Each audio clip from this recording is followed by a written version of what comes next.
That's the chair. See, Madam Chair, morning. Yes. Good Are you morning. ready to begin? I am. Thank you. Thing on the screen is going to bother me. Can you hear me? Yes, we hear you. Okay. Thank you. Good morning. We will begin with the interpreter's oath. Please raise your right hand. You solemnly swear and solemnly and sincerely affirm, as the case may be, that you will faithfully discharge according to law your duties as an interpreter to the best of your abilities. So help you God, or upon penalty of perjury. I do.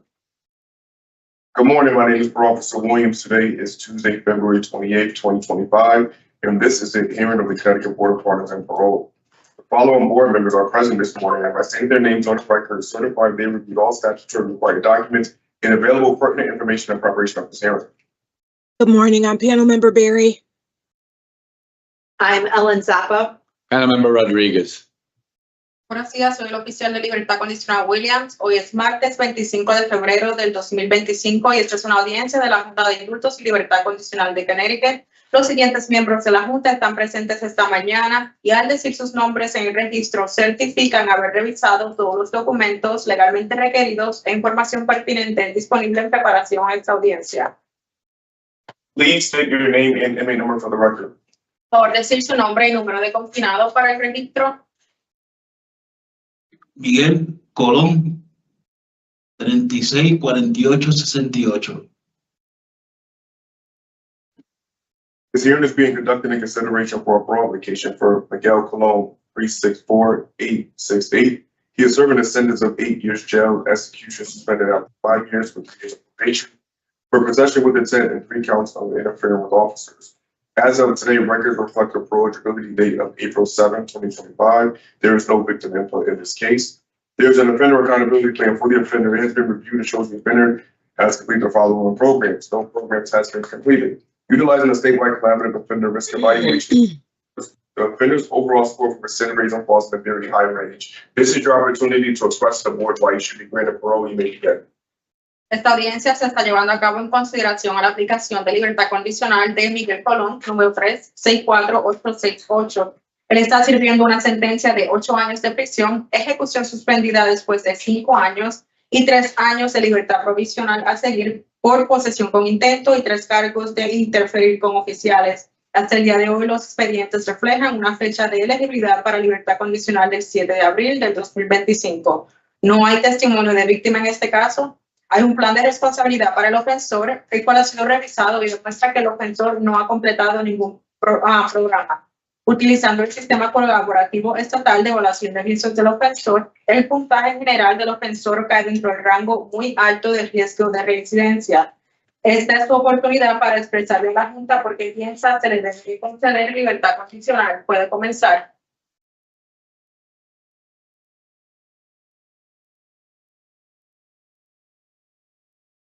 May want to tell him again. Este es su momento para expresarle a la Junta por qué piensa se le debe conceder libertad condicional. Puede comenzar, señor Colón.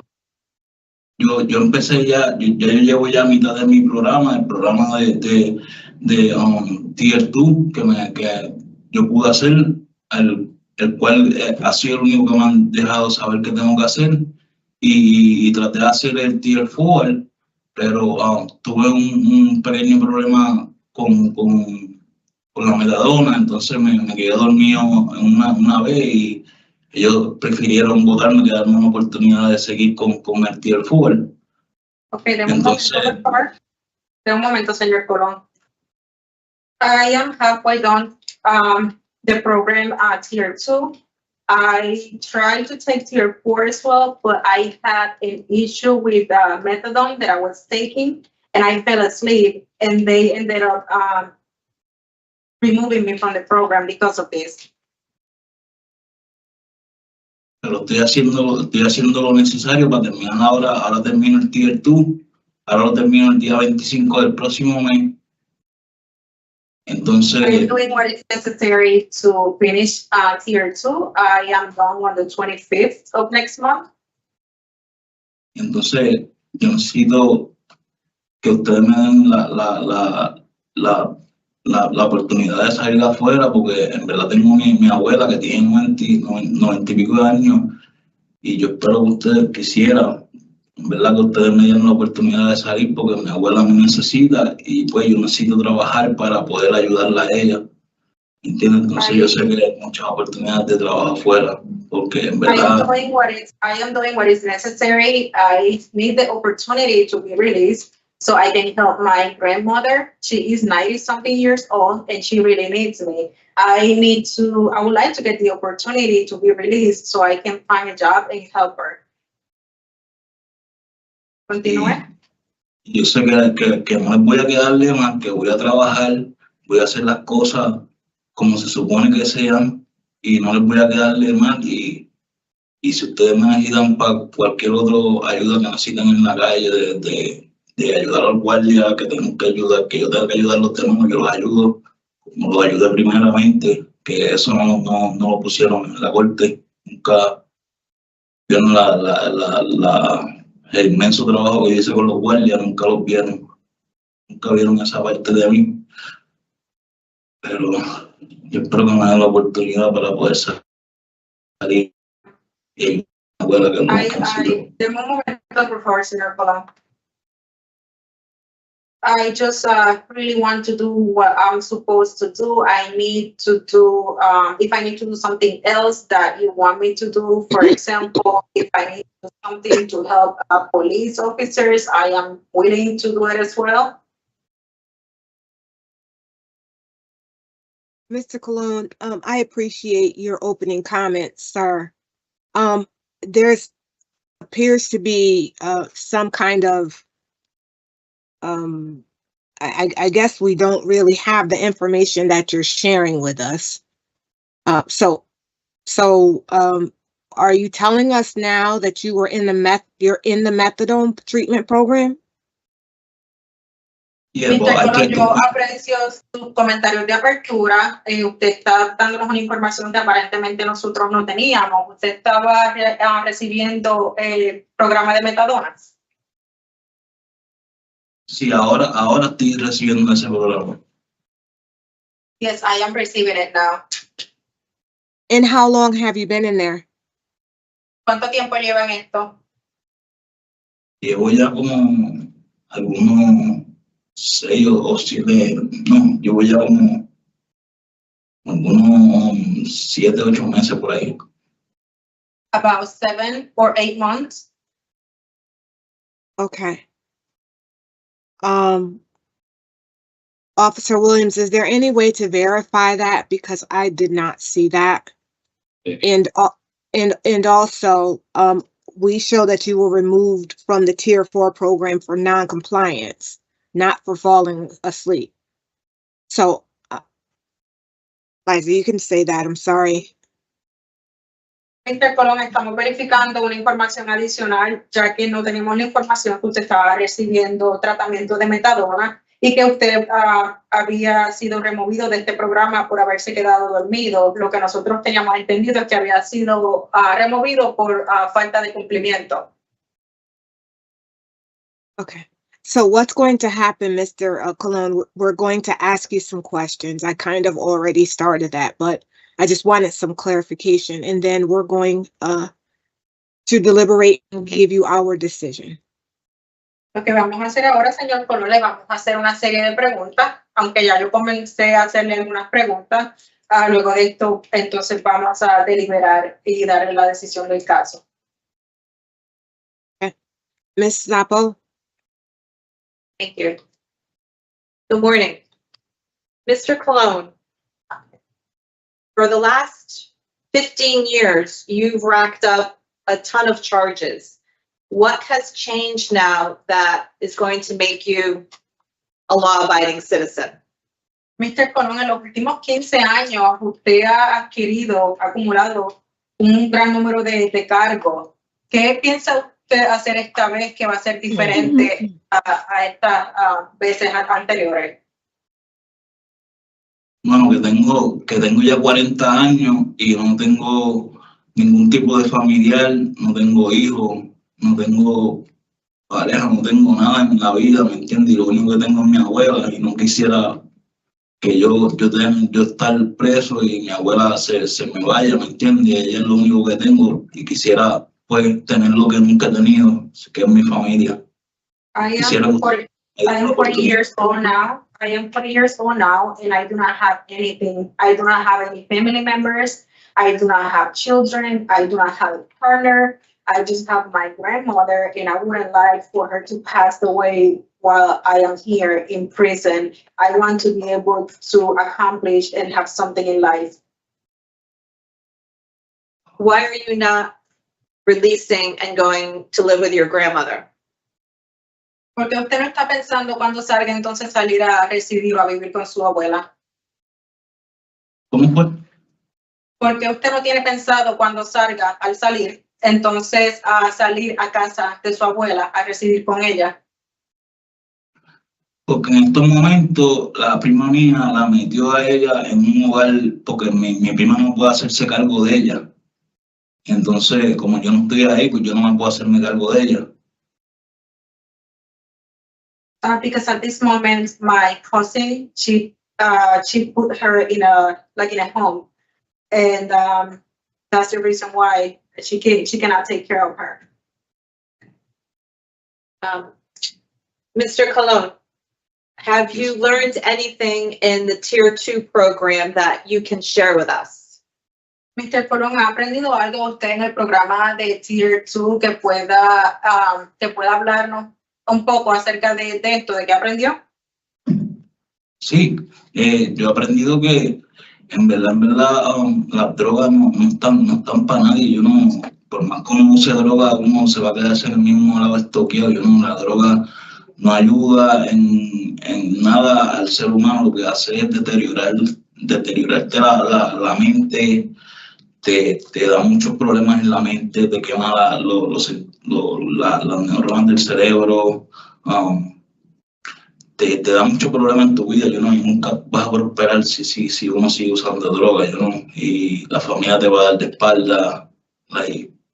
Es bien duro no estar en droga. Es duro no estar en droga, y eso me está ayudándome. Me ha ayudado ya, en verdad, me ha ayudado mucho.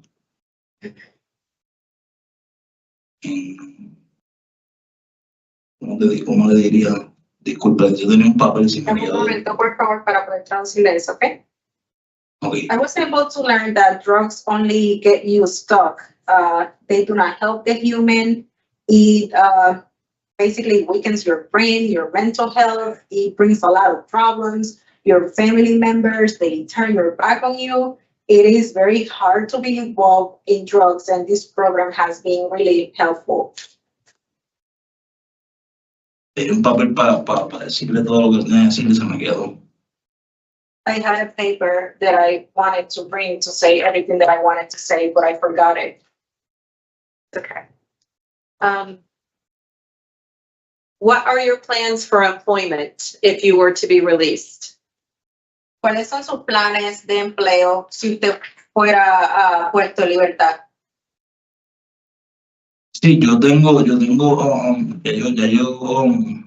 pienso trabajar en 2 lugares que yo sé que me van a coger, que fue en los 2 lugares donde yo estaba trabajando primero, que ahora el mito viene el verano, que yo sé que ellos me cogen a trabajar en Durán Party Rental y también en la warehouse. En un warehouse y en donde más. En Durán Party Rental y en Nápoles, yo sé que ellos me cogen. Tengo 2 o 3 lugares que pienso buscar trabajo. I am planning, there's 2 places that I was working before, and now the summer is coming, so I know they will hire me again. There was a warehouse in Duran Rental, and I know they can hire me again. And I have different options of employment. Since you've been in prison, you've received 3 disciplinary tickets.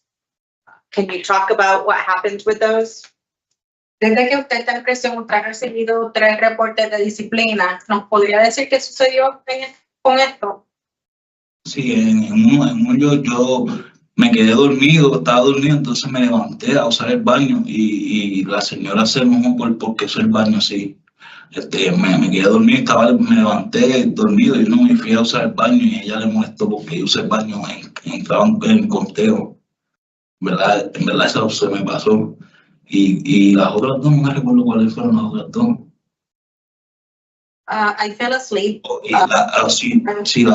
Disculpa, la otra fue una pelea que tuve.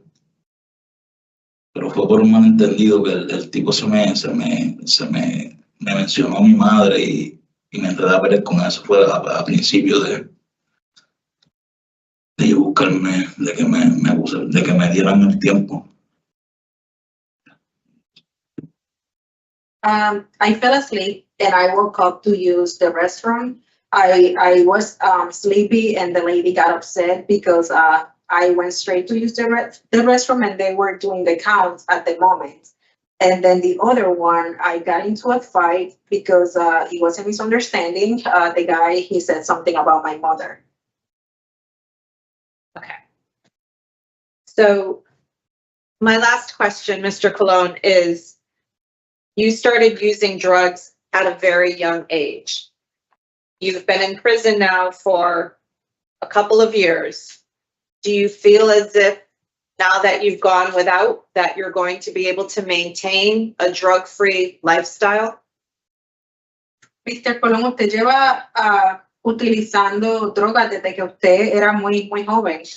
Ahora que usted lleva unos cuantos años sin utilizar estas drogas, ¿usted piensa que cuando usted salga usted puede mantener un estilo de vida limpio? Sí, porque el tiempo que he usado ya yo he madurado, son 40 años que llevo viviendo, ¿me entiendes? Y yo sé que tengo fe en Dios que voy a hacer las cosas bien.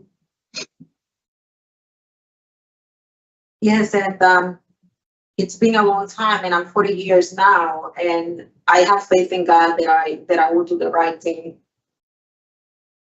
Si usted me da la oportunidad, yo le voy a demostrar que voy a hacer las cosas bien y si no hago bien, yo le digo que por favor no me den más oportunidad, pero en esta por favor le pido que me den una oportunidad que yo prometo no voy a quedarle mal. If you give me the chance, I would like to prove you that I can do what I'm supposed to do. And if I don't, just bring me back and I will tell you to not release me again. But at this time, please, I would like to get a chance.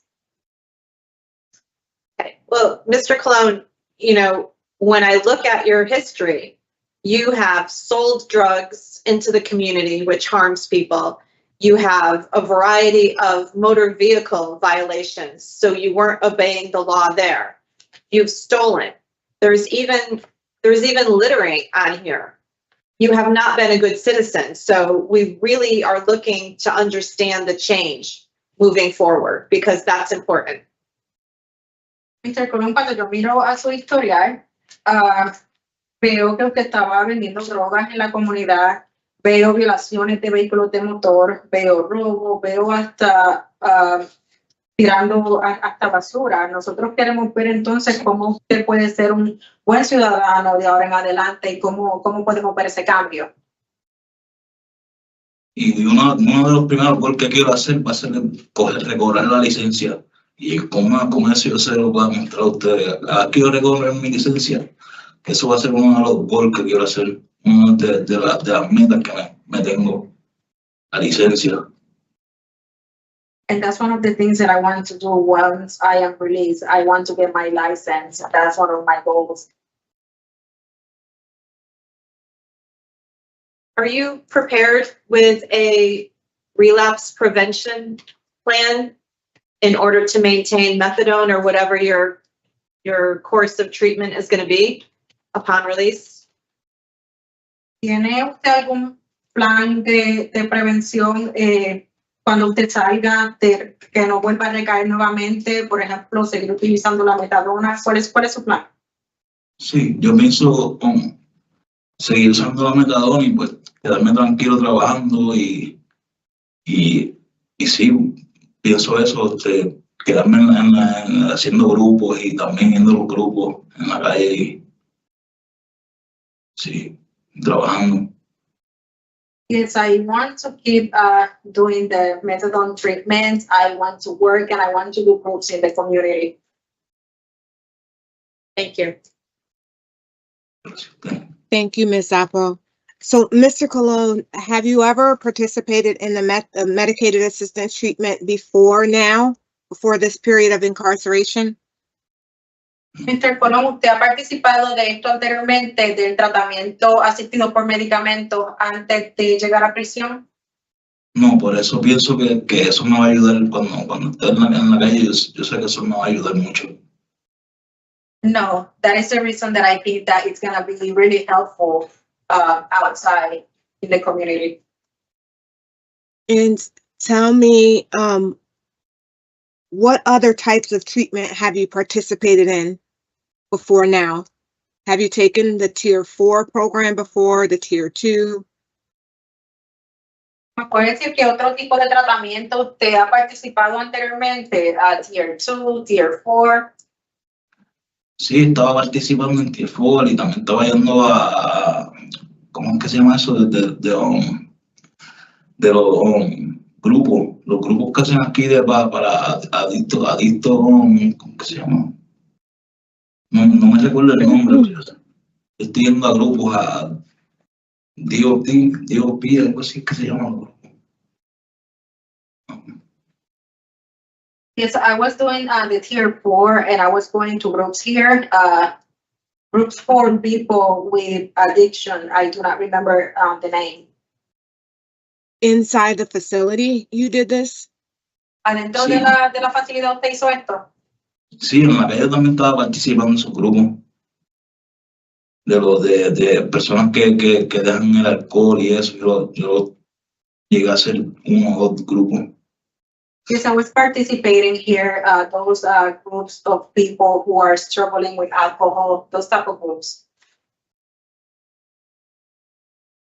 Okay, Mr. Rodriguez? Thank you, Madam Chair. Mr. Colon, you have not been very successful in your previous releases. You have 3 that you were not successful on. You've been on special parole. You didn't use your special parole to really help you out with some of the issues that you may have had. In fact, you were violated and brought back on the special parole. What's different now? Because I'm trying to figure out what that difference is. Mr. Colón, usted no ha sido exitoso en su salida anteriormente a la comunidad.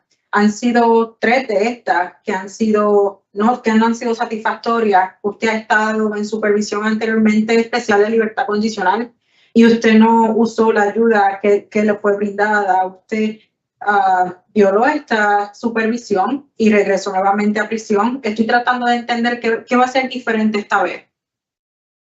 Bueno, cuando ellos se metieron a mi casa, yo estaba trabajando. Si no hubiese sido porque porque ellos se metieron a mi casa, yo hubiese continuado trabajando. Eso en verdad me paró bien terriblemente cuando estaba trabajando, en verdad. Yo estaba trabajando cuando ellos se metieron a mi casa, estaba trabajando legalmente.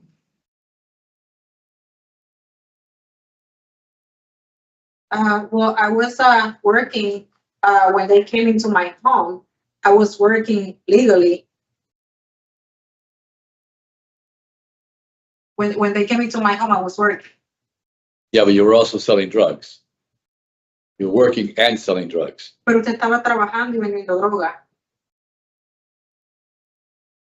Eso fue un error que cometí, acepto. That was a mistake that I made, and I accept that. Yeah. I have to be honest with you. I'm concerned that you don't have a good plan, release plan when you come out for your issues with substance abuse. You rate a 5, which is the highest you can rate with your substance abuse. And I'm not hearing a real solid plan on your behalf. Have you connected with CCAR in the facility? Yo tengo que ser honesto con usted. Tengo preocupación en que usted no tenga un plan de prevención de recaída sólido, donde pueda atender estos problemas de abuso de sustancias. Su puntaje es un número 5, el cual es muy alto. ¿Usted ha tenido algún tipo de contacto, por ejemplo, con CCAR adentro de la facilidad? Sí, no sé, en verdad, no sé qué es eso. Okay. I do not know what that is. See, that's my concern, and I think that you really need to kind of investigate those things before you want to and have kind of a plan set up when you come out, because it seems as if drugs played a role in some of these issues, some of these situations, and my concern would be that a relapse, could happen with you, and we could really find you right back where you are. We don't want that, so.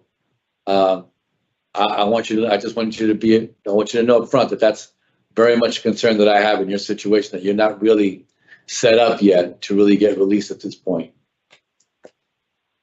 And I don't have any other questions, Madam Chair, after that. Esa es mi preocupación. Entiendo que usted debe investigar todas estas cosas antes de ser puesto en libertad, donde pueda establecer un plan. Las drogas han jugado un papel importante en todas estas situaciones. Y un plan de prevención de recaída es importante para que usted no vuelva y regrese a la misma situación donde usted está ahora mismo. Esa es mi preocupación. Thank you, Mr. Rodriguez. So give us a few minutes, Mr. Colon, to deliberate, and we'll give you our decision. Ms. Sapo?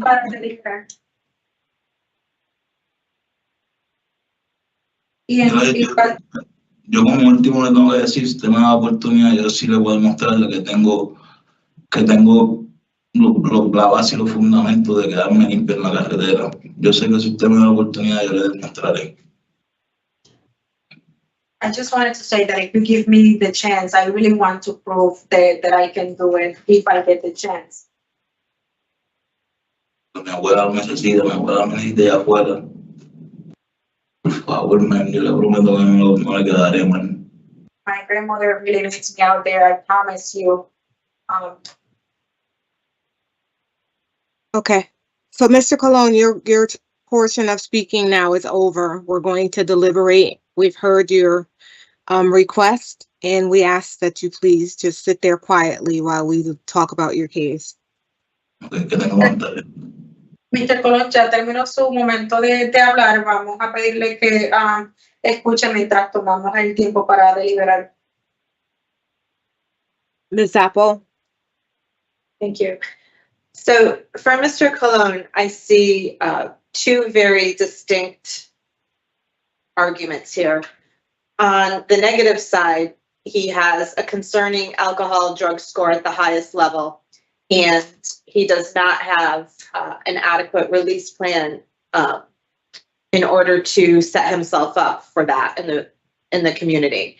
He has not taken voices, which, considering the wide range of offenses that he's committed over the last 15 years, is a concern to me, because he has not been a good member of his communities. We have the, lack of success with community release, and we have the DRs and the special parole violations. On the plus side, it appears that after many years of struggling with drugs, that the methadone MAT program may be working for Mr. Colon. He has identified seasonal employment. He has identified a willingness to participate in groups and treatment within the community. It appears that there's been a little bit of a mindset now that he's acknowledging his age and what his life has been to this point.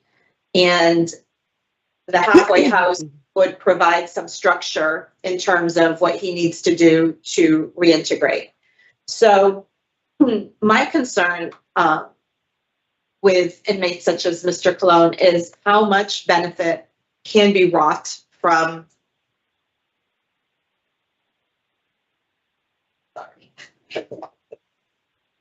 En el caso de Mr. Colón veo dos argumentos muy distintos en el día de hoy. En el lado negativo, veo que él sí ha tenido problemas de abuso de sustancias, de drogas. Él tiene el nivel más alto en cuanto a abuso de sustancias. No veo que sea un plan adecuado de prevención de recaída para cuando salga a la comunidad.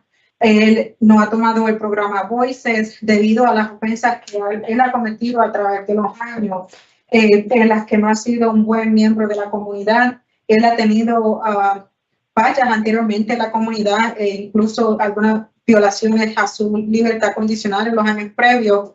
En el lado positivo veo que después de unos años teniendo problemas con el uso de drogas, él está tomando ahora tratamiento y tiene deseos de participar en la comunidad y ha podido aceptar que tiene este problema y por lo tanto quizás la edad también juega un rol en eso.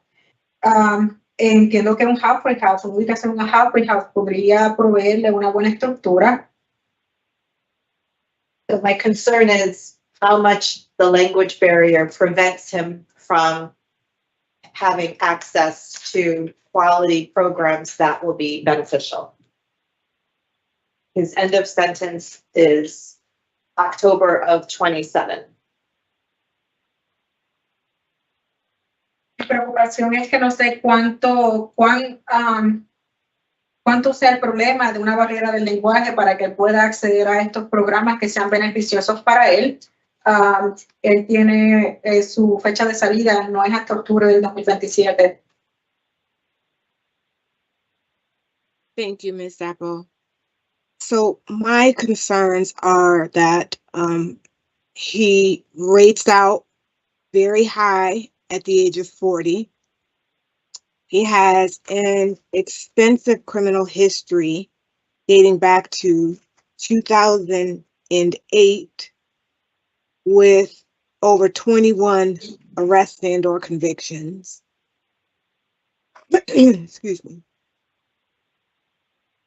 He has not demonstrated an ability to comply with the rules in the facility, nor has he demonstrated that in the community. And his release plan is very similar to the plans that he's had previously. So, all of those things together are seriously concerning. And then I didn't even touch basis on his lack of program participation. And he was in the best program that would have been beneficial to him. Mr. Rodriguez? Thank you, Madam Chair. Yeah, I'm kind of in the same place.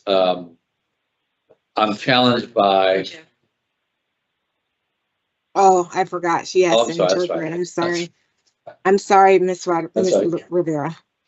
Mi preocupación es que Mr. Colón tiene una puntuación muy alta, a una edad de 40 años de edad, ha tenido un historial criminal muy extenso que va hacia atrás hasta el 2008, con sobre 21 arrestos o convicciones. Anteriormente no ha demostrado la habilidad para cumplir con las reglas en la comunidad. Entiendo que su plan de salida es muy similar a lo que ha tenido previamente. Y todas estas cosas son realmente preocupantes. También hay una falta de participación de programas, específicamente este último programa que estuvo tanto que no hubiese sido muy beneficioso. Thank you. Sorry. go Thank ahead, you, Mr. Lisa. Cruz. And thank you, Madam Chair, for calling on me. So I'm kind of, basically in a very similar place. First, I want to acknowledge that Mr. Cologne is in tier 2 and is going to be finishing up tier 2 sometime shortly, which I think is a good thing, as long as he can manage to stay there. And I think that's going to be important for him. But, I do have the same concerns. This criminal history concerns me. And I don't think it's a good thing. And I see some repeat of some of the things in the past. The fact that he's had these tickets, these DRs, recently, one in July of 24. So I'm struggling with where I'm not for his release today. I'm a denial for today with him. I would be very much considerate of a rehear. He's got his parole date isn't until April anyway. That would give us some time to finish up tier 2 and give us some time to establish a more significant relapse plan. His score of 5 in his substance abuse area really concerns me. The fact that there's been drugs in his life involved in these particular offenses, those all concern me. So I would not be supporting his discretionary parole today. I'm a denial, but I would be willing to consider if my colleagues would agree, I would be willing to consider a rehear in this. He does have probation to follow in his COS.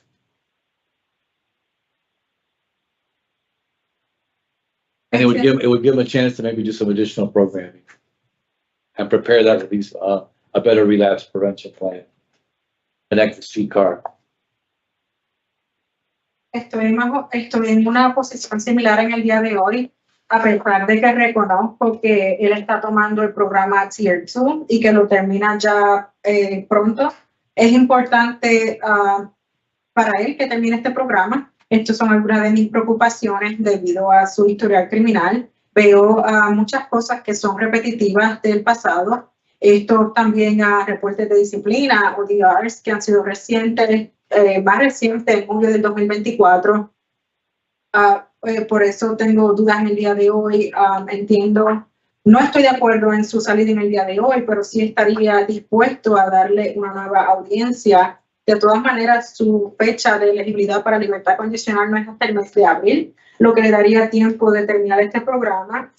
Su puntaje es un puntaje alto, nivel 5. Las drogas en la vida de él han tenido han sido resultado de estas ofensas. Por lo tanto, si mis colegas están de acuerdo, estaría dispuesto a darle una nueva audiencia donde pueda tomar programación adicional y que tenga un buen programa de prevención de salida, un mejor plan de prevención de salida. I am with you as well, Mr. Rodriguez. I do not have Mr. Colon granted parole today. I do have him returning in a year. I think that is fair because given the length of his sentence and his extensive history, he could use that time to work on himself.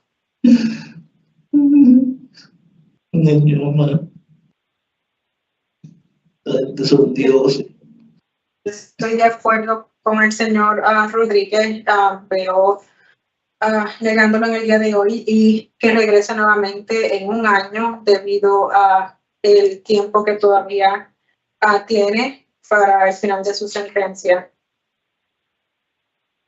What are your thoughts? I was going to suggest October, which would give him enough time to do the programming. And then I just like the fact that that would give him a year of discretionary plus the 3 years of probation. I have an end of sentence date of July 2027.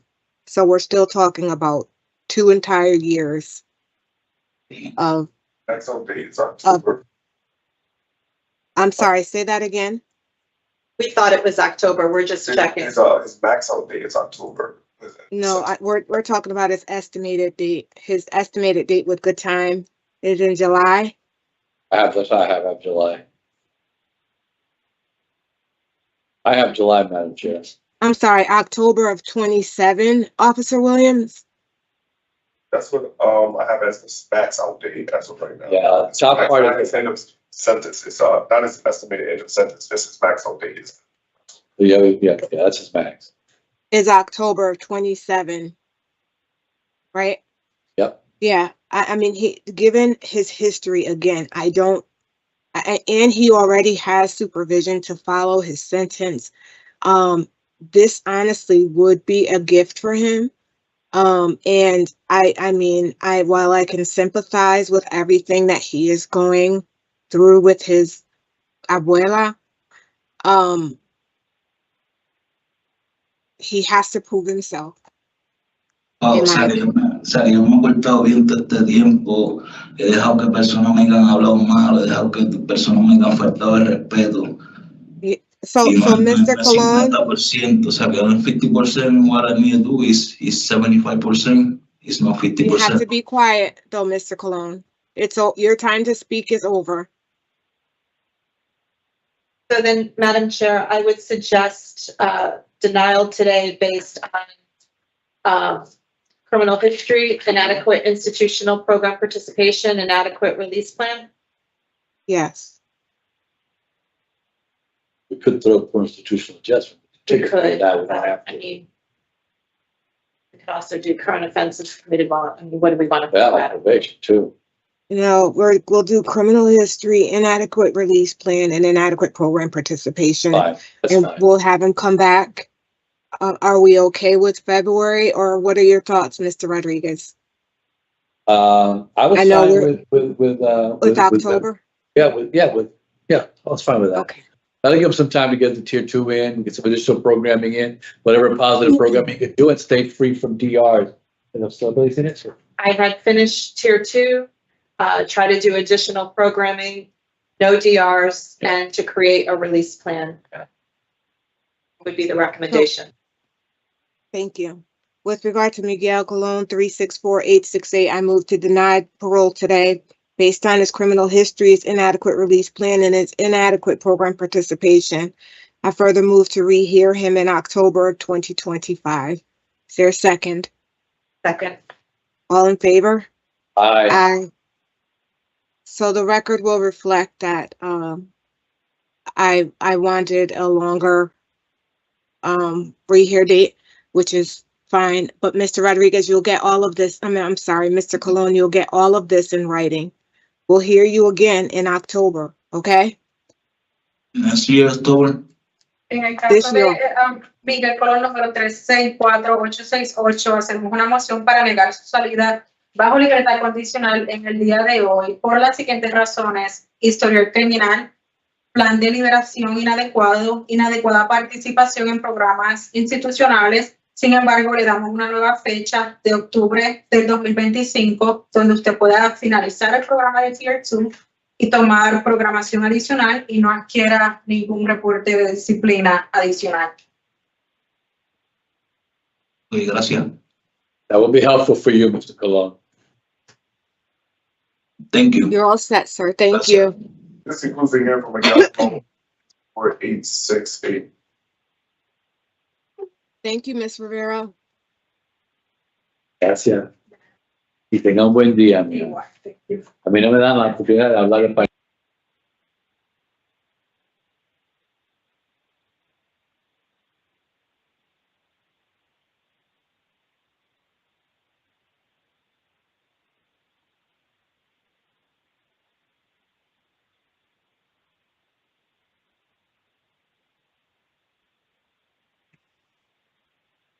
Please have your name.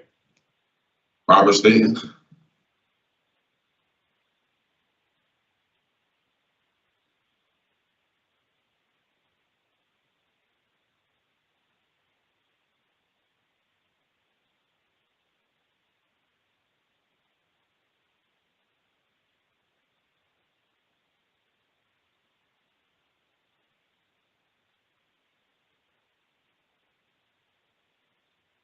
Good morning,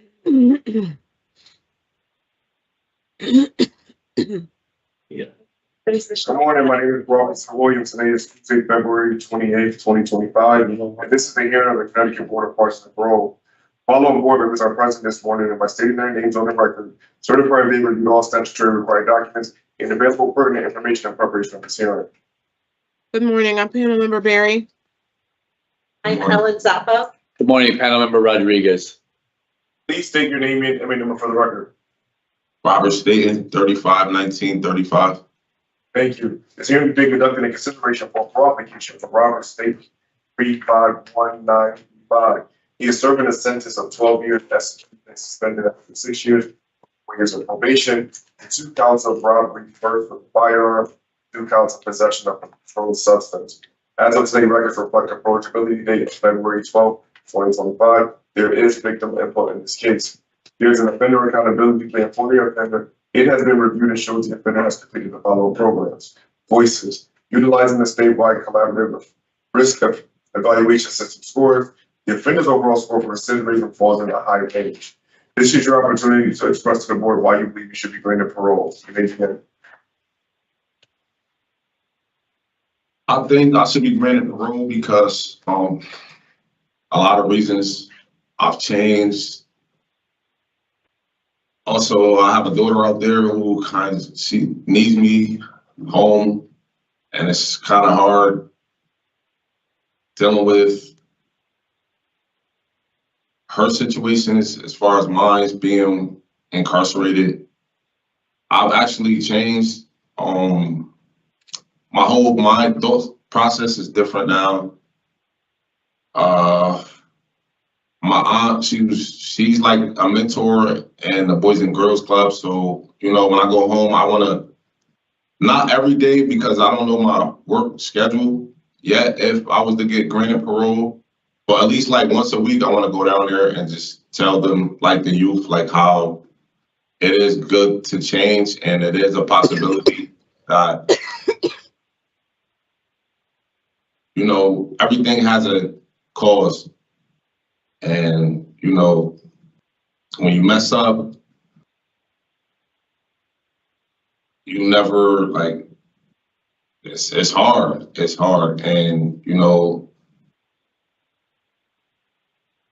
I just think that if you guys give me another chance to be home with my family, I think I can show you guys that it's possible, that change is not hard. So Mr. Stanton, tell us how exactly you've changed.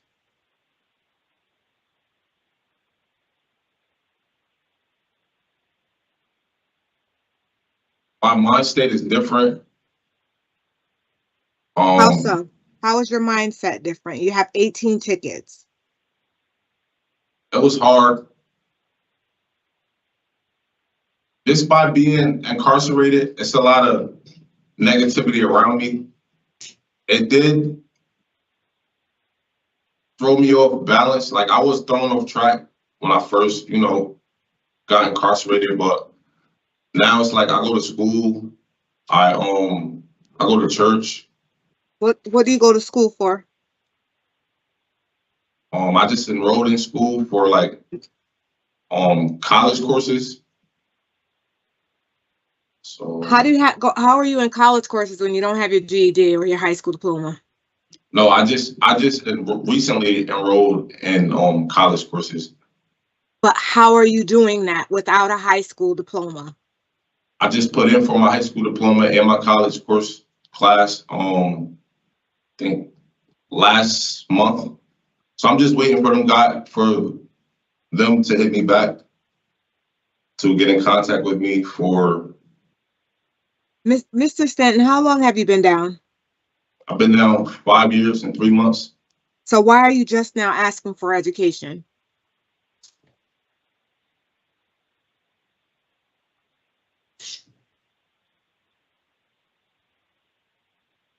I have no reason. Right. And weren't you on special parole when you committed these offenses? Yes, I was. And what were you on special parole for? Robbery, Why do you keep robbing people?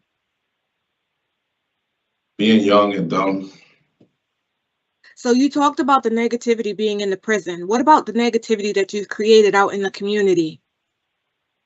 I feel bad for what I did. I'm not proud of what I did. And I What take exactly responsibility. did you do? What did you do? I robbed a person. You robbed 2 people? Yes. And when the officer asked you why you did what you did, you said that you went to go get your brother's chain back. I didn't read anything in any of the reports about a brother's chain.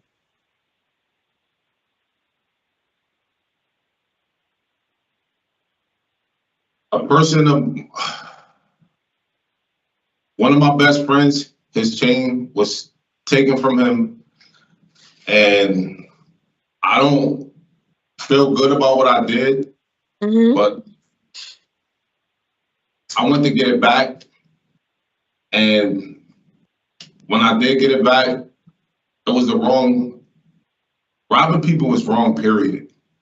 You know, and I Wait a was minute. under a lot of, Wait, so your brother's chain was at the ATM machine? no. My So brother's why were chain, you I'm why sorry. were you at the ATM machines waiting for people to withdraw money so that you could force them to give you their money and their jewelry?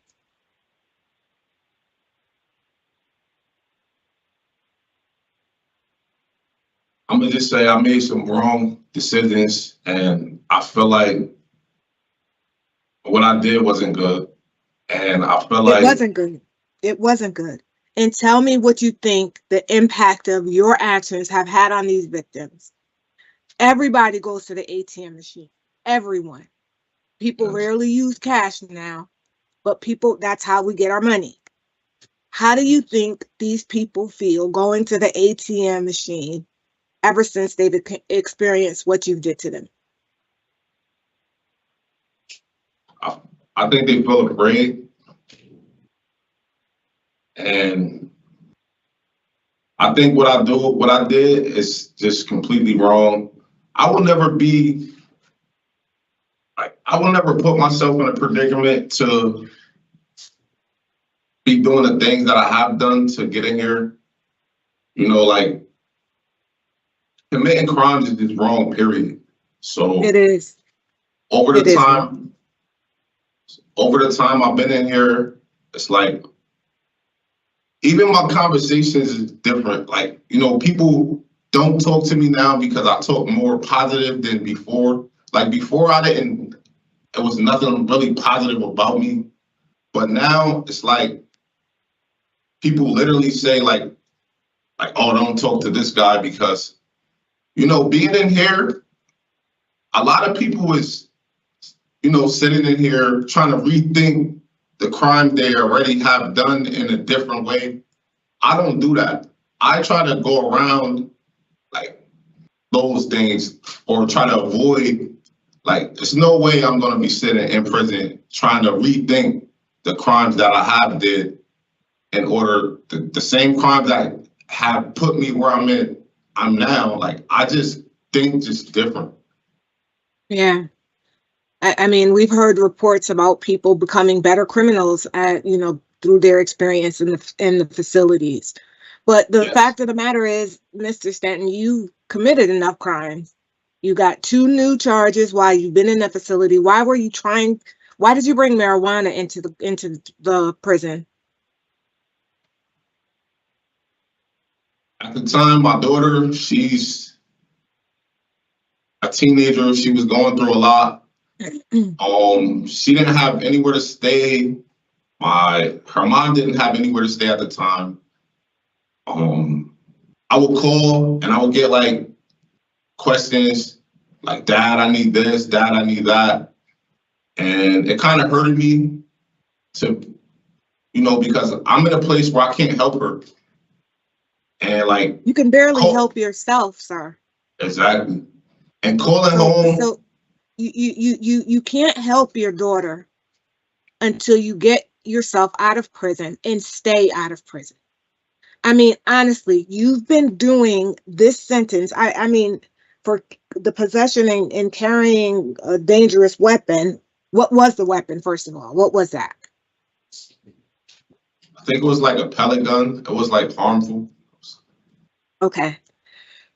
And that was back in 2008. And then you violated that. And then you did another robbery. And then you got 6 years of special parole. That's still running and it doesn't expire until August of this year. And then you turn around and you try to bring drugs into the facility. You're making poor decision after poor decision. And I think that until you figure out that you have to do things differently, Mr. Staten, you're going to continue to be in prison. Do you like being in prison? Are No, I you don't. institutionalized? No, I'm not. This is just ridiculousness. You're not getting any younger. You still rate out high. You're almost done with this sentence. You're done in October. I mean, you have 18 disciplinary infractions, 2 new convictions while you're in there. It's just, how can I support parole with that? Have I said anything positive? No. But Miss Berry, I have changed.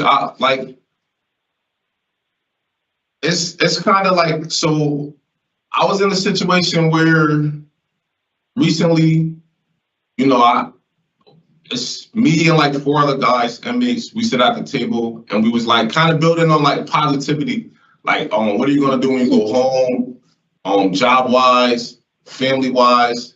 And you know, you got like a bunch of COs, they kind of look, you know, they can't hear what we're saying.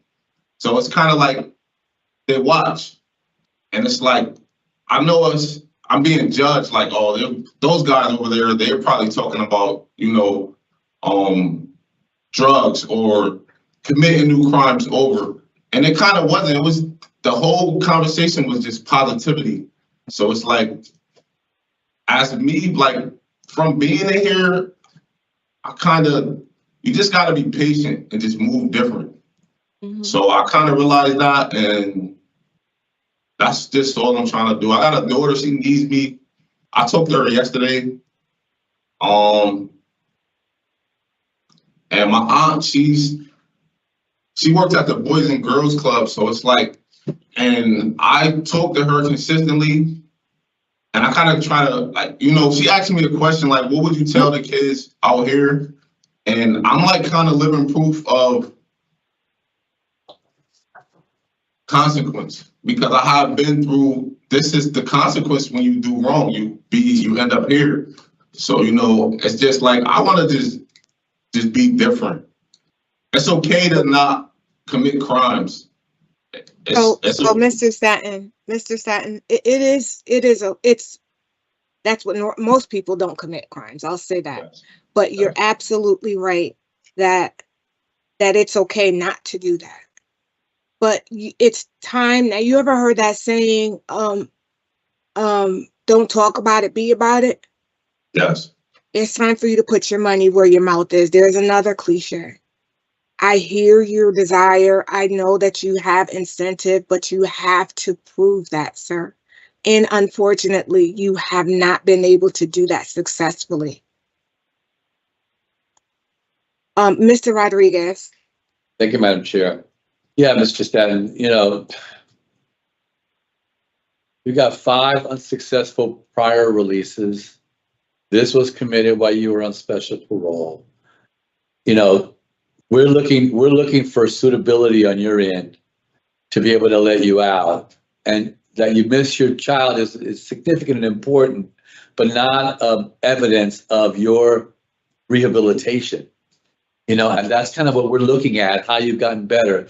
I know you said you had the weapon you had on you was a pellet gun, but you know, the person that you put that gun against, they didn't know it was a pellet gun. They probably thought it was a real gun, which probably scared them to death. And where an ATM machine is, not knowing what it is. I mean, I think didn't you say you were shot? Yes, Yeah, so you know, yes, I mean, you know the terror and all of that. And you're out there, you know, doing it on other people. yes, And, you know, and for us, we got to be sure that in terms of public safety, that people are going to be safe. And a lot of that depends on you being able to tell us how you really have made those changes. And today you're challenged by that, I think, you know. And it's not that I don't think that you're moving in a good direction, because I do think you're moving in a good direction. At least you're giving these things some thought, and you're finally, you know, kind of putting some things together. And, you know, you're 33 years old, you know, you got to start moving and growing up. You got to man up, you know, it's time to man up now.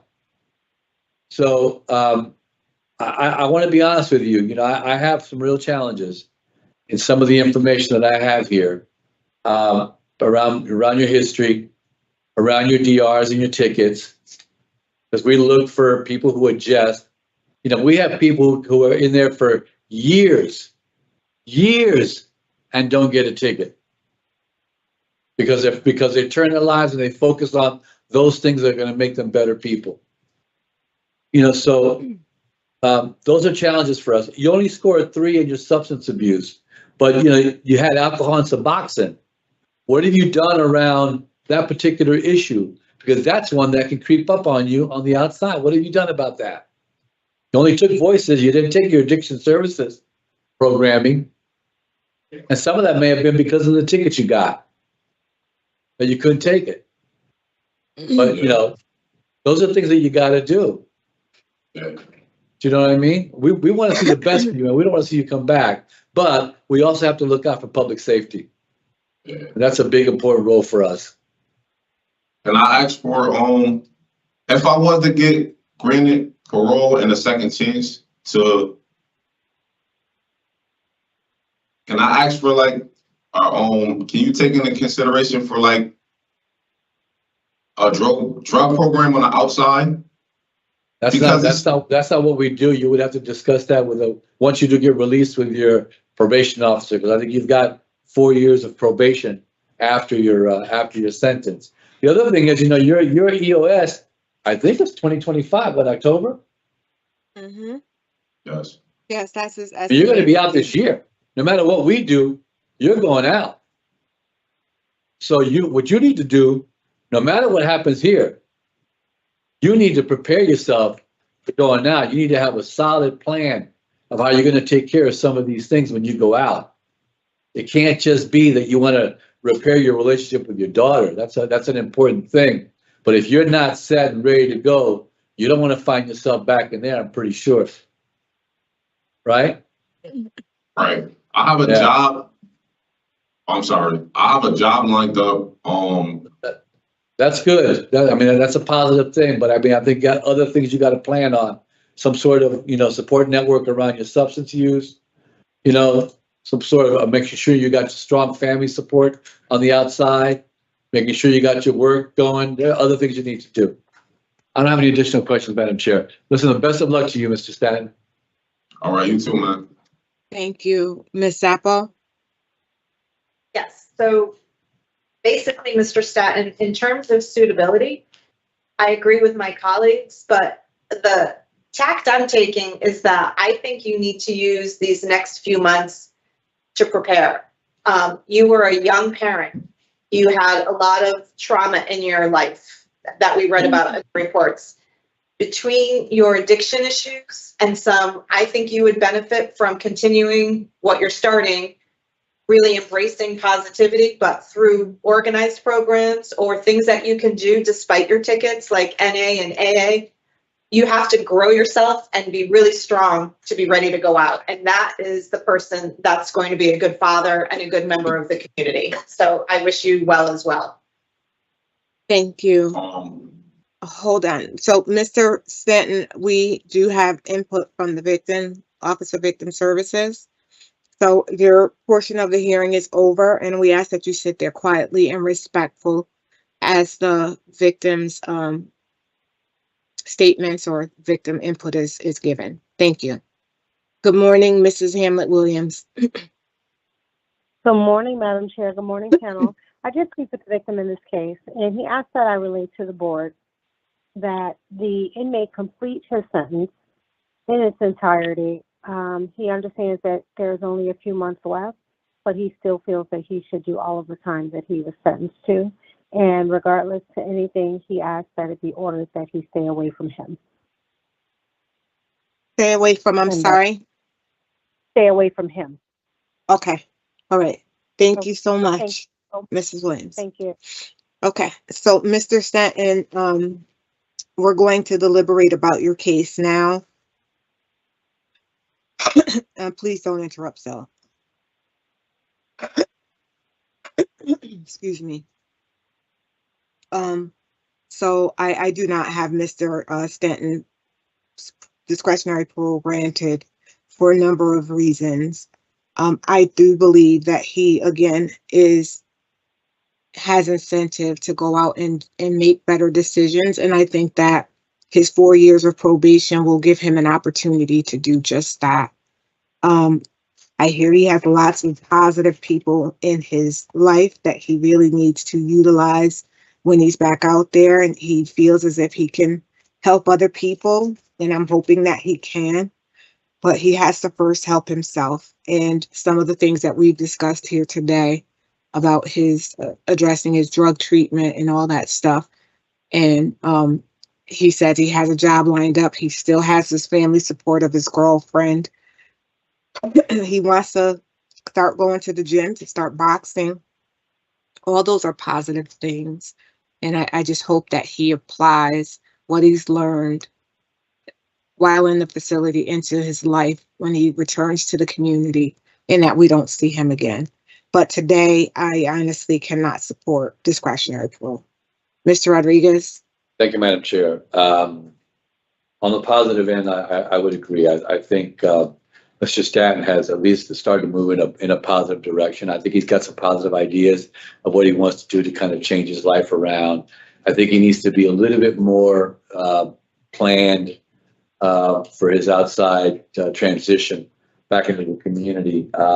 I haven't denied, because of his criminal history, his poor performance while on special parole.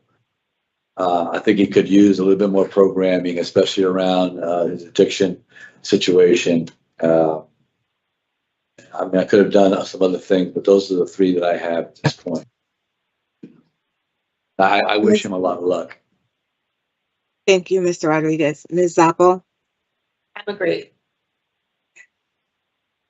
I don't know if you So want to add inadequate to the program based on poor institutional adjustment with the tickets. I have poor institutional adjustment, the nature of his crime, because these crimes were very concerning, Violent. and his criminal history, being on special parole. There's but the first two that I said, I really would like to incorporate, and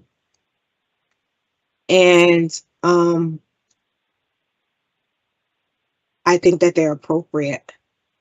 So, I mean, it's, I think, a toss-up between criminal history and on special parole. And I think that probably his criminal history is more concerning. Yeah. So nature of offense, criminal history, And inadequate no, institutional program participation. I didn't say that. I didn't say Inadequate evidence of offender change. I didn't put that either. Okay. So I have nature and circumstances, poor institutional adjustment, in its criminal history. Got it. Those are my three. With regard to Robert Stanton 351935, I move to deny discretionary parole based on his criminal history, the nature and circumstance of his offenses, and his poor institutional adjustment as evidenced by the 18 disciplinary infractions. He will not receive a new hearing. He will EOS off of his current instant offense, and his special parole, which ends on August 17, 2025. Is there a second? Second. All in favor? Aye. This includes a hearing for Robert Stanton, 51935. Good luck, sir. You're all set.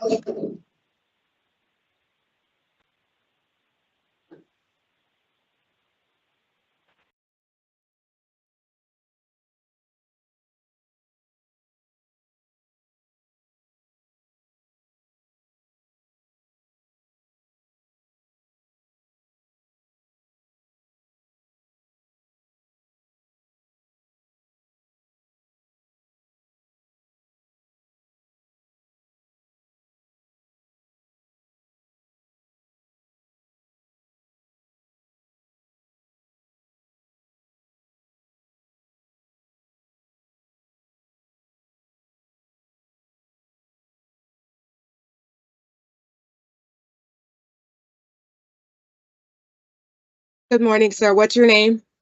Walter Davis. Thank you.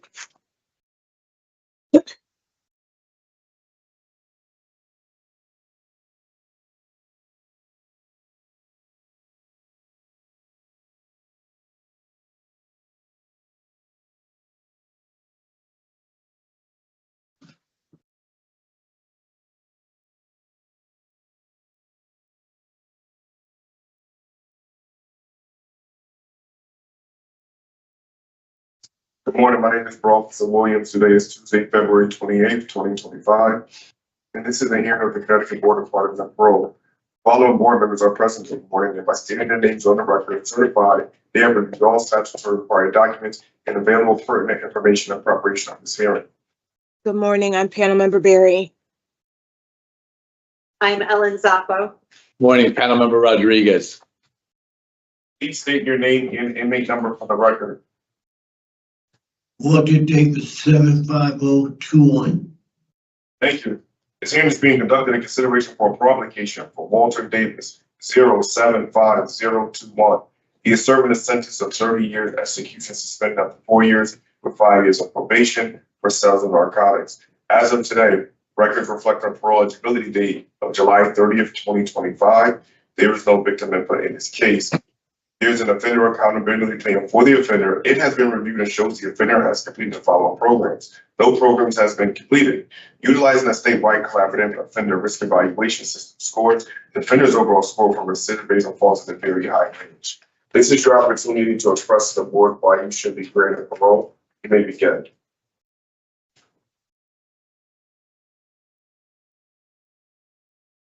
Why do you think you deserve parole, Mr. Davis? The last time I was on parole, I completed it. I'm sorry? The last time I was on parole, I completed it. Okay, and that's why you deserve parole? Yes, that no one recommended me any programs and I didn't deny any. So you didn't sign an OAP, an offender accountability plan? Did you sign that? Yes, And there were several programs on there, right? whatever was on there while I was in here, no one recommended me to do a program and I didn't deny any programs. Sir, if you signed an offender accountability plan, those are your programs. Addiction services was there, a job, vocational, voices, all those things were on there. Right, nobody didn't tell me do voices or That piece of paper did, is what I'm Right. trying to tell you. just, Oh, but you mean you haven't been called? Is that what you're saying? yes. Okay, No one All right. told me do this program or I have to do this or that.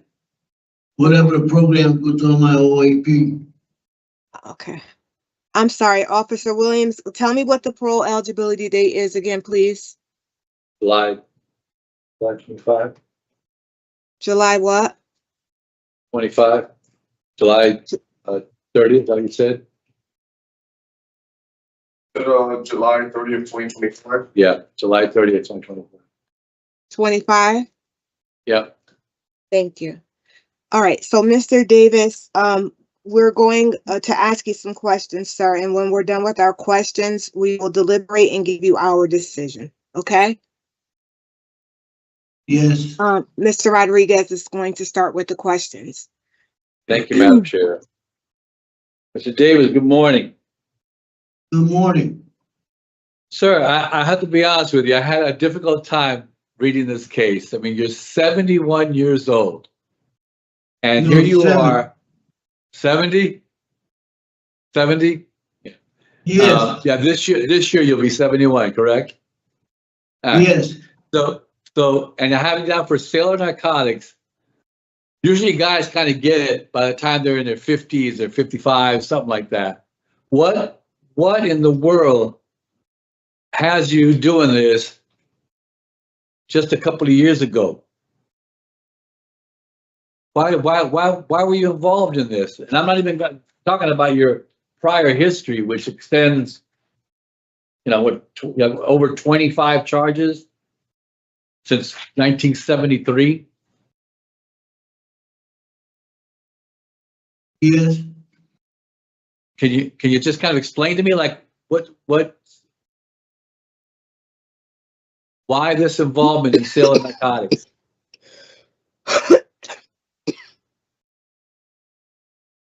To my knowledge, all I had was possession. I didn't have no sales. I have it down as a sales. I didn't sell no one no narcotics. Well, I mean, the word was that a confidential informant worked with the PD, and that the word was that you were selling heroin and fentanyl in the Norwalk area. Is your street name Baby Love? No. No. Named Walter Davis.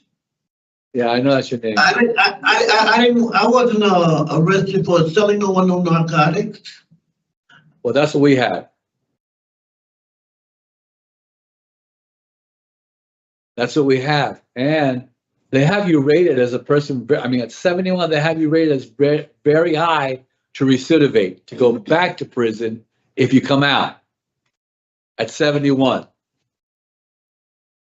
I mean, sir, your history is filled with drug possession, drug charges, possession of narcotics, sale of narcotics. We need to figure out a way to release you to make sure that you're suitable to go back out in the community and be safe. And if you're selling heroin and fentanyl, that's killing people in the street. Why should we be releasing you today?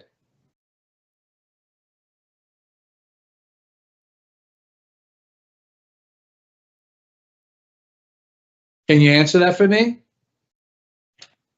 And I'm trying to find a way to figure this out. I'm trying to find a way to how we can do this, to kind of help you out. But I mean, no programming. And I'm sure you've taken some of these programs in the past, right? Yes. You've had 4 previous incarcerations. You must have taken some substance abuse programming in the past. Yes. Yeah. I'm having a hard time understanding this, and you're not giving me a lot. I want to help, and I don't know how I can do that without understanding why we should be able to release you today. And it can't be just because you're 71, because I don't want to see you back here at 72 or 73.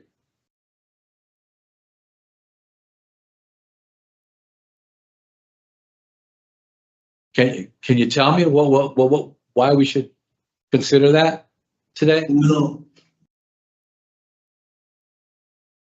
Do you like being in prison? No. Well, I mean, you find yourself going back and forth. You put yourself in these situations.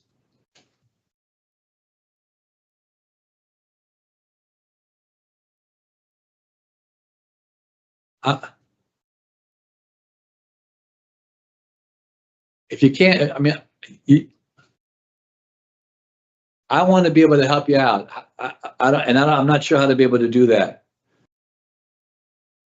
because I can't answer the questions that I need to answer, which is, why should we put you back out in the street if you're selling drugs or even possessing drugs at your age and at You haven't learned by now. When are you gonna learn? And you're blessed because you're still alive.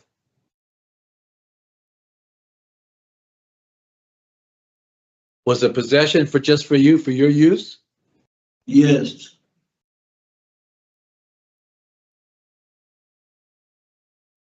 How do you prevent yourself from using when you're out?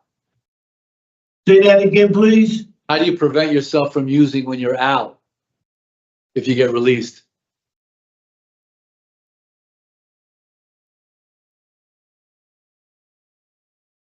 Yes, I have to be with different people, places, and things.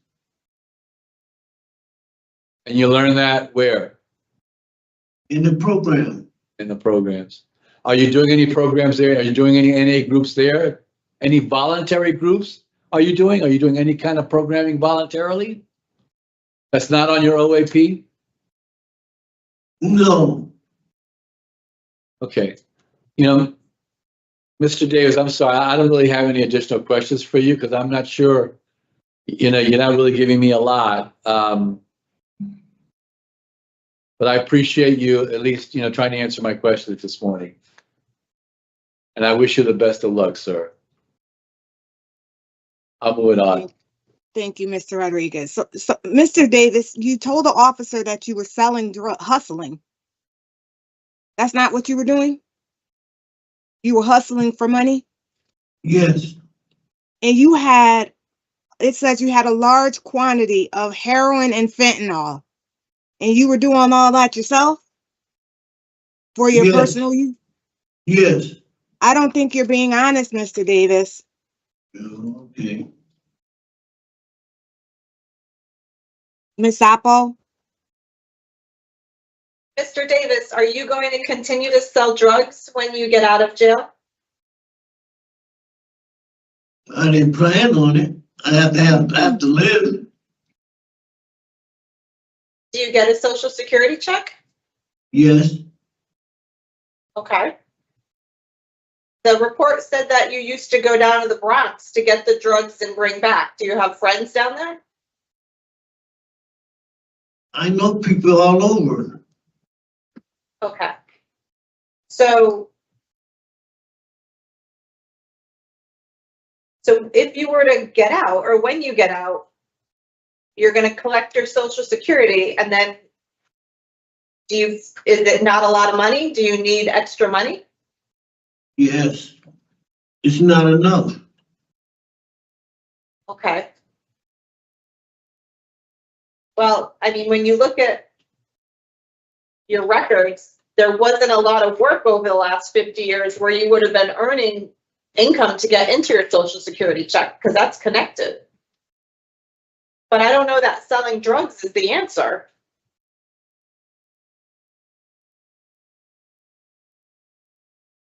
I don't have any other questions, Madam Chair. Thank you, Ms. Zappo. So give us a few minutes to talk about your case, sir. We'll give you our decision. It really sounds, though, like we're all baffled by this case. Mr. Rodriguez, what are your thoughts? Yeah, Madam Chair, thank you. I would really want to help Mr. Davis, but I just don't know what it is we can do. We don't even have a clear answer about whether he would sell drugs if he goes out again.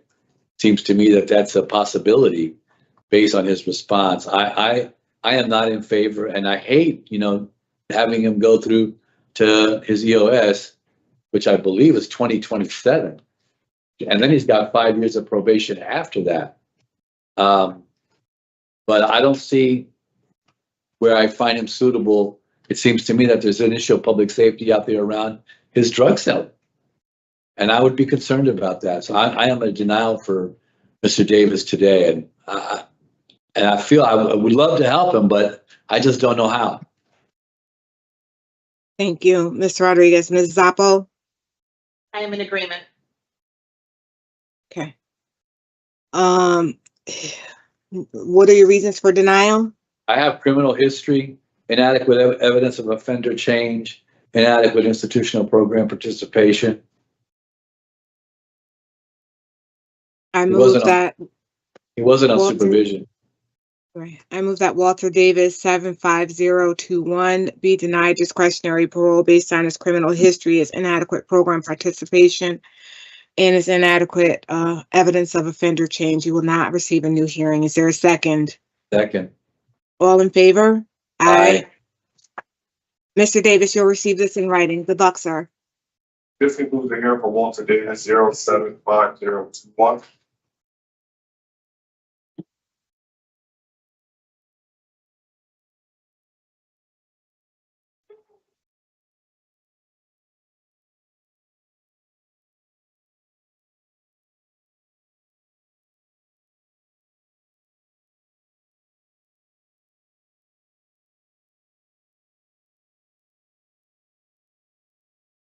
Morning.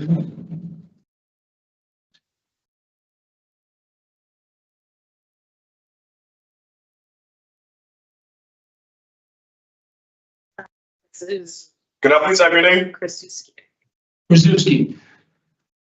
I'm sorry, what is your name? Kraszewski. Good morning. Good morning.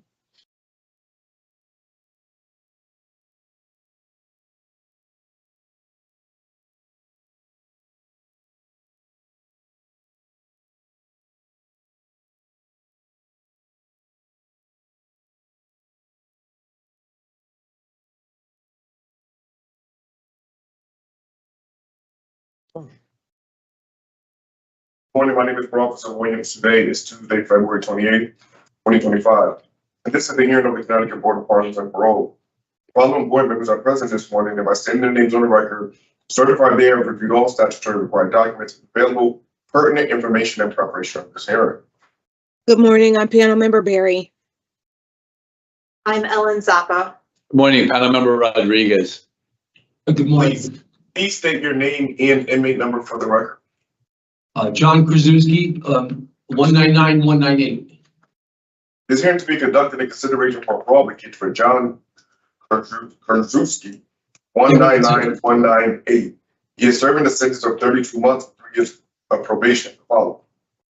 For larceny second degree, violation of probation, 3 counts of burglary third, failure to appear first degree. As of today, records reflect a eligibility date of April 27th, 2025. There is no victim input in this case. There is an offender accountability plan for the offender and the review to show the offender has to follow programs. Voices. Utilizing statewide collaborative offender risk evaluation system scores, the offender's overall score for recidivism and falls into moderate range. This is your opportunity to express to the board why you should be granted parole. You may begin. I'm sorry, the speaker is messing up. I can barely hear you, sir. This is your opportunity to express to the board why you should be granted parole. I'm sorry? Could you say that one more time? Why do you think you deserve parole, sir? All right, now I can hear you clearly. You want me to read what I wrote down? I wrote a little. I just wrote a couple of things down, if that's okay. That's fine. So you know a little about me and what's going on in my life. I'd like to thank you, the parole hearing, for giving me an opportunity to be heard and a chance to get early release and get home to my son, my fiance, and my mom and dad, my elderly parents. I'd like to apologize for my actions that and my selfishness and my greed that caused me to commit the crimes I did in the community, and I would like to apologize to the people I harmed and inconvenienced. And I would also like to apologize to my family and my fiance and friends, because prior to the counseling I was taking at Whaley Avenue and the group, the Voices group, I didn't realize how much of victims that my families were, as well as the people that I harmed in the community. And it's taken me a while to realize how many people I affected, in my actions. And while I was at Whaley Avenue, I didn't give Mr. Williams this paper. I didn't know, I didn't have it at the time. But while I was at New Haven Correctional, I had 12 months of one-on-one counseling with the App Foundation twice a month for PTSD and cognitive thinking skills. And I was fortunate to get the one-on-one counseling through the App Foundation, the program that I was involved in New Haven.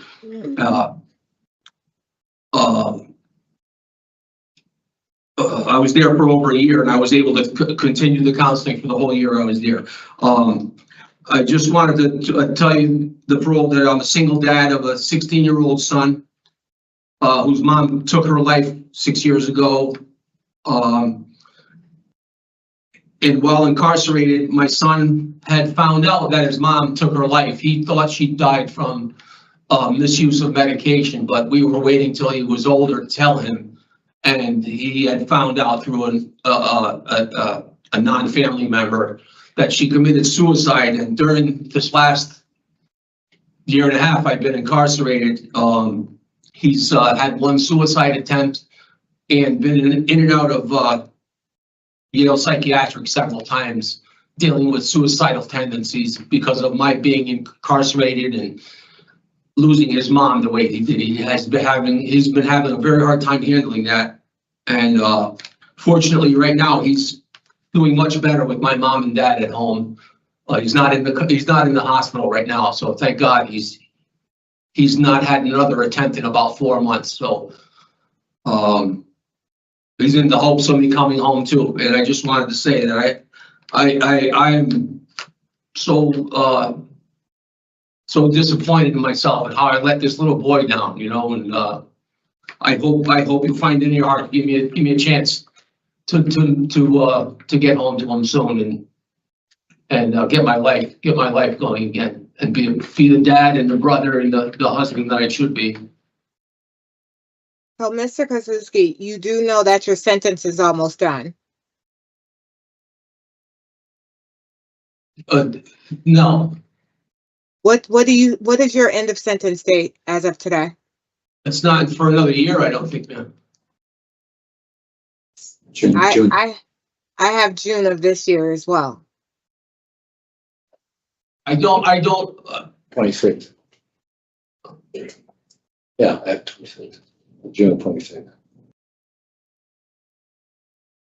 And your eligibility date is not until April of this year, April 27th. So we're talking about 2 months out on discretionary parole.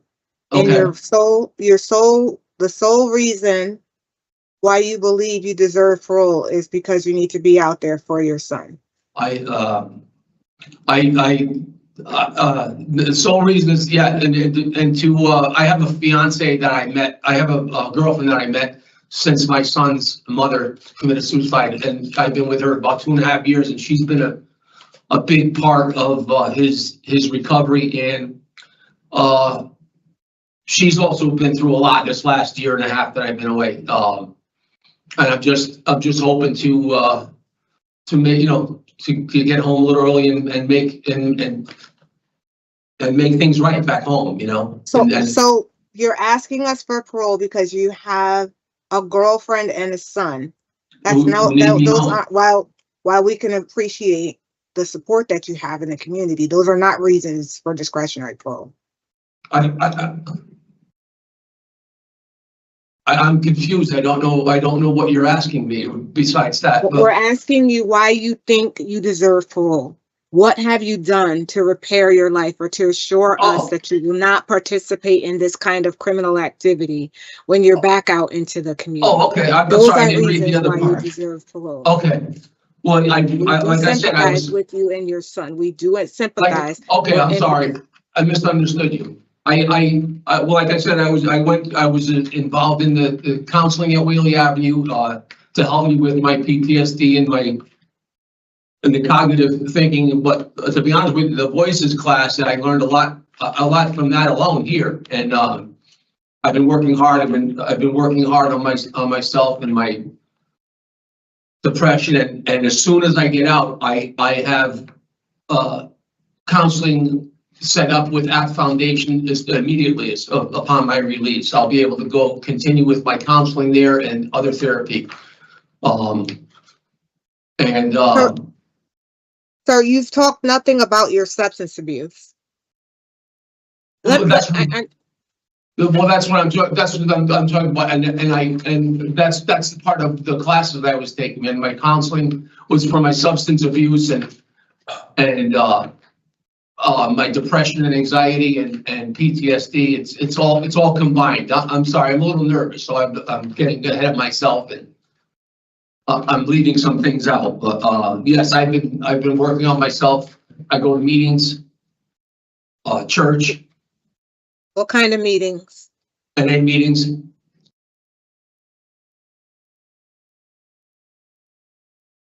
So, I have a I know you've sponsor. I been- have a sponsor at home who I'm in contact with also. we did receive that information. Excuse me. So you've been before the parole board before, you know how this works. Yes, ma'am. It kind of went out of order because you've had difficulties hearing with our speaker Yeah, at the actual office. I'm actually not feeling very well, so I'm not Oh. there with my colleagues, but sorry to hear that. Ms. Zappo is supposed to start with the questions, and I hope that you can listen carefully so that you can Okay. hear her clearly. All Ms. right, thank Zappo. you. Good morning. Good morning. So we've listened to what you said, and my question, Mr. Krasuski, is when I look back over your criminal history, and then we're going to get to the current offenses. When I look back, my first crime that gets registered as a larceny from 1994, so 30 years ago. And then it continues, and there's, criminal trespass, and then we start seeing some possession of narcotics and drug paraphernalia and reckless endangerment and more burglaries and a forgery. So the pattern is there, criminal mischief. And, for most of your adult life, this has been the pattern. So talk to me before we talk about the instant offenses about, is your son and everything that has happened in this recent history, is that enough motivation for you to move away from what your lifestyle has been? Well, I would just like to say this, that this time being incarcerated, I've had things happen to me. I guess you could say emotionally and spiritually, and been made aware of the harm I've done to my son and my family and my parents, who it's only by the grace of God that they're still supporting me and on my side. And it's taken me a while, but I see now that this innocent boy, there's no reason he should be suffering the way he's suffering. And it's only because of my selfishness and that participated in him going the way that he did with these suicidal tendencies and attempt on his life. And I know it's a big part of it had to be with me being gone as well. This is through talking to his therapist and my parents and him himself. And yes, it is a big motivation for me. I don't want to let him down again. I'm not a child. I'm not a kid anymore. And I think this is my last chance to make something of myself with my son and have a shot at life with him until he's an adult, and hopefully be there for him to help him get through his trials right now. So And be successful. Okay, thank you. So the current offenses that we're talking about, the larcenies and the burglaries. So here you are in your 50s, and what motivated you to literally go out and start stealing machinery and power tools and breaking into places? Was that fueled by your addiction, or tell me what was happening at that point? Well, yes and no. The one item was stupidity, getting involved with someone who had done that impeller that was taken. My last arrest was something that someone asked me to retrieve and I would have gotten a couple of thousand. That was like a $20,000 item, and I was greedy and selfish, and I thought I could just go pick it up and that would be the end of it. And I ended up getting arrested that day for it. And yes, I had slipped up a couple of times, and yes, that was why I had taken those tools. Yes. So when you. But then I'm sorry, but then I started I started to go to counseling at APS for just a couple of weeks before my arrest, and I wasn't able to get into an inpatient program. I was ended up incarcerated. Okay. What was your line of work usually? Mason. Okay. Were you having difficulty keeping your job or staying employed or finding work? Yeah, we just had a job finished, and I was laid off at that time. The job site that I was on was ended. It was set downtown New Haven, the hotel in the middle of the highway. We completed that, and we're on a down phase of the job. We'll get laid off for a couple of months or a week, 3 months. It depends. It depends on the job, and then you go back to work. Right. There's very few companies you stay working at. It's very, very hard to find a Mason contractor that keeps you going steady all year. Are you part of the Mason union? No, I'm not. I'm non-union. So is downtime part of the problem? Yes, and if I am able to go home, I'm not getting back into masonry. I have a family friend who owns Norcor Clutch in New Haven. It's a wholesale oil parts distributor. He's right on State Street, New Haven. He's been in business for probably 30 years, 25. Right after high school, he opened the business, and he's very supportive of me. And he's been a lifelong friend, and he's like an uncle to my son. He's helpful with my son, and he's going to put me to work. It'll be a safe environment. And after speaking to him, it's probably the best thing for me to do is to take a break from construction for a while. So back to your drug and alcohol score, which is a 4, which is, yep. We did note, I mean, we're listening to what you're telling us about the app program, and you also did an outpatient program in 2010, it looks like. Why did you start taking the perks? What happened? I herniated L4 and L5 in my back, and I was injured for, geez, I don't even know. It was quite a while back then when I originally hurt my back. And then they stopped giving me pain medication, and it started escalating from there. Escalating to what?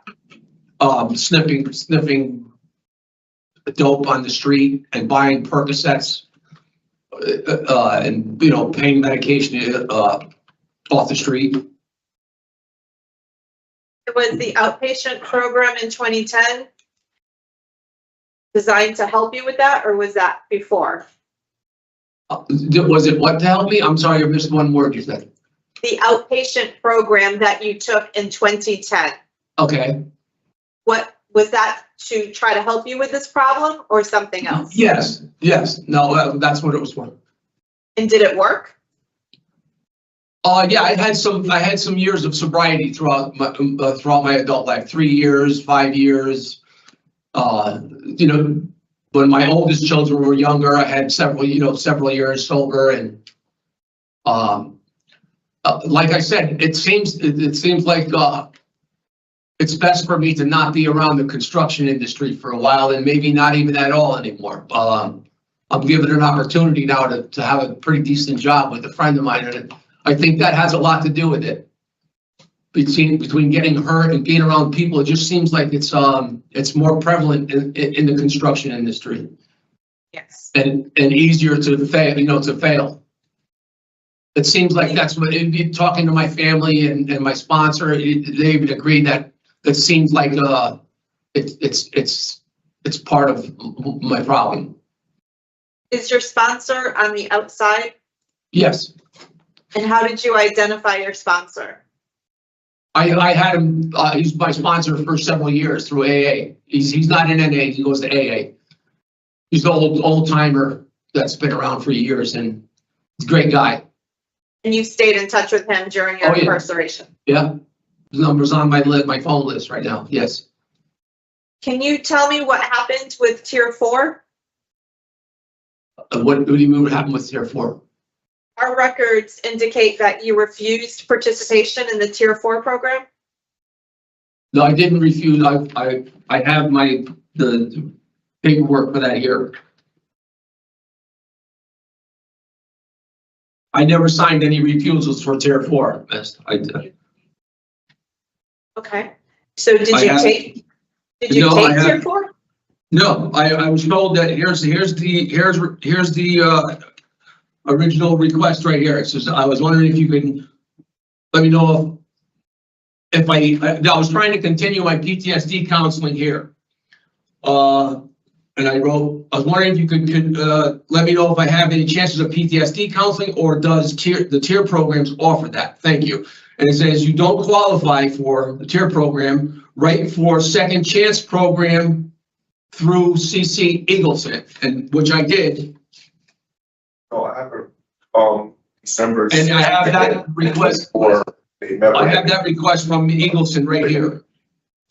And then I did fill out the application. Hold on, Mr. Kusowski. Hold on a second. So DOC has his record of December 2nd, 2024. He refused to participate in the Tier 4 program. Okay, so Mr. Krasuski, for some reason, your DOC record shows that in December you refused the Tier 4 program, which is what prompted my question. Yeah, you no, have any- I never refused. I never signed any refusal for it. No. Okay. I have the papers right here. I can. Yeah. It's on the 3. Here's the one from Eagleson right here, and the other one right here signed from Dixon Services. And I have here we go right here. There's another one from Eagleson for Pathways Home. Another group I tried to get into said, unfortunately, you do not qualify for Pathways at this time. So that's one said I didn't qualify for that because I wasn't close enough to going home at the time. That's another one. And then another one here for Lieutenant Olette, who there's a posted sign in the building that says to write Olette for that. Lieutenant Olette knows me, by the way. I know him from the last time I was here. And this is also for the second chance program, and he told me to write Eagleson also, which I did several times. So Officer Williams, I'm sorry, Ms. Zappo. Who is the addiction counselor or supervisor there in that facility, Officer Williams? It should be Council Supervisor Eagleson or Council Supervisor Such will handle those type of programs. So who are the people that he That's is Eagleson I referring? wrote right here. She wrote me back, and I did what I was told. But you're, Hold but on 1 second, because I can't hear. What was that, Ms. Berry? I was asking, his letters seem to indicate that he's asking for other things. And she's saying that you don't qualify for this, that, and the third, or he. I'm not sure which one, which gender. So they don't qualify for the tier program. Sir, just give us a minute to. Oh, I'm sorry. I clarify. thought you were talking to me. I'm sorry. No, I'm talking to the I officer. apologize. Thank you. But so I don't know the letters or the dates that he has on his paperwork, Okay. but the information that our records indicate as of December of last year, he refused to participate in the program. Can you tell us who entered that information in? There's no way for me to tell who exactly entered that information from this RT screen. But more specifically, it was December 2nd, 2024. And there's a note that it just says refused program for the Tier 4 program. Okay. I'm going to check the date on this. Actually, there is an instructor's name attached to this. Okay, But this is none of the council supervisors' names that is here. This request is 1210 that I have 24 for where it says you don't qualify. That's 1210. but you don't qualify for second chance, you don't No, qualify for the for tier other. program. No, this is the one I wrote for the tier program. Then they said to write, then they told me to write Eagleton for the tier program, which I did, and I have that. And then she said to fill out the application, which I did, and that was just recently. I haven't heard back from her yet. Okay, Because I think I have to go to, I'm sorry, okay. I have all that Okay. right here. I have all of them right here, every one of them. Okay, thank you. I'm sorry about the confusion, but that's the 10, it says right there. 12/10/24, Thank you. and then, I apologize, Ms. Zappo. and here's, this is 1/7/25 is when this Eagleton said, please fill out the attached form, which I did and sent it back. That's what she had sent me back, if you can see that. I can't see, I can see All right. writing, I don't know what it All says, right. but, It's But- 1/7, so it was only a few okay. weeks after the initial. okay. Please allow Ms. Zappo to continue with her questions, okay? I'm sorry Thank you. about that. That's okay, and I think that based on everything you're saying, the fact that you are documented as refusing tier 4 was confusing to me because it does seem like you're doing the work in order to prepare for release, and you have taken steps to do that through your mental health and your addiction on the outside. Programs on the inside would just be benefiting from that. So that's why I didn't understand that notation. If I, can I just say, I just want to let you know, I'm taking, this is not, I don't take any of this lightly, what I've got myself into and what I'm up against. This is very serious. I have, like I said, my son is my whole life, and it's just him and I, against the world, I guess you could say, when I get out. It's my responsibility to make sure he's okay. And I don't want to fail myself or him. Right, and I think that that's great motivation, as I mentioned to you. But the review that we do for suitability has many pieces. And Yes. one of the ones that I want to talk about, again, as a man who's in his late 50s, you've had opportunities for community supervision in the past, and you've only been successful a few times. You're going to have probation for this time, and that probation is going to put you into your early 60s with somebody in your life telling you and monitoring and supervising you. Do you feel that you're at a point, Mr. Krasuski, where you're going to accept and embrace that? Yes. Okay. Yes, I And do. tell me what that looks like to you. How do you envision that person and how that person is going to fit into your life? The person being me, you're saying? Your probation officer. Oh, my probation officer? Oh, sorry. Well, to be honest with you, ma'am, I had asked to get a couple of years extra because I felt I needed the supervision when I got out, and I was actually trying to get a little, I forget what it's called now. I don't want to confuse, but I had tried to get 5 years probation. I was trying to get. But they wouldn't. They stayed with the original offer that it only gave me 3 because after speaking to my family, my mom and dad and my fiance, I probably am going to need it. After the parole, if I'm granted parole, I was very successful on my last parole. I never had one single issue. I worked full time the whole time I was on it. I always submitted my paychecks, and I seem to do good on it, and I think I'm going to be successful this time. I just have a different outlook on the whole thing right now. I don't want to fail, and I think it'll help me to not fail.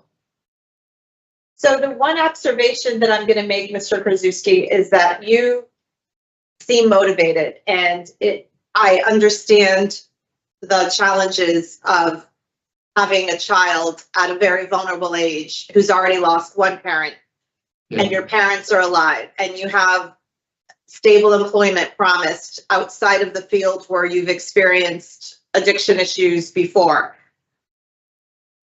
But I'm also concerned that you have to be entirely committed to, and this is going to sound harsh, but you do have to continue to put yourself first ahead of all of this in terms of your recovery. Because the minute that that falls off, then you are no good to your son, to your parents, to yourself. So Thank you.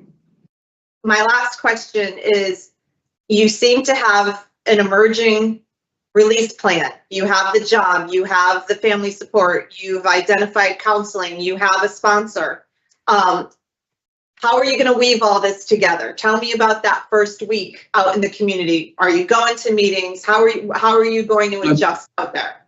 It's funny you asked that, because I was just talking to my fiance last night, and the App Foundation is I was in my building that I would go to was on Congress Avenue, and they just are moving to Guilford, which is even better for me because I don't have to go down into the belly of the beast, I guess you could call it, right? And so she's finding out how I can have everything, if I need to change any of my initial, to get back in, to get back involved with them, if anything changes, or do I just go there and do, they said I have to do an intake out there when I get out. So that would be the first day. If I know you have to go to parole first. If I have time to go there, that's what my priority is, to get out there and get signed up with them and get back into my counseling as soon as possible, because I've never went to one-on-one counseling before, and it was very beneficial to me. I've never spoken, and I've never opened up to anybody about things I've been through, and it seemed to really help me. I never realized I had PTSD as bad as I do until they told me, and that's my day one, is to go there and see my son, obviously spend some time with my family, and then hopefully my sponsor, if he's not working that night, whatever day it falls on, he's going to take me to a meeting. And there's a breakfast meeting on my first weekend that we're going to go spend a day at there's a club, there's a 12-step club he wants to take me to. We could go eat there, and they have several meetings throughout the day. So that's my first few days. I don't know how, depending on the timing and stuff, that's the only thing that would change any of that. Right. No, that sounds like a plan. I mean, these crimes were serious in terms of offenses on, property, and then obviously, weaving in the addiction piece, but it does sound like you have a plan in place. So I'm going to turn it back over to the chair in case anybody else has questions. Thank you, Ms. Apple. Mr. Rodriguez? Yeah, thank you, Madam Chair. Could you pronounce your last name for me again, sir? Krasuski. Krasuski. Yeah, 3 syllables. Krasuski. Yeah. It's the easiest way. I just want to be sure I pronounced it right. I didn't want to butcher your name. My concern is really around, center around obviously your history, which is quite extensive. Yes. The fact that you've had 10 unsuccessful releases in the past, which concern me, and putting you back out again. You completed Voices, but in your opening statement, you focused so much on your son and your family, you didn't say anything about what you felt about the victims of these cases, and you stole quite a bit of stuff from them, up to $36,000 in one of the pieces of equipment that you stole, and you didn't even mention them at all. I did read that. And you took Voices, right? Yeah, but you must not have heard me read that, sir. I did read that. He did. I did. Yes, I'm sorry. I can read it again for you if you'd like. I'm sorry. No, you don't have to. You don't have to. I take my. Yeah, no, I apologize. I'll take your word for it. No problem. I'm sorry. I don't remember. See, I think there's something wrong with this. I don't remember hearing. And then you have 4 additional incarcerations. What did you take programming when you were there those other times? Yes.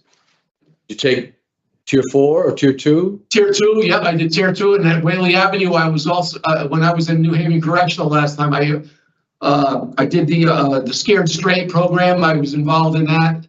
But this time, and during my incarceration, what really is burned into my head is the voices and the individual counseling. It's really had an effect on me because it's more of intimate. Then they really showed me where I was failing and what where I was having a lot of faults in my life. Thanks for that. And tell me, what is your additional support system separate from your sponsor? My sponsor, I have 5 brothers and sisters who are all married, 14 nieces and nephews, They all live 3 in the children. area? All in New Haven, all New Haven and Branford. One sister lives in Lebanon, Connecticut. right. But they're all, my brother's a detective he's a captain of detectives at Yale University who wants to probably beat me up right now. Okay. But Well, I hope he doesn't. But thank you very much. no, I know, I'm only kidding. I'm just trying to make. Madam Chair, I'm done. Thank you, sir. Thank you, Mr. Rodriguez. So I just went back and checked the record. It says that your estimated date is June 26th of 26. I had the wrong year. So let the Yeah, I record please thought it was reflect. 1 year. Yeah. It is. Mr. Krasuski, you sound very motivated, as Ms. Zappo has pointed out, and you certainly do have incentive. Your criminal history and your failed releases. Do you know that you've had 13 opportunities on supervision out in the community, and guess how many of those you completed successfully? Only a few of them, I know, but I kept getting reinstated. I was just caught in it was a bad, if you notice, it's always reinstated and failed and reinstated again. It was a bad cycle I was in, and I can assure you, if I'm given a chance, I will not let parole down or my family or myself down. I'm so done with this. Well, the fact of the matter is, sir, that you will have a chance. You're not serving a life sentence. You do have probation to follow your sentence. You do have support in the community, and it sounds like you have a viable relapse prevention plan. I'm just not sure, though, that you have risen to a level that's warranting your early release, especially since you have not participated in the programming that we would like to have seen you participate in. You were on probation when you were committing all of these crimes. So, I'm going to talk this over with my colleagues and see what their thoughts are in terms of your discretionary parole. And please just sit there. Your time to speak is over, and we're going to discuss your case amongst ourselves. Okay? You can sit there and listen. Just don't interrupt, please. Thank you very much. Thank you. I don't know where you guys went. Are you there? Yeah, we're here. Okay. All right. Ms. Zappo.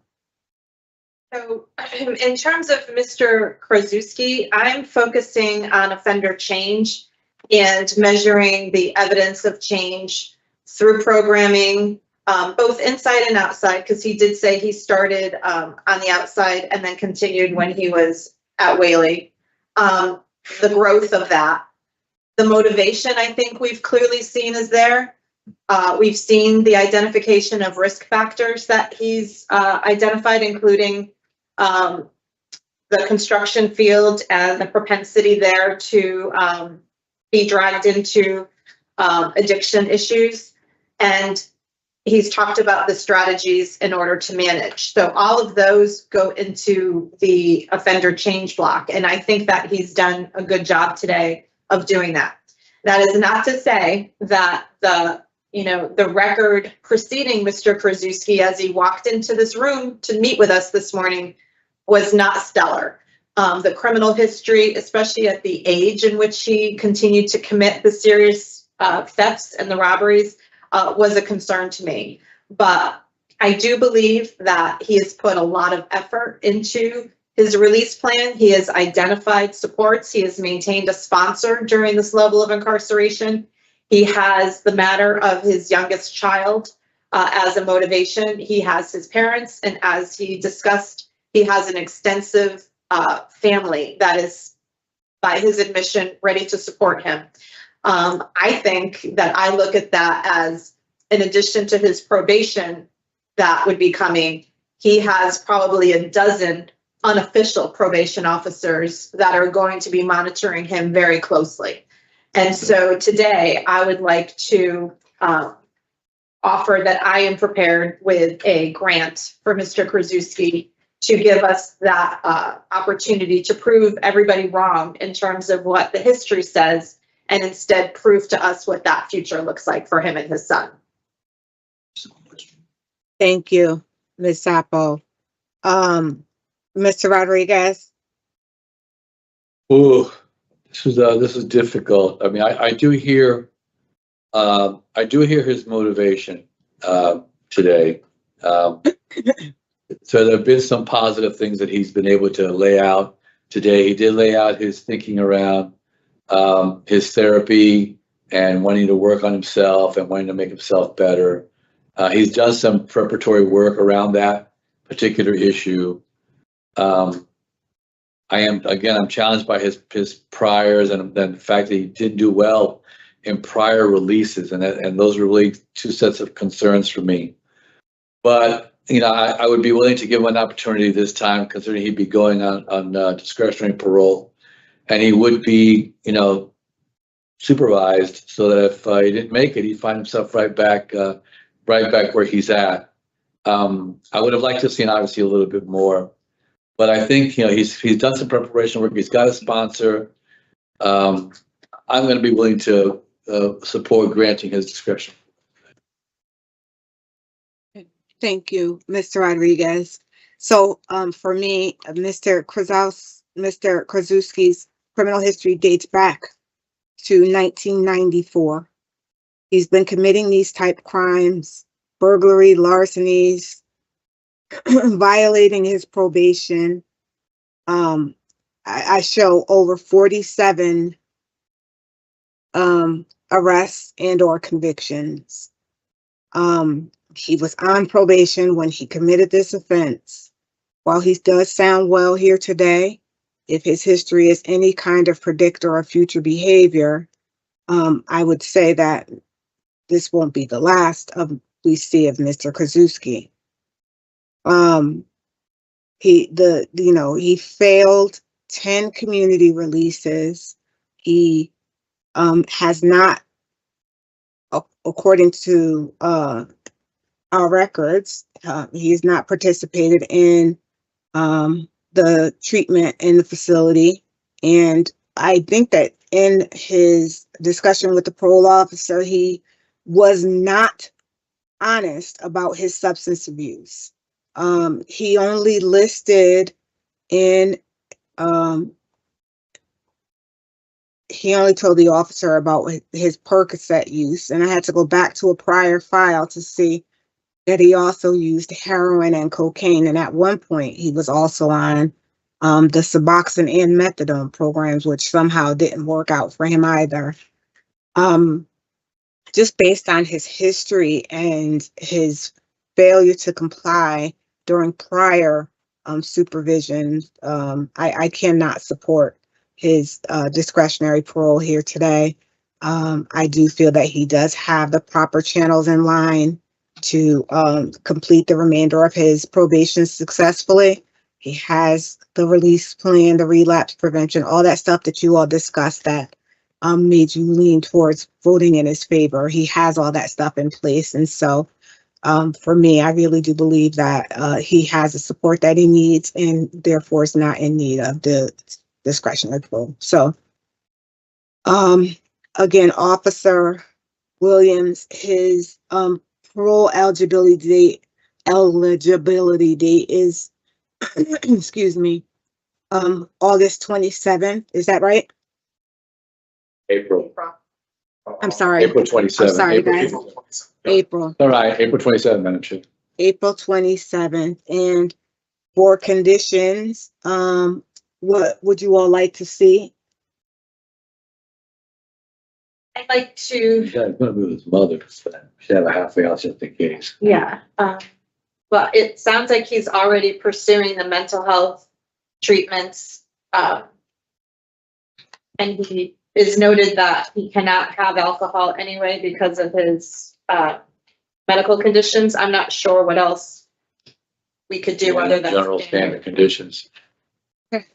So I move that John Krasowski, 199198, be granted discretionary parole on or after his earliest eligibility, April 27, 2025, with standard parole conditions. Is there a second? Second. All in favor? Aye. All those Opposed? opposed? Aye. So, Mr. Krasowski, this is a majority decision, sir. You will receive all of this in writing. We do wish you the best. Thank you, and I won't let you down, I promise, I'm gonna do my best. We hope Thank so. you so much. I'm This includes not gonna see you, the I promise. Thank you very much. 199, 198. Thank you. Officer Williams, can Am I we all please set? take a 5-minute break? Thank you, Madam Chair. Thank you.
Hi, sir. What is your name?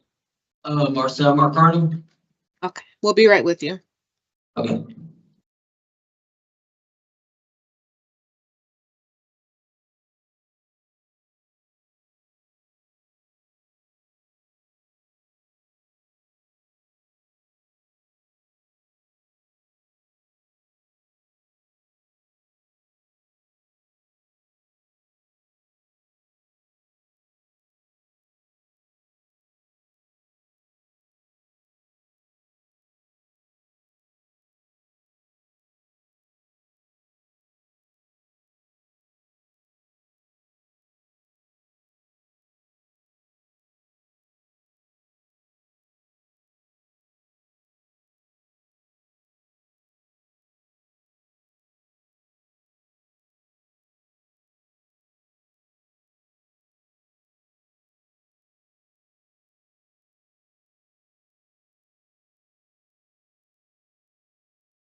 Madam Chair, are you ready to proceed?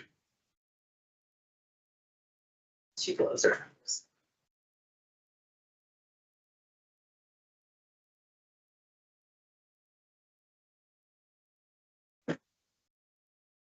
Yes, thank you. Good morning. My name is Officer Williams. Today is Tuesday, February 28th, 2025. And this is the hearing of the Connecticut Board of Pardons and Paroles. The following board members are present this morning. And by stating their names on the record, certify they have reviewed all statutory required documents and available pertinent information in preparation of this hearing. Good morning. I'm Panel Member Barry.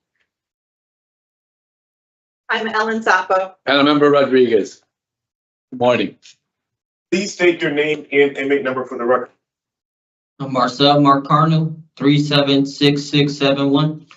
This hearing is being conducted in consideration for a parole application for Marcel Marcano, 376671.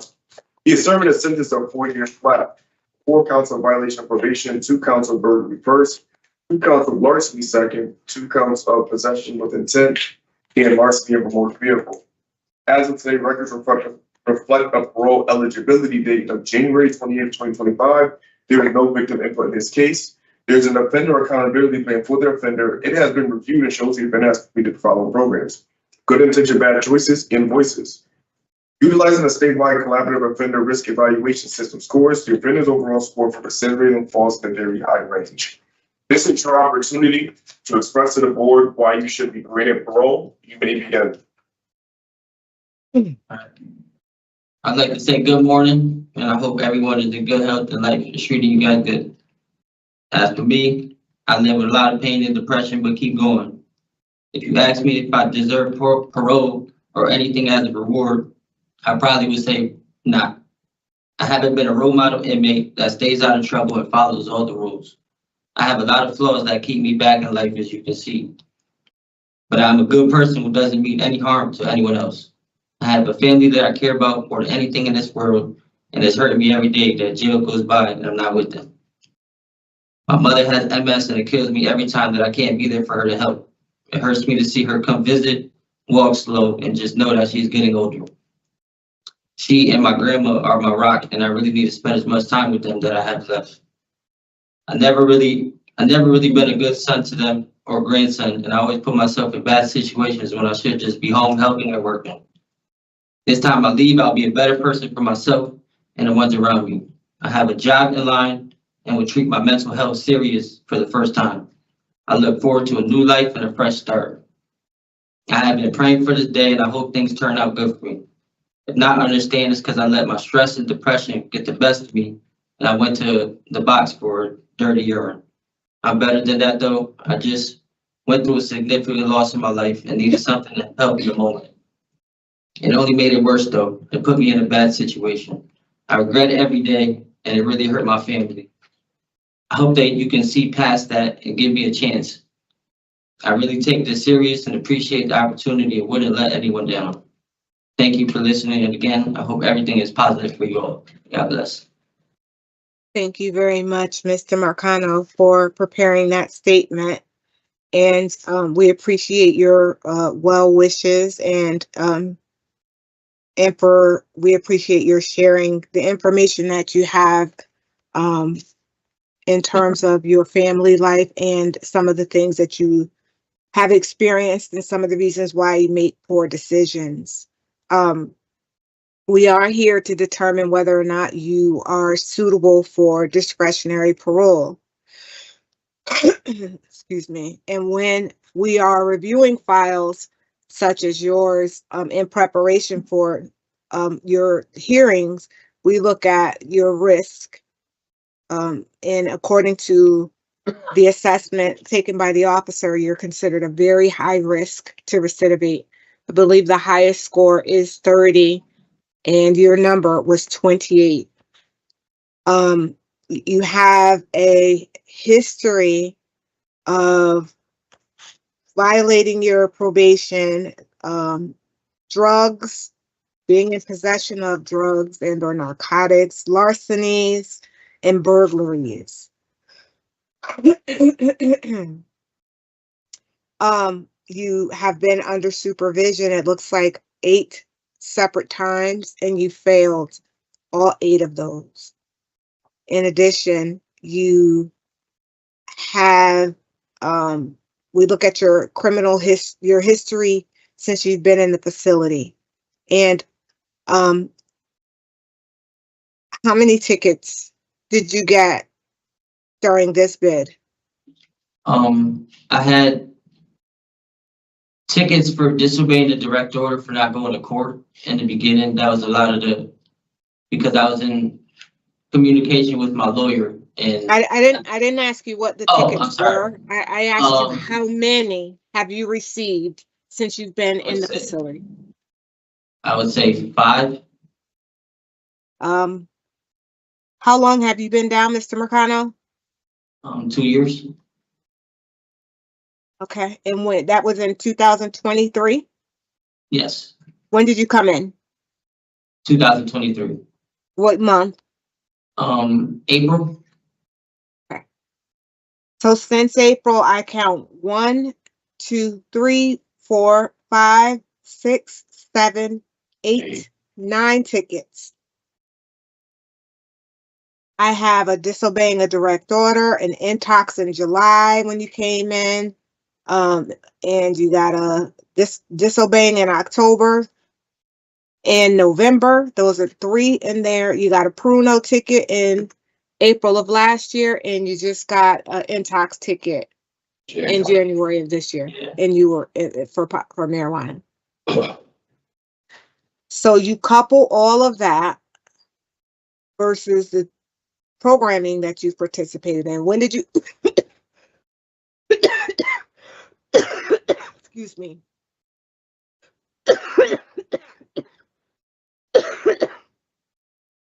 Sorry, excuse me. When did you finish Good Intentions, Bad Choices?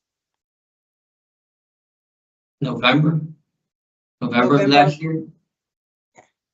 So, and you still went on to get another disciplinary infraction is the point that I'm trying. So it's very difficult for us to say that Mr. Marcano truly has demonstrated evidence of change and he's ready to go back out into the community and make better decisions when you have not demonstrated that with your behaviors while in the facility and your prior behaviors when out in the community with the 8 failed attempts. So, I mean, I have to be honest with you, Mr. Marcano, things aren't looking very well from my perspective. It does sound as if you still continue to have community support. If I'm not mistaken, you talked about your mom and your grandmother and your desire to be there. I saw in your release plan you included getting a driver's license, a job, going to barber school. All those things are very, very positive. And you continue to have their support, so you'll have somewhere to live and all that stuff. So I honestly wish that I could say that I could support your discretionary parole, sir, but this is far, far too much to be able to support it. I don't have anything here to say that if they ask me, well, Miss Berry, why did you support his parole? What can I say? Oh, well, he got 8 tickets. He got, he failed 8 times. He hasn't, I don't have anything to support that. So I do appreciate your preparing for today. And I also appreciate your keeping an open mind and listening to things from our perspective. And I also appreciate your honesty. And your first line was, if you ask me, do I deserve it? I'd say no. I heard you say that. And I was happy to hear that. That shows it shows us that you're accepting responsibility for your actions and you acknowledge that the things that you have done have not been in the best interest of public safety or yourself. Yes. Oh, I appreciate that. So thank you. I'm sorry. Who is Mr. Rodriguez? Thank you, Madam Chair. Mr. McConnell, I would also, I would also agree. Just looking at this, the tickets alone, are something that really concern us always. You've had a program about good intentions, bad choices, about making bad choices, and you chose to go that route. Even though I understand it was a time when you felt there was some real stress for you at a time, but you still, that's not the way that you should have utilized the skills that you learned. So you made it very hard for us today. That's one of the things that's going on.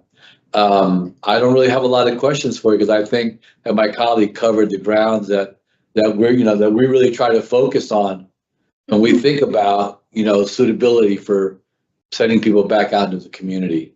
And for us, again, it is a public safety issue for us.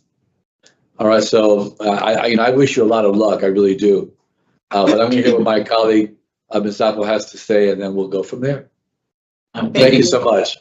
Thank you, Mr. Rodriguez. Ms. Zappo? Yes, I don't have any other questions. I think you both covered. Thank you. So I have Mr. Marcano denied discretionary parole because he was on probation, his poor institutional adjustment, and also his poor performance on community supervision. Or is there any other reasons? No. I move that Marcel Marcano 376671 be denied discretionary parole based on his poor institutional adjustment, the disciplinary infractions, his 8 failed criminal releases, and his crime was committed while on probation. Is there a second? Second. All in favor? Aye. Aye. All right. So, Mr. Marcano, you'll receive all of this in writing, sir. We do wish you the best of luck.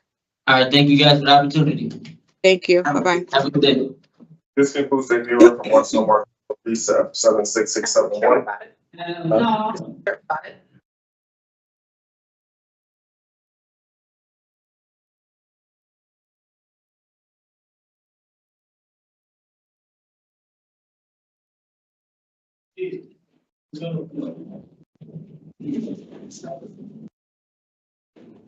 Good morning, sir. What's your name? Good morning, my name is Mr. Cooper. Thank you. We'll be right with you. Yep.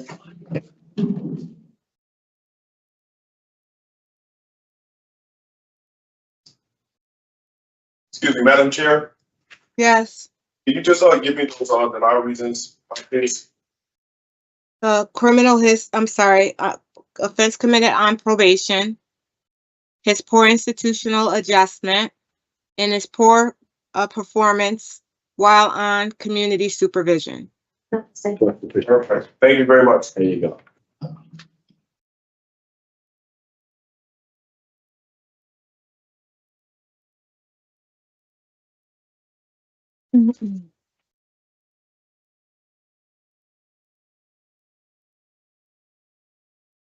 Morning, my name is Parole Officer Williams. Today is Tuesday, February 28th, 2025, and this is the hearing of the Connecticut Board of Applying for Parole.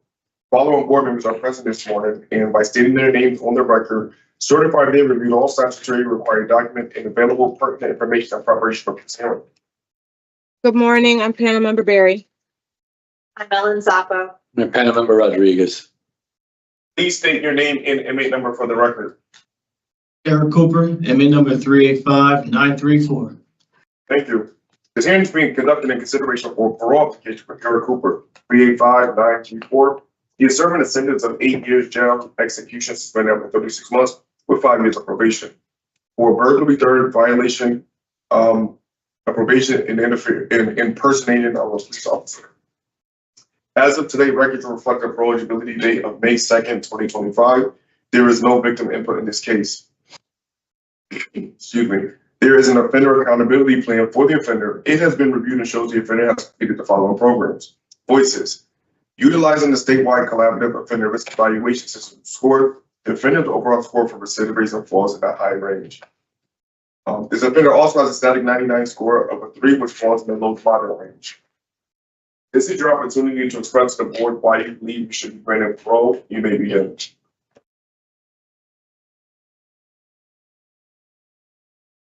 This is your opportunity to express to the board why you should be granted parole. Well, first of all, if you guys may, if I may, because I wrote a little thing for the board. I take full accountability for the crimes I've committed and the people affected by them. I have made a lot of bad decisions in the past that have driven me to be a better individual. And since I have been incarcerated, I have learned and realized that me being away from my loved ones has made an impact on me as well as them. Therefore, I would like to take this time to apologize. Upon release, my plans are to maintain gainful employment. Also, get my certification as a personal trainer. I would also like to seek training in I would also like to seek training in the work to be in the medical field.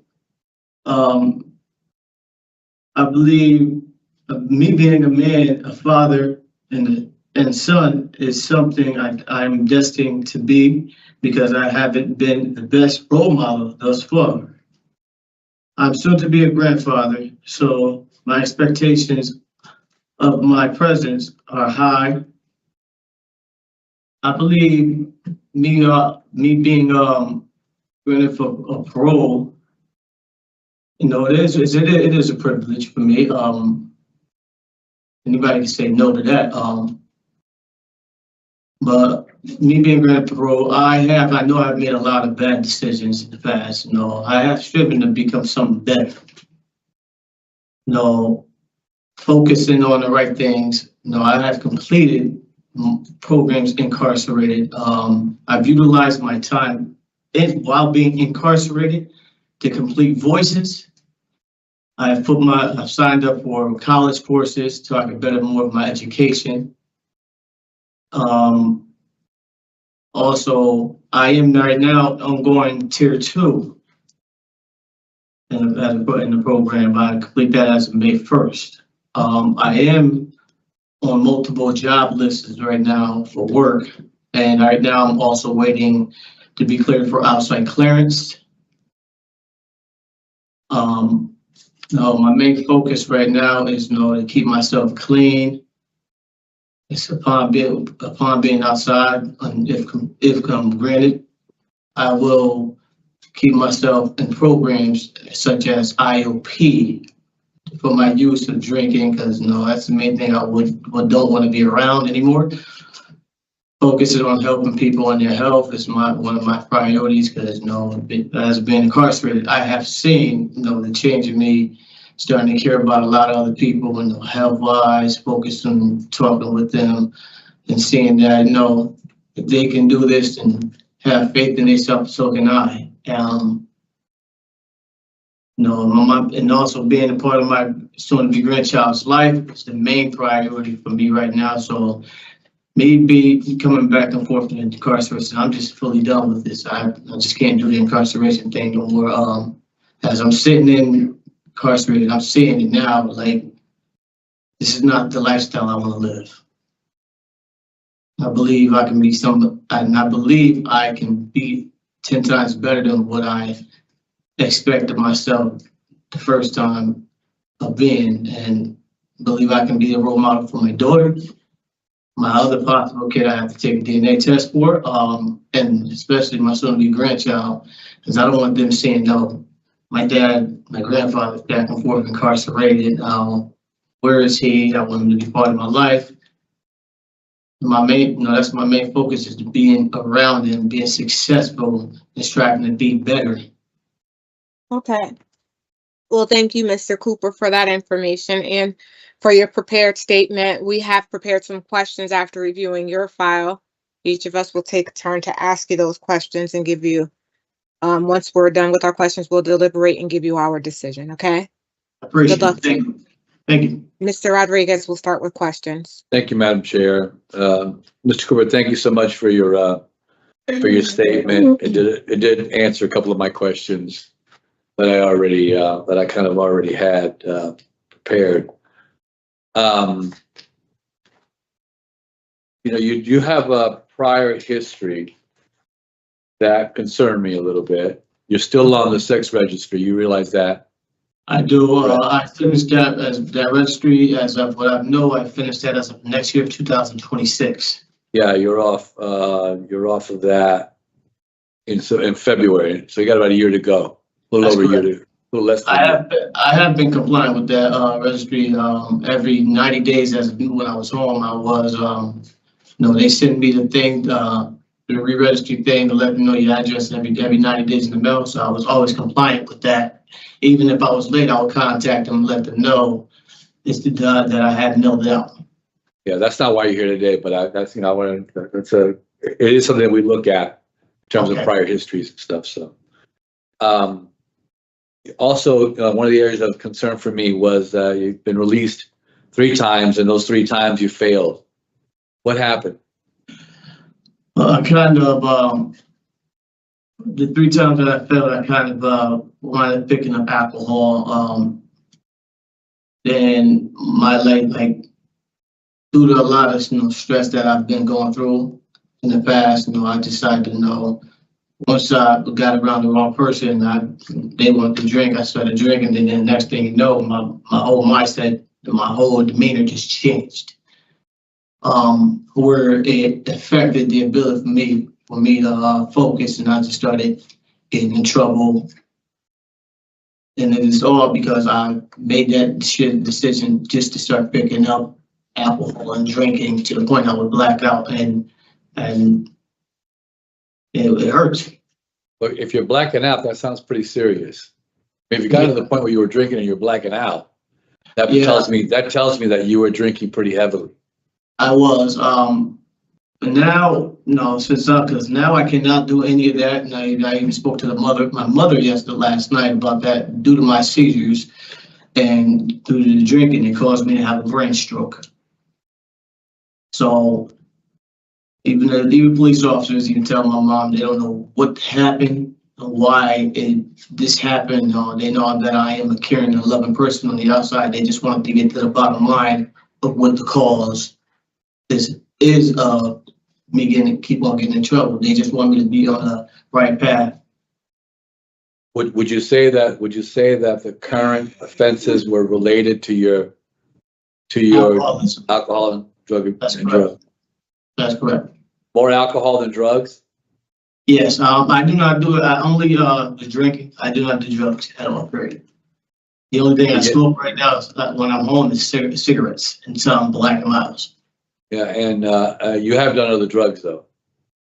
That's the last one was 2018. That was cocaine. That was just to try. That's not for me.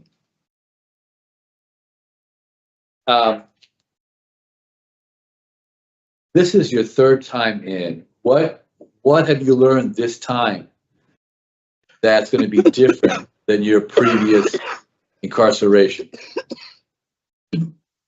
Well, being incarcerated, I have learned, that being incarcerated, to me, it's not fair that I have put myself in situations to the point it was like, now it's affecting not just me, but it's morally affecting my family, my kids. And as I sit down every day just thinking about it. I'm like, dang, this is not for me. I've made the wrong decision. I should have never, committed these type of crimes. I should have stopped drinking the first time. I can't do this anymore. And what I sat down and learned, not just by myself, but other individuals are telling me, what you need to do is get out there, be something. Be yourself. Don't follow everybody. If you choose not to drink, drinking is not for you. Focus on the right thing. Get success. Follow the path and the road that you desire. Since drinking was a significant part, what have you done while you're there? Let me finish for a second, please. You completed Voices, right? That's correct. Yeah, and you feel like you've learned a lot from that, from what I understand. You just completed that in January. Yes, and you had addiction services on your OAP. What happened? You didn't do? I'm in tier 2 right as of now. Oh, you are. What's your completion date for that? May 1st. Oh yeah, you showed that. May 1st is the completion. So far as it's been going, it's only been my second. Tomorrow marks my third session. Yeah. So there's some things I want you to consider while you're there. One is to consider working on starting your plans for a sponsor. Okay. And get involved with CCAR. CCAR? Yeah, you can ask about it while you're in your tier 2. Okay, I can definitely. But connect with them. I can definitely. Your parole day is not until May. Okay. So I could definitely get right onto that. I can actually write a counselor as soon as I get back, because I go to the mail when we going out to shop. I throw it into the mailbox and utilize my time while being incarcerated and doing multiple programs and learn more. So in terms of this particular situation that happened to you now, that you're in for now, you threw a brick through somebody's window? Yeah, while being intoxicated. It's not funny, because that person was actually a friend of mine. That was just that person was a friend of yours? Yeah, I was actually working at the store for him. So that store I worked for him, I think once I got drunk, I just kind of got pissed off. And the breaking into cars? Breaking in the car, I made that mistake. Yeah, I was pissed off. I'm not gonna lie about it. All of that. I was actually pissed off about something that night when my mother had got a phone call and it came back to me while I was already intoxicated. So instead of me not, taking it out, because I don't like fighting, and I should have never threw it at the car. I should have just decided to walk off and just take a walk in the park or something. I've made the biggest mistake by burglarizing and breaking into somebody's car and damaging their property. And the day when they arrested me, I didn't realize it because I was too intoxicated. When I woke up, I'm like, what happened? He was like, you was arrested. I said, for what? He said, you broke into somebody's car, you were watched. I said, oh my God. No, I didn't realize that. And then hearing it from my attorney when he said it, I'm like, Jesus Christ, I wish I could have taken it back. Yeah, well, that's what happens when you get drunk, though, right? You told me you black out, so you were heavily drinking. Yeah, and like I told my mom yesterday, I don't like drinking. That was just something try to fit in with other people, show off, and try to relieve stress. But I kind of figured something that if I stress now that I'm utilizing the watch and here, sometimes I sit back and kind of stress a lot of things. But to take off that stress, I've learned to work out and relieve a lot of the pain. And tell me about the threat, DR. The threat, well, that through the text message, that I didn't really consider it a threat because I am incarcerated and try to, because I don't put my hands on my daughter. So if I say something to her, about disrespecting, because she does tend to disrespect adults and her parents and other people around her. So I had to say it to her, and I'm thinking it was her, but it would come to find out it was the mother of my child. I did tell her, if I find out you disrespecting your grandmother, I'm going to have one of your aunts come down there and, excuse my language, F you up. That wasn't necessarily meaning I was going to have my sister, put their hands on her. I was going to have her come and actually sit down and discipline her by talking with her. But the mother kind of took that as a threat. Well, that's definitely not the way the text sounded. I mean, if you read the text, it was a little bit more than that. Yeah, you know what I mean? I basically saying that if when I come home, I'm going to discipline you basically by I'm going to beat you as well. Yeah, I know I said that. I was kind of angry. I'm not gonna lie, I was kind of angry and upset. You were not kind of angry? Yeah, but I already kind of figured that it was the mother of my child because I know what my daughter writes. Because it's not the first time the mother of my child did this. My last incarceration when I was in Osborne, she also contacted up there and tried to state something else. Yeah, but you need to figure out other ways of handling that kind of response. And, as of right now, we have that's something that we got to look at now. You know what I mean? It was 2024, wasn't that long ago. August. We're only in February. That's correct. Well, I actually from the mother of my child because I know I can't have contact with my daughter for about, I guess, a year. The mother of my child, she tends to argue with me, so I kind of tend to always tell her, listen, I'm not going to be around. Now I tell her that, no, if you're going to cause problems, please don't text on a tablet at all. If you're trying to get in contact with me, just please get in contact with me through my sister or my mother.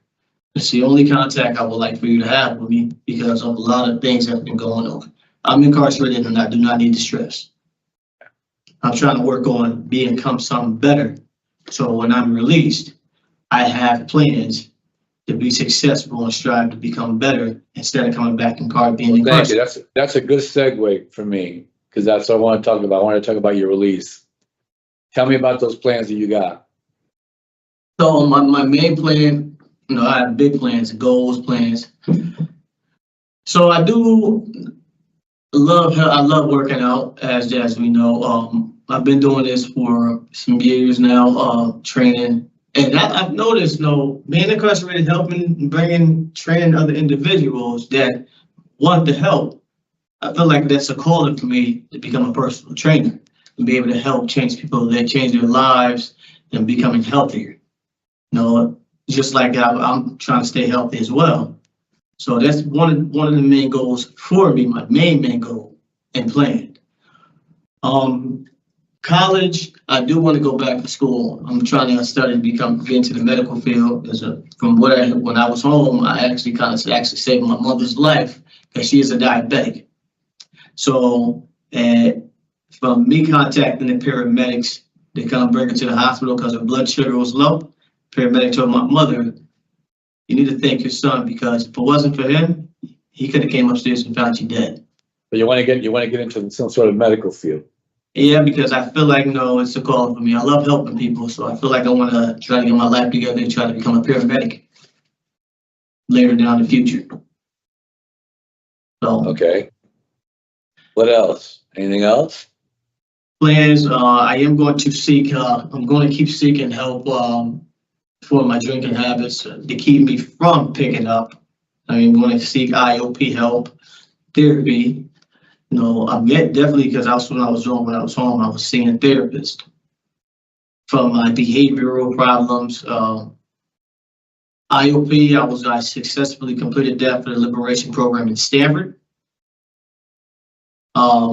But in Norwalk, where I live, there's a place called Norwalk Counseling. They seek both for therapy and counseling for like drug habits and everything. So I believe it's something for me. I'll be able to do something proper, and I'm just going to keep myself employed because I'd like to stay busy. Do you think you have an anger problem? I really don't. But since my diagnosis, I am bipolar. That diagnosis was given. I don't want you to go into anything very deep here because we are public.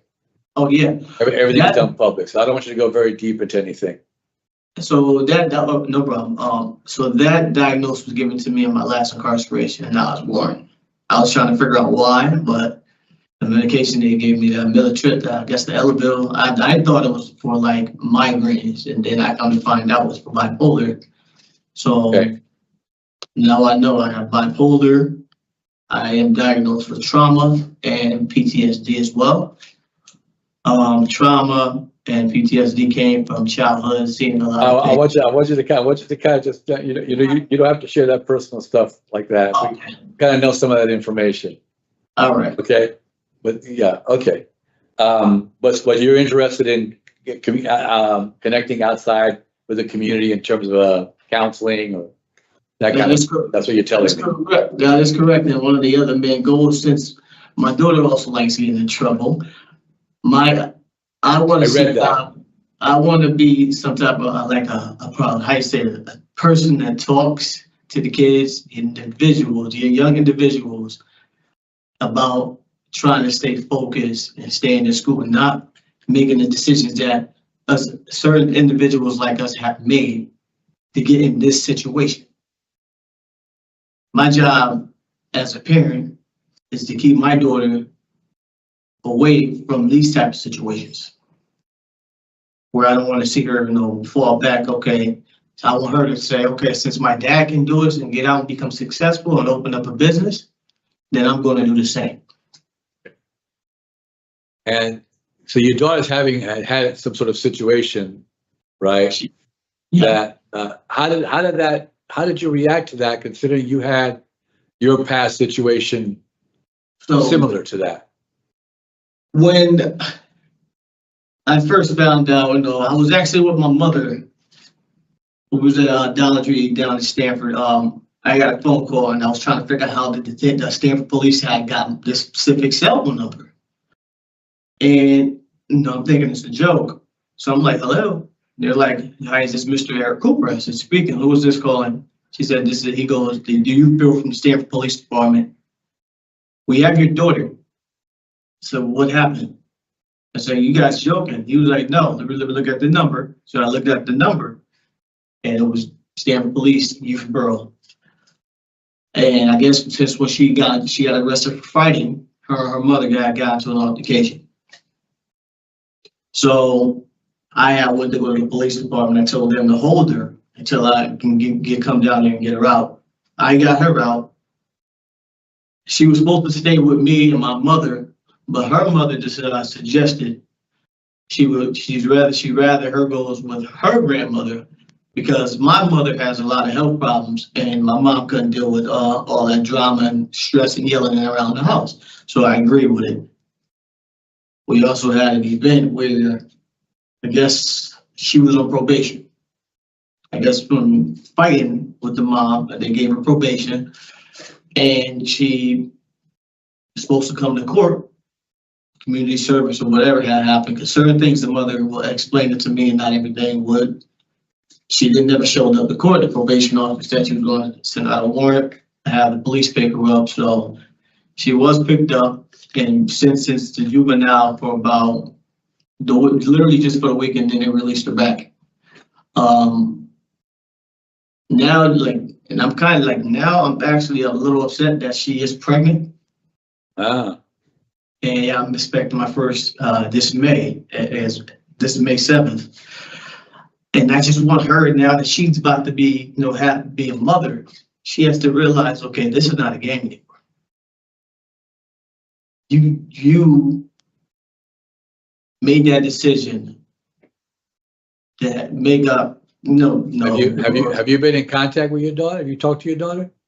I haven't spoken to her since the situation, the text message situation. No. Listen, I appreciate you answering my question. It looks to me like you're at least, thinking in the right way right now, and you're kind of moving in a pretty positive direction at this point. And my job is to I keep think if you got the man up now and do what you got to do. But I get a good sense that you're kind of moving in a positive direction, and you're thinking in a positive way right now. Whether or not for me that convinces me yet about your suitability, I want to hear a little bit more from my other colleagues. But I do think that you're at least thinking in a positive direction at this point. Right, and thank you for talking to me. Thank you, Madam Chair. Thank you, Mr. Rodriguez. Ms. Zappo? Yes, thank you. Mr. Cooper, can you identify and tell us what the risks and triggers are for you upon release? So my risk and triggers are being around negative people. Alcohol is the main trigger. I don't want to go back down that road anymore, period. So those are the main triggers, is the drinking, the basically violence and the disrespect. I can't be around none of that. My focus is just striving to be better and going down the right path. Can't go back the opposite way. Right, and I agree with my colleague that there was a lot of positive that you're talking about today, but in terms of suitability, for someone who has had such a significant drinking problem, those cravings and the risks are real for you, and it's very easy to slip up. Oh, look who's home, welcome back, have a beer.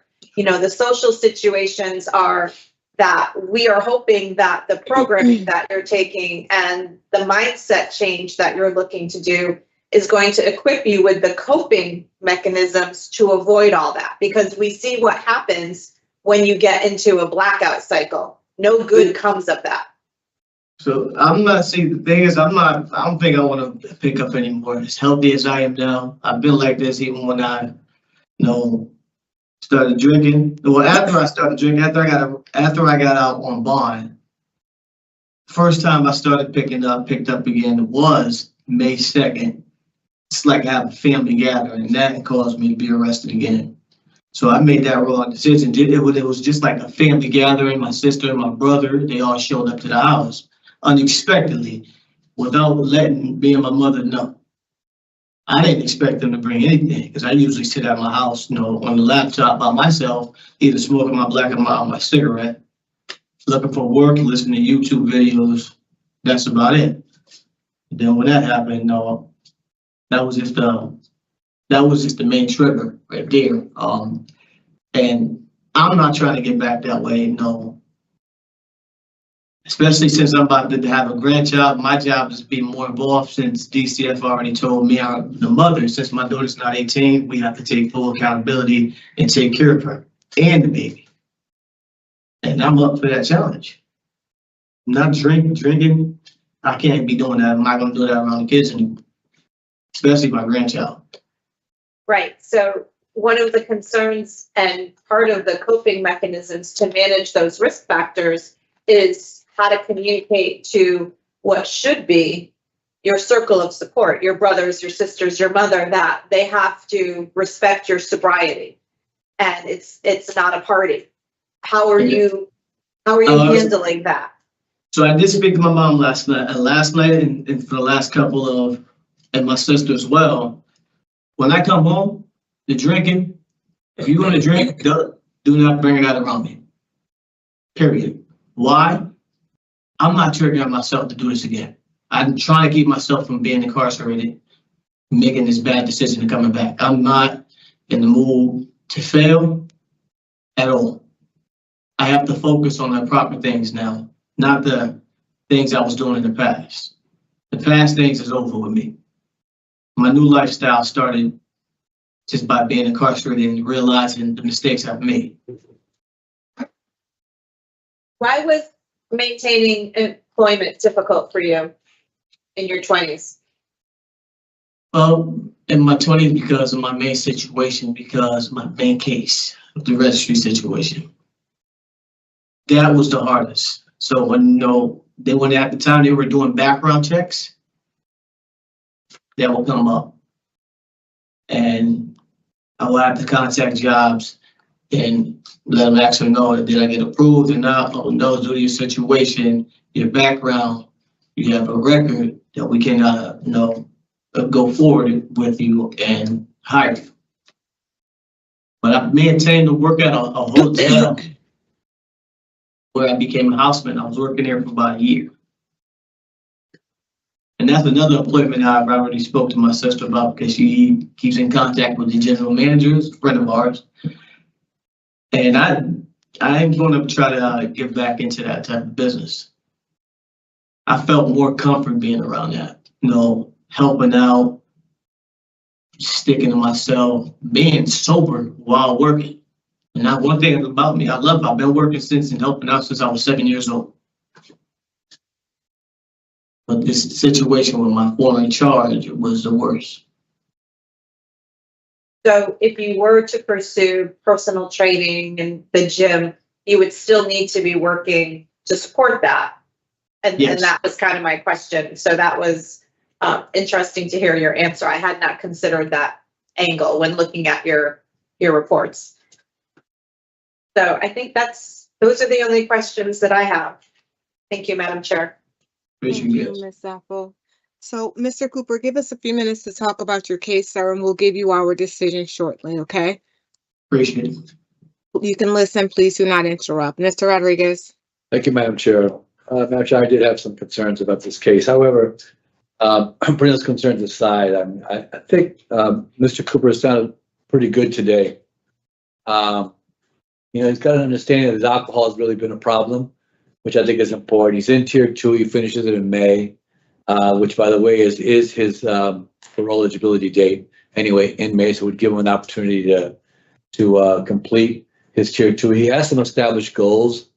I think it's going to be a little challenging to be a personal trainer with his background at this point, so he's going to have to try to work that through. But he's got some educational goals that he wants to complete. He's taken voices, which I think has given some insight into the issue of his victims, and I think the situation with his daughter may have opened his eyes as well a little bit. I am going to be supporting his discretionary parole today, because he's then going to have 5 years of probation after that. So I am definitely going to be supporting his discretionary parole today. Thank you. Ms. Apple? Yes, I agree with panel member Rodriguez. I appreciate that Mr. Cooper has taken full accountability of his very bad decisions, his apology, and the goals that he has set for himself. The irony is not lost on me, Mr. Cooper, that the cycle is repeating with your daughter as a young parent, just like you became a young parent. And I think that you need to understand that alcoholism is a disease and that you need to fight that with treatments, just like your mother is fighting diabetes and just like other people fight their diseases in order to stay healthy, both mentally and physically. He has adequately, to me, talked about his release plan. He's identified triggers and risks, and he has already talked through scenarios about what could potentially happen if he is encountering the risks of having alcohol socially or otherwise. The crimes are serious, and I think when you think about the fact that you don't even recall them because of the condition that you were in, that should serve as a huge motivation for you to change your life and ensure that, this doesn't reoccur. The thought of what could have happened with you being under the influence, you could have been driving, you could have taken other people's lives. There's a lot to be thankful for, and I hope that you use this opportunity wisely in terms of moving forward. Yes, ma'am. Okay, what conditions would you like? No alcohol, Yeah, I had no, no contact with co-defendant yeah, Joshua Banks. halfway house. We're not sure about the sister's placement. Right. The halfway house. What is Joshua's last name? I know that I thought I wrote it down. I'm sorry. Thanks. Oh, Banks, okay. Thought I wrote it down. That defendant. Oh, quick question. I do have a sponsor. I don't know. That is my sister's address up in South Norwalk. We put it, but she just has to be approved, right? She hasn't been approved yet. She has to be approved. Okay. Yes. So until she's approved, we're putting you down for a halfway house. She said. All right. Okay? No problem.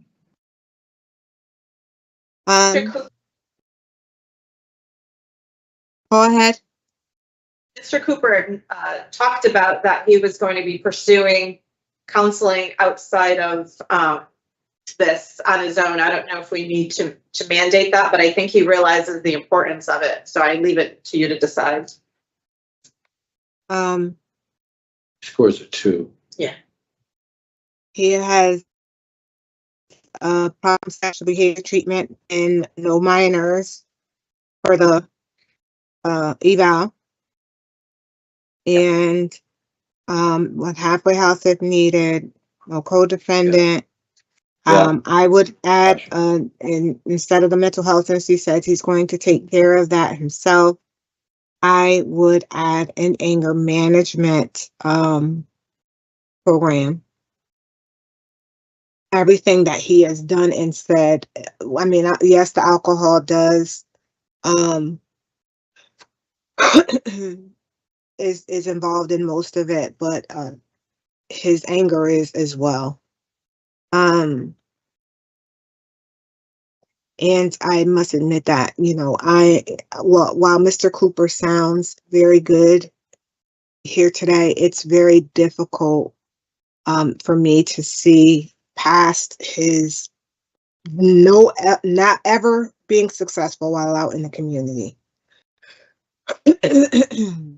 Sorry. But his parole eligibility date is May 2nd, Officer Williams. Yes, that's correct. And he's still in the tier program, so he needs to complete that program.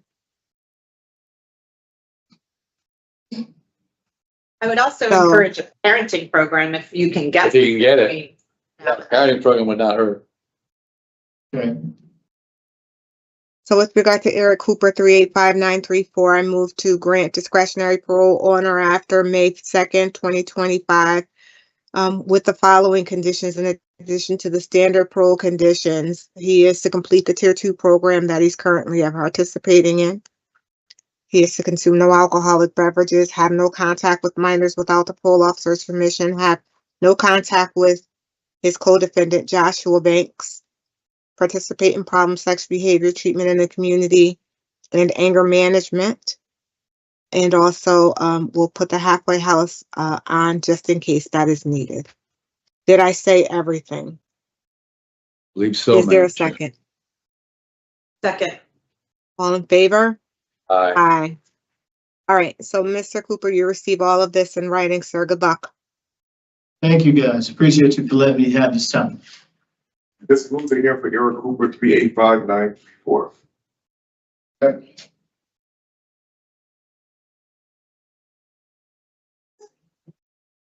Set I up. hear you. Oh, we're off, right? Madam Chair, I just want to ask, we set a problem of sexual behavior treatment, but that was an old offense where he's already been adjudicated. Do we still need to set that? So according to what I reviewed, we need to probably get off here and call me on the office phone, please. Okay. Okay. Yeah, no, I'm not gonna dispute it. No problem. No problem, Madam Chair. Hold on, I'll email you. No problem. Good. Thank you.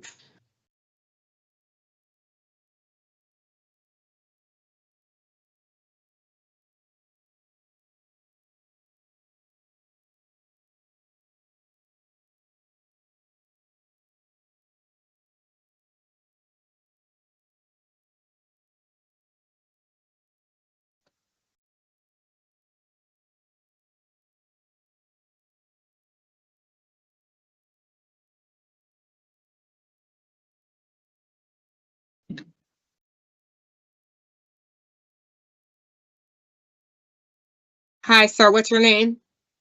My name is Sean Owens. Thank you. We'll be right with you. Yeah, no problem. Thank you.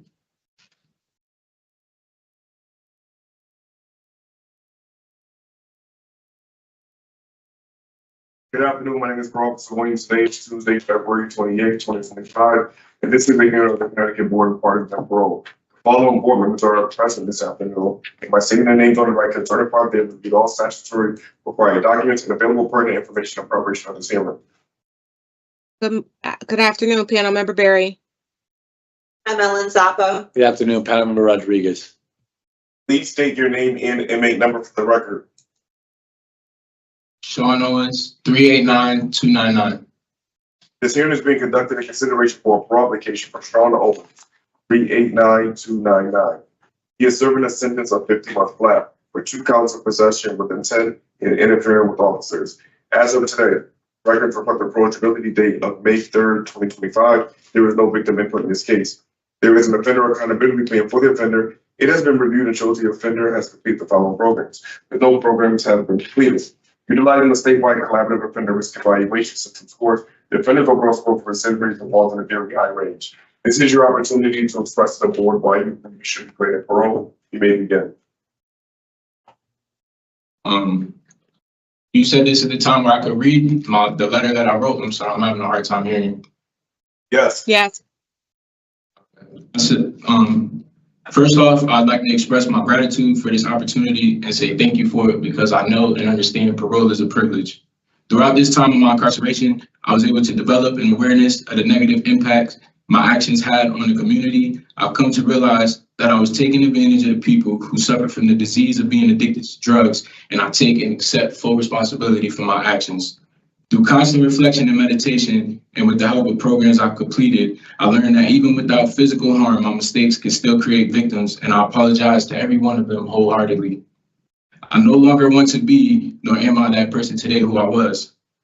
Although during these last 6 months, it was followed by a little slip up, it should not outweigh 3 years of being a role model amongst my peers by completing every program Hampden County Sheriff's Department offered, as well as helping develop and create requirements to new ones while remaining ticket-free and holding a 7-day job where I worked amongst staff, prepping, cooking, and serving their food in a separate kitchen, provided to staff only 5 a.m. to 7:30 p.m. during my time served in Massachusetts concurrently to here back home in Connecticut. These last 3.5 years, I've grown as a man and prepared myself for nothing but success upon my release. By applying myself with the necessary skills to be a successful member of society. These skills include many job certifications like custodial maintenance, hazmat, OSHA 10 General, OSHA 10 Construction, ServSafe, and AWS Certified American Welding Society. These achievements raise my eyes drastically at being successful and gives me the opportunity to obtain a job with livable wages. I've completed programs that are cognitive, behavioral-based focused on integrating coping strategies, utilizing the 4 core skills of dialectical behavior therapy in order to support wellness, functioning, and recovery. I've completed programs that assist individuals in developing effective communication skills from a solution-focused and strength-based discussions, addressing perceptions and obstacles that interfere with effective communication. I've completed inpatient drug programs that are staffed by appropriately trained and competent personnel who seek through the counseling process to work with patients the underlying factors of addiction, identifying effective strategies for the patients to develop as tools and realization of a drug-free lifestyle. I've also completed a full semester of college, and I'm eager to continue my educational journey upon release. My plan is not to run away from my problems, but to address them and stay away from the temptations of the negative things and people I was involved with that led me to prison. I understand things don't go as planned, but I know my goals are realistic and obtainable. I'm certified and educated in many fields, so even if one door won't open or is closed, I have a plan B, C, and D.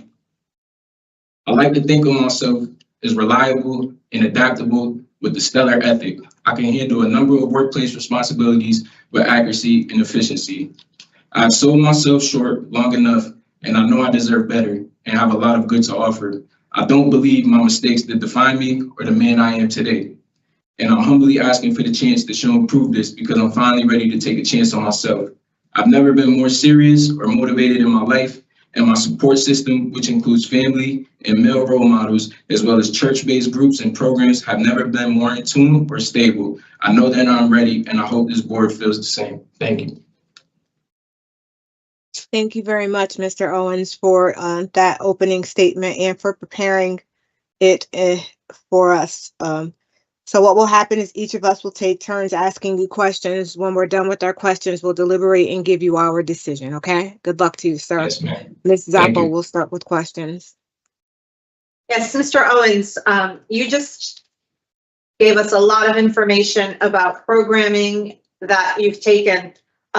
In terms of this particular incarceration, our documents are not showing program completion. So can you tell me, go through those programs again and tell me when you took them and where you took them? Yes, I can. I have them all right here. For back here in Connecticut, I've taken the one program that was on my OAP, and that was Voices. I've taken and completed it. 1 second. Yeah, I have that one. Yeah. I completed, hold on, I got it in the book. I'm sorry. You got Voices. You took Voices? Is that what you're talking about? Yes, I took Voices, but I also, the other programs that she was asking me, I have them right here too. I just gotta open them up. I've taken DBT skills. I've taken Rewire CBT. I've taken Ideas for Better.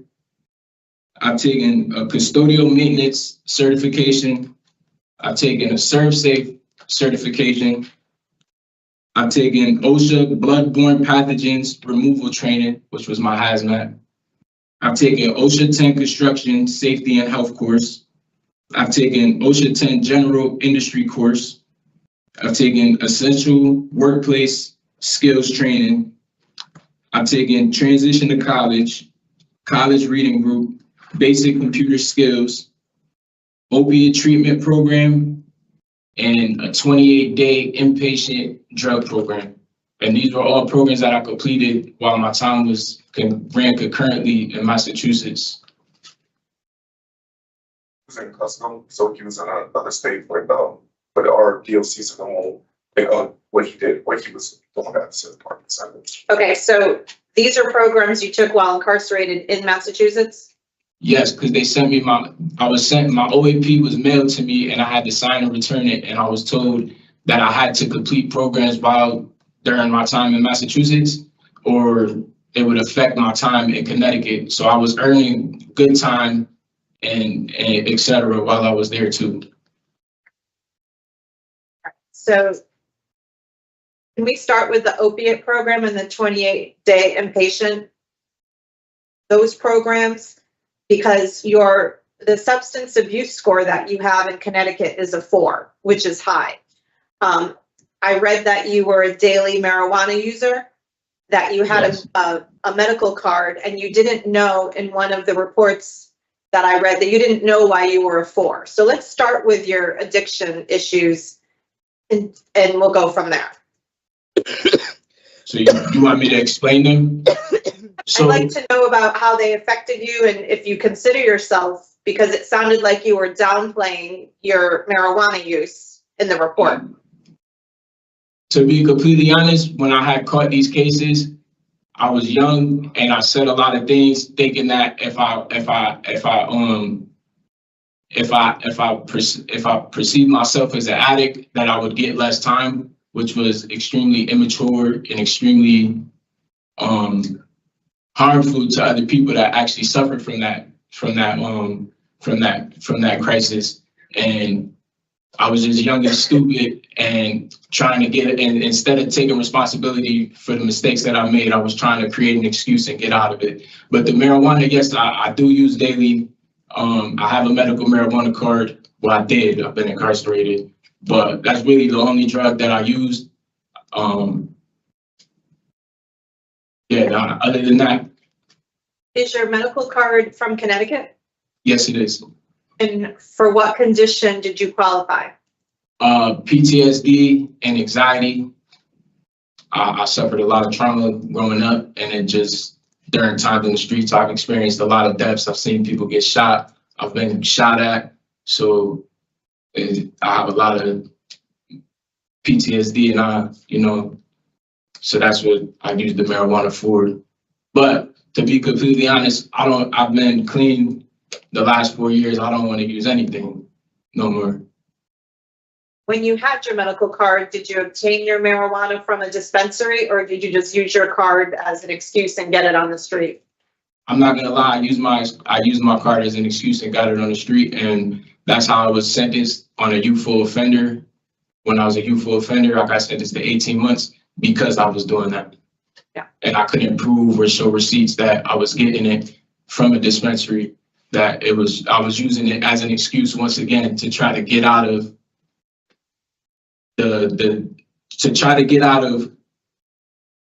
what I did, basically.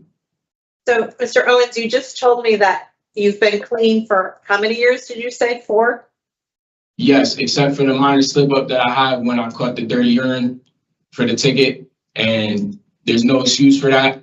The only thing I can say is I made a mistake. I had something going on. I got transferred. I lost a lot of the crutches. I lost a lot of the support system. Well, not lost, but being transferred to Connecticut, the support system wasn't the same because I was in Massachusetts for 3 years and I had a great support system there. I was going to programs every day. Like I said in my letter, I was running programs, I was creating programs, and then I got here and things got extremely stagnant. I was stuck in the dorm. I wasn't working, and no excuses. I'm not trying to use it as an excuse. I'm just saying where my head was at, and I made a mistake, and I learned from that. That's the only mistake I've had in 3 years. I have no tickets other than that one. Well, the 2 that I caught back because I caught, and then I obviously had something. But other than that, and I know that's not the way to go. Like when I'm stressing, I know, or when I'm having any type of crisis, drugs is not the way. And I've just been trying to build up my support system through my family and contacting the counselors that I have and the male role models that I have and the church-based groups that I have. So that way I do not make that mistake again. And I haven't made that mistake again since then.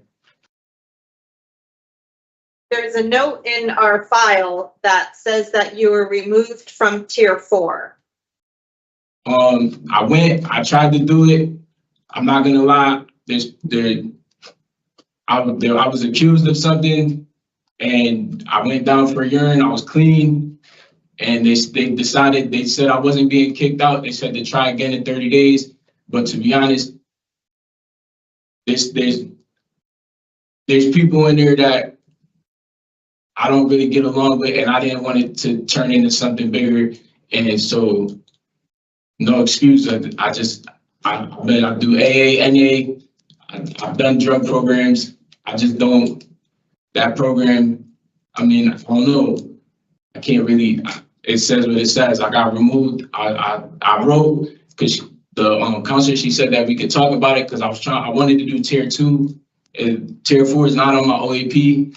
So originally I was the one who wrote addiction services to do tier 2. And they told me my drug score was a 4 because of the things that I said when I was arrested. And I tried to explain to them that I've never smoked crack or done fentanyl or done methamphetamines or none of that in my life. But they said because I've said it multiple times during my during the arrest, during this case, that they don't believe me. But I tried to explain to them I don't have that type of drug habit or drug problem. Okay.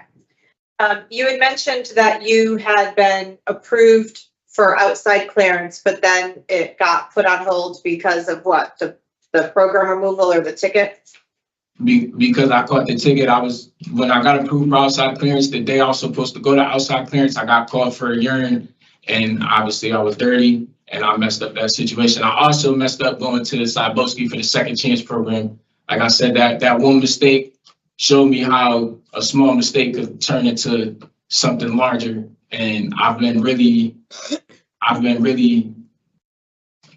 on myself to not make them small mistakes. I'm a big believer in the small things and other things that turn into the big things.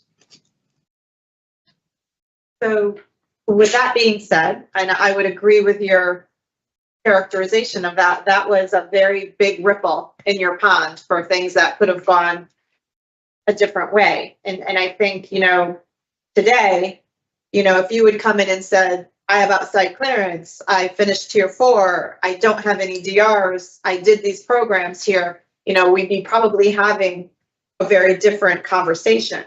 I understand we do have a lot of documentation, and I've read about your younger years and some of the things that you've gone through. It does note that at one point, Mr. Owens, you had spent some time in foster care. And then I was curious because in another section, it says that you note your mom and dad as supports. So tell me about that. How do you end up in foster care and then your parents are your supports years after? Because once again, I don't believe that people are defined by small mistakes. My parents were young when they had me, and they went through the necessary changes to be able to obtain this back within a year or 2. And ever since then, they've been there for me through thick and thin. And, whenever something happens, they're the first people I could call. To be honest, I don't have nobody else while I'm here. They're the only ones I can call, other than like my cousin and my brothers and sisters. But my parents are really my main support system. If it wasn't for them, I wouldn't have sneakers on my feet. I wouldn't have commissary in my locker. And you know what I mean? When I didn't have anywhere to stay, they always opened their doors for me.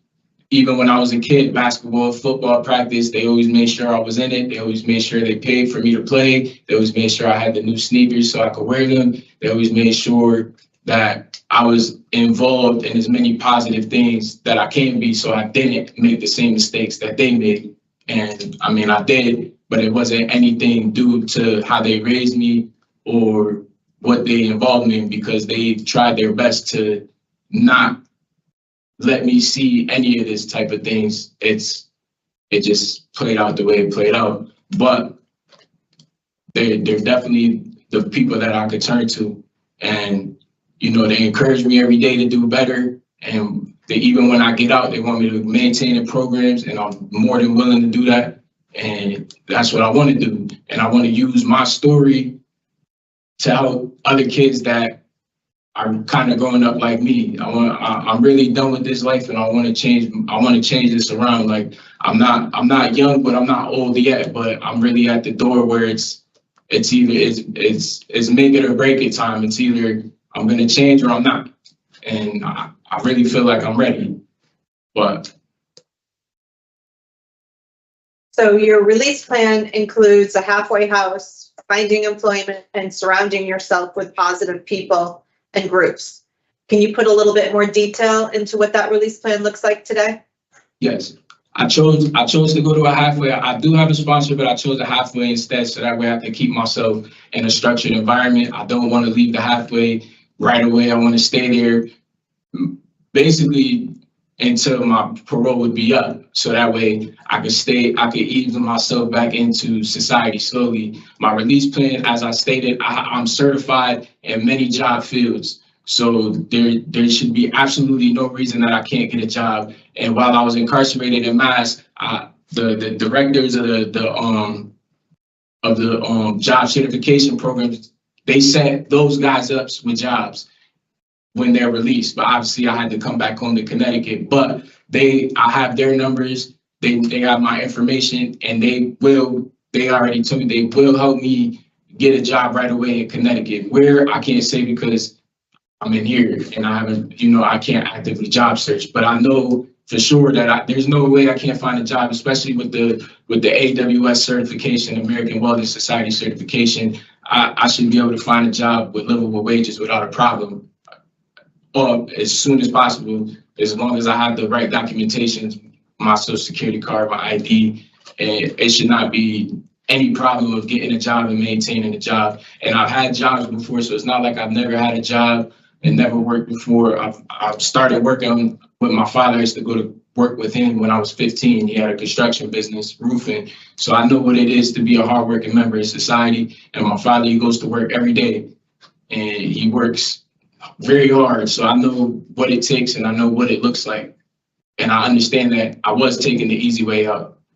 And it was disrespectful to a lot of people. It's disrespectful to the members of society. It's disrespectful to my parents who work hard every day to be able to have the little bit of things that they do have. And I was making a lot of mistakes. So I Did just your want parents know you were selling drugs, Mr. Owens? towards the end they did, and they did not support it. They did not agree with it, and they gave me a lot of grief about it, and that's why I ended up leaving their house. And when did you start taking college courses? I completed a full semester of college while I was incarcerated in Massachusetts. I completed a full semester at Holyoke Community College. What's your plan moving forward? I want to continue my educational journey. I want to get I was trying to go here, but once again, the mistakes that I made when I was younger, it's showing me that they affect me now. Because when I was younger, when I was 18, I tried to go to community college. I started something, I didn't finish it, and I put myself, I think, about $2,200 in debt with financial aid. So when I signed up here in Carl Robinson, when I got the packet, I was told I can't do college classes because I owe Manchester Community College the financial aid. So I wasn't able to do it. So once again, that showed me that the mistakes that I made when I was younger are affecting me now. And that even something as small as starting college and not finishing it, it is affecting me drastically when I'm 30 years old from when I was 18. Okay. Thank you for talking to me. I'm all set, Madam Chair. Thank you, Ms. Zappo. So Mr. Owens, I have to be honest with you and say that you sound very good here today, but I do have a number of concerns after reviewing your file. One, you completed the Voices program, and do you know that evaluation was not the best evaluation? It said that you didn't really take initiative. It said that you were falling asleep in class. It was almost as if you were just warming the seat in there. And then you were in the Tier 4 program and removed because you failed to comply. And that was in November, after you received this intox ticket. So I think the poor decisions started before all of this transpired. And I'm really having a hard time trying to trying to gauge your level of change when on one hand you've had opportunities and you haven't taken advantage of them, and on the other hand you're sounding as if you really have gained some insight from all of this stuff that you've gone through. I mean, you rate out it very high in terms of risk to recidivate. You're now a multi-state offender for the very same things that you were in Connecticut doing, you're doing in other states. When the parole officer asked you about why you were selling drugs, you said, I was selling crack to survive. I mean, and you were working at the time, according to you. I mean, poor decision after poor decision after poor decision. I'm trying to reconcile, Mr. Owens, because these crimes, and your choices to continue to sell drugs to your community, despite being on supervision or despite being incarcerated, your decision making is always challenged. So I guess I'm really trying to hear from you, based on what I just said to you about your choosing to use Suboxone when I thought marijuana was your thing. Why does drugs seem to be your fallback plan always? You know, that's a very good question, and I've thought about that a lot. I'd just like to start off to say, yes, I made those mistakes within the last 6 months of being in Connecticut, but as I said in my letter, I don't believe I'm defined by them. And the last 3 years, I haven't had those mistakes. And I've been a complete role model inmate. I haven't had a dirty urine while I was serving concurrently. I was working amongst the staff in the jail, prepping, cooking their food, and I had a lot of trust with me. I was actually the guy running the register, counting the register out, and I'm in jail, and they trusted me to count the money at night and put the money back and deal with the money when the COs come. So, you know, there's no excuse. I made a mistake. I messed up. I've never used Suboxone except for in jail. Like I said, I had got some bad news, and it was just something bad. I made a bad mistake, and I'm not gonna sit here and try to give you excuses for it. And I'm just gonna own it. You know, it was something stupid. It's something that I regret, because as the lady just said when she was speaking, this could have been a completely different conversation if I didn't make that one mistake. It wouldn't have been the ripple effect. I would have been in Cyboski in the second chance program. I would have been in outside clearance. And I've realized that, and I know that. And trust me, I've beat myself up a lot about that, because I went so long without making these mistakes. And then when it got to crunch time at the end, I made a small mistake that turned into something bigger, and that could be affecting the job. Excuse me, but to us, what you consider a small mistake is very concerning, because everything that you had at stake. You know, things happen, Mr. Owens. Life isn't perfect. We're going to receive news that we're not going to appreciate. Things in life are not going to go according to our plan. Lifes. There's really nothing we can do about lifing.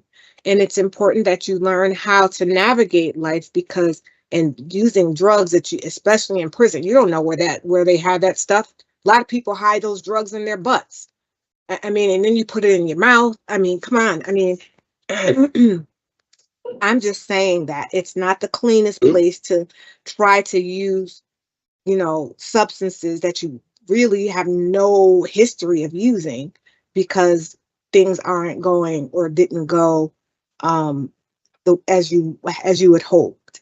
And after all that long list of programming that you've listed, I'm so disappointed to hear or to read, even that eval on Voices. I'm just like, it's it's very difficult for me. So while I can appreciate everything that you've had to offer here today, I really do believe that you need to go, your sentence is not over until 2027. So you still have a ways to go. And I think that you really need to take that time to continue working on yourself, sir, and proving to us that you're capable of making better decisions. So while I can appreciate all that you've done towards your rehabilitation, I really do think that more work is warranted because of your one slip up. But it wasn't just one; it was several because of that. But that's my position. I'm not saying that I don't believe that that I'm not going to say that I don't hear your desire to change and that you really do believe that you've implemented those changes throughout the last 3 years. I heard you say a number of times, but all it takes is that one time. That's it. So, Mr. Rodriguez, do you have questions for Mr. Owens? I don't have any questions, Madam Chair. Thank you. So give us a few minutes to talk about your case, sir. We'll be right with you, okay? Yes, ma'am. Thank you. Yeah, thank you. Ms. Zappo. So I'm really torn with Mr. Owens because I think that panel member Barry, I think you nailed it in terms of this ping pong game of gauging the level of change based on everything. But then you have this August decision that seems to have really defined and is problematic in terms of what we're trying to accomplish here. And not to eliminate the fact that drugs in our community continues to be a scourge that affects everybody. However, it pains me to think that all of the work that was accomplished in his previous facility is not going to be taken into consideration. And I think that I'm looking at his mindset and how he is fully cognizant of the actions that affected him and the cause and effect of them. I think that is showing some level of maturity, that he's defining them. Well, unfortunately, it's called hindsight. I know, I know, and I'm trying to see my way through to give him some encouragement about, you know, he has done a lot of work and he is setting himself up for success upon release. And I think the college is important. All the certifications are important. The programming that he has taken, it's building a foundation. I just don't think the house is ready yet. Thank you, Ms. Zappo. Mr. Rodriguez. I'm in agreement with my colleagues. I mean, I didn't ask any questions because you basically covered the things that I needed to ask. And, you know, he rates high. He's about the programming in Mass. I don't know. We don't have anything related to that or what any evaluations were done at that point. But I was also concerned about his evaluation for voices as well. I mean, he didn't do really, really well in it. I would like to see him get a little bit more programming done as well before he's released. I think it would benefit him to have a little bit more prepared and be a little bit more prepared on the outside. I think it would increase his opportunities for much success on the outside, which I think is what he wants. I think he really wants to be successful. That's what I heard from him today. But I think he needs a little bit more time for that. Okay. I'm a When would you denial. like that? I'm a denial. I'm a denial as well today, but I do have Mr. Owens returning to give him another bite at the apple, and hopefully he can show us that he can stay clean and sober in that facility, participate in some programs, and come back before us. So, when would you be willing to rehear him? Got EOS of 3/6/27, or 3 March 27. That's what I have. That's what I have. Could we maybe consider? He's not even up for parole till December. What? I have him. PD to, Oh, What's his the fee? eligibility date is May. May. oh, man. So let's talk about the DR that he got was in September. I'd like to see if he could stay discipline-free for a year, and so would you be willing to reconsider a rehear in 6 months in September? Or that be 7 months? Yeah. Again, so there's a number of things for me that go into play. If you guys want to do September, that's what I would like to see.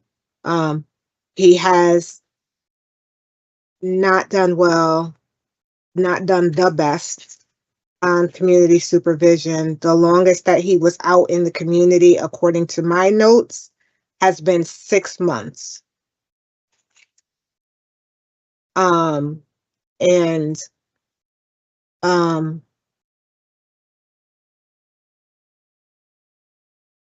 So while I agree with the denial, I don't agree with the 6 additional months. But that's neither here nor there. That's apples and tomatoes, I guess. Well, what were you thinking? I was thinking more along the lines of either February of next year, or his EOS is in March of 2027. And that would still give him plenty of time. I mean, he says he's in school. He has a ton of other things on his OAP that he could be doing. And I need him to do something more than warm the seat. I honestly do, because just because you take a program really doesn't mean that you're automatically going to be released out into the community. He took Voices, he took all those other programs, but yet just a few months ago, 4 to be exact, you're using drugs. So You're looking at a year, at least. that is where I was. That's where I was. I'm just like, I mean,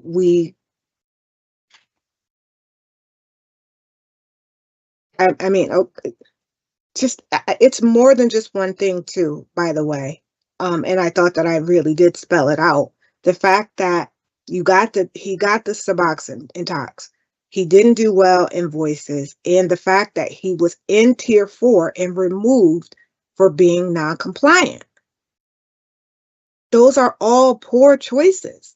There's something is going on. Something, I mean, I'm not saying that programming is the know-all be-all. I'm not saying that at all. But there's clearly something going on with his decision-making. So, That makes sense. That makes some sense to me, Madam Chair. I would be willing to.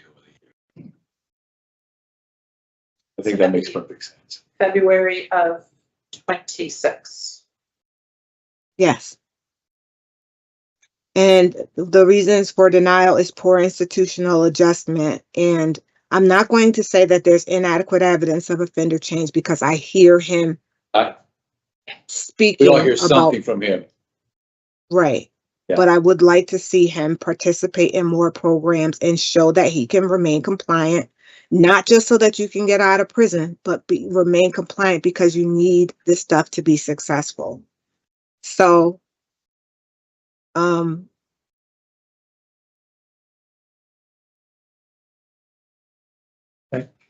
Is that it? And general standard?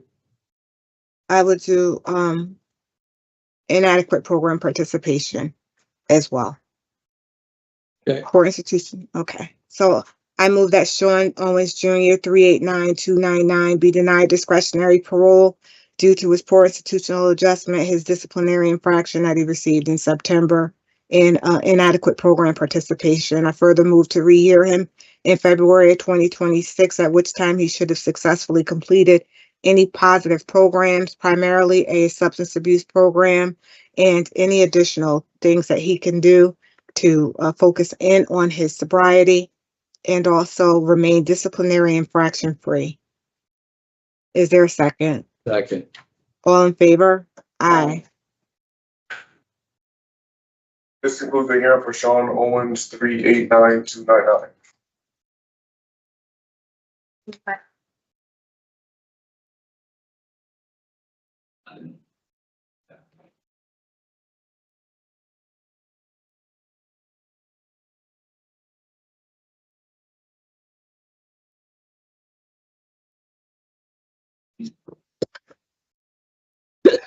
Second. Can you hear me? Oh, I'll be right back, Madam Chair. I'm sorry? Be right back. Okay. What is your name, sir? Festive Chicherio? Thank you. Yes, ma'am.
Good afternoon. My name is Officer Williams. Today is Tuesday, February 28th, 2025. This is the hearing of the Connecticut Board of Pardons and Parole. The following board members are present this morning, and by stating the names on the record, certified they reviewed all statutory required documents and available information in preparation of this hearing.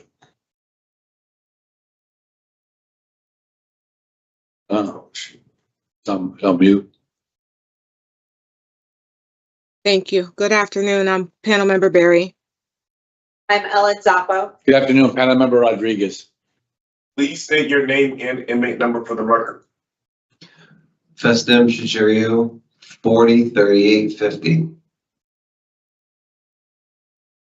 Thank you. This hearing is being conducted in consideration for parole application for Festum Chicherio, 403850. He is serving a sentence of 11 years, 24 months with 10 years of special parole for 4 counts of robbery first degree and robbery third degree. As of today, records reflect a parole eligibility date of July 13, 2025. There is no victim in this case. There is an offender accountability plan for the offender. It has been reviewed, shows the offender has completed several programs. Here too, utilizing the statewide collaborative offender risk evaluation system for the offender's overall score for the same reason following the delay. This is your opportunity to express to the board why you should be granted parole. You may begin. Oh, all right. So, is it on me to talk? It is. Okay, cool. Thank you. I would like to thank the board for your time. I know that parole is a privilege and I'm grateful to be here. I have been incarcerated since the age of 20 through no one's fault but my own. The terrible decisions that I made are inexcusable, and I fully acknowledge the severity of my past actions. I am deeply remorseful for the harm I caused. I don't know if any of the people who my crimes impacted are in attendance or not. However, I would like to take this opportunity to say that I'm sorry.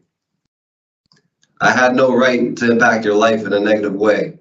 I humbly ask for your forgiveness. I have learned through my experiences that the best apology is change behavior. So I've taken this time to ensure that no one will ever have to suffer negatively because of me again.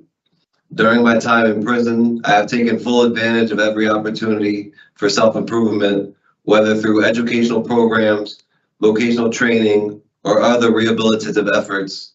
One of the most influential of these programs was the TRUE program at Cheshire. Spending almost 3.5 years in the youth program really helped me begin to change my life and see that I was worth the effort. I was truly honored to have my growth be recognized when I was the mentee that was chosen by staff to be interviewed for the 60 Minutes episode. Those experiences opened my eyes to my potential for positive change and allowed me to reflect deeply on the person I once was and the person I want to become. I would also like to apologize to my family. I didn't understand how my actions and incarceration would affect them. Watching my daughters grow up without their father in their everyday lives was one of the hardest things I had to learn to live with. I love my daughters very much and want nothing more than to be in their lives. My job is to be a positive male role model for them. And I know that the men they choose to have in their lives will be influenced by their father. And I can promise you that a habitual offender isn't a quality that I want to think is acceptable. I have learned accountability, patience, and the importance of making amends where possible. I have a great support system in place, including my family members, mentors, and community organizations who are committed to helping me reintegrate into society as a responsible and productive member. My past does not define me, and I have shown through my actions that I am capable of growth and change. I am aware that the road to redemption is ongoing, and I do not take the privilege of parole lightly. I feel as though parole will be a crucial part of my reintegration. I have been incarcerated for my whole adult life, and I feel like I need the stepping stone. Being stipulated to a halfway house can help give me the structure needed for success. I'm committed to continuing my personal development, contributing to society in a meaningful way, and remaining accountable to the values that I have instilled within myself. When I get into a secure job, my goal is to be able to give back. I want to be able to go back into schools and use my story as a cautionary tales of how things could get real bad real fast. I want to take my pain and make it my purpose. If I can save even just one kid from going down the wrong path like I did, then I would consider that a success. I know from personal experience how many people that will actually impact. I'll be happy knowing that I can use what I've been through to help someone else. Thank you for considering my request. I am hopeful that you will recognize my sincere efforts and grant me the opportunity to demonstrate that I can be a positive force in the world moving forward. Thank you. Thank you very much, Mr. Shigerio. I appreciate your taking time to write down or write your opening comments. You did cover a lot of ground in that statement. I appreciate your expressing remorse for your actions. And I also hear that you have a tremendous amount of support in the community despite your criminal behaviors and your lengthy incarceration. I see that you have completed a number of positive programs. Tier 2, Good Intentions, Bad Choices. You talked about the Change Unit. You did the Young Adult Program, Domestic Violence, Voices, Embracing Fatherhood, Alternatives to Violence, People Empowering People, Thresholds. You did all that stuff and then turn around and get 6 disciplinary infractions. Why? I make no excuses for the bad choices that I made throughout my incarceration. Is it 6 or that's semantics? I thought it was 5, but if it's 6, then it's 6. 1, 2, 3, 4, 5. I see an intox ticket. When did you come in? 2014. Okay. So I see an intox ticket in 2016. in June of 2016, another intox in August of 2016. You got one ticket in April of 2020. Yeah. Then another one for theft in October 23. Okay, Then yes. Then you stole a protein shake in October 24. And then in October 24th, 2024, you didn't steal a protein shake? No, that was mine. It was just kind of considered contraband because it wasn't something that was sold on commissary. That wasn't stolen. That was just a contraband ticket. Okay. And then I see a violation of the, Program procedures. yes, in October of 2030. I mean, at Yes. October 30th, 2024. So that's, my math could be not mathing, but 1, 2, 3, 4, 5, 6. That's 6. Okay. I'm sorry, I miscounted, but those tickets, like I said, I made bad choices, and I believe, like you said, some of them were towards the beginning. Those 3 most recent were pretty recent. Like I said, I make no excuses. I make no like those were just bad choices, and just one thing that I definitely learned through like the experience most recently was that I thought that this is a mistake that I made, and this is something that like I came to learn throughout the past 4 months, is I thought I was done growing. You know, like I made the mistake of thinking that I had it all figured out. And when I stopped paying attention to myself and paying attention to the things I was looking forward to, that's when those bad habits were able to sneak back in and be like, you know, like just being able to like talk myself into making like a terrible decision, like, oh, it's okay because of this, or you know, justification for any means is never good. So that's really just, you know, just I stopped paying attention, and I thought I was ready, and I wasn't, obviously. And the past 4 months have definitely helped me like know that I still have a lot of work to do on myself. You do. And the issue is that, you know, you've taken some of the best programs that DOC has had to offer, and it's difficult for us to gauge your level of change when you continue to get disciplinary infractions after taking the programs that really should be helping you make better decisions. It really should. You knew that you weren't supposed to have the protein shake, whether it was yours or not. It's not on commissary. You're not supposed to have a rule's a rule. You know, we can't make them change according to what we are doing. You know, the rules are the rules. If I run through a stop sign, I can't tell the police officer, the stop sign was in my way. I had to go. I mean, it just sounds funny, but it's really not. Rules are the rules, and we all have to obey the rules. And so, and when you were speaking to the officer in preparation for today's hearing, one of the things that stood out to me was your statement about you went into banks with a note to give you money, and you said no one was hurt. Do you recall saying that? When was this? When you were interviewed by the parole officer. That no one was hurt. You talked about having a BB gun. Yeah. So tell me, what do you think of the impact that your actions have had on these tellers? Oh, a tremendous impact. As far as what I meant by nobody was hurt, whether I meant nobody was physically hurt, but as far as mentally, the potential mental pain that those people went through, I don't know, like I don't know how that affected them mentally and stuff like that. I don't know if that like gave them PTSD because they didn't know that the gun wasn't real. They didn't know that I didn't intend to do any of that. They didn't know any of that. So like the potential mental pain that they've gone through, I wasn't trying to minimize any of that. The people Do you realize that hurt is hurt? Of course, definitely. Mental pain is just as real as physical pain. That's been proven scientifically. Right. So it's people who commit crimes like yours, that I say, I couldn't work in a bank. They couldn't pay me enough. You know what I mean? And then you have to be questioned by all these authorities as if you were somehow in cohorts with what transpired. You have to prove that yourself innocent, basically, all because you made a decision to walk in and say, give me the money, and it's all so unfortunate. And it's my understanding that you were supporting your heroin addiction. Is that right? Yes, ma'am. So I didn't hear you talk a lot about a relapse prevention plan in your opening statement. Can you share some of that with us? Well, the first thing that I'm gonna do is gonna be joining like wherever like community that I'm placed into or wherever I'm gonna figure out the closest NA meeting and definitely be attending meetings.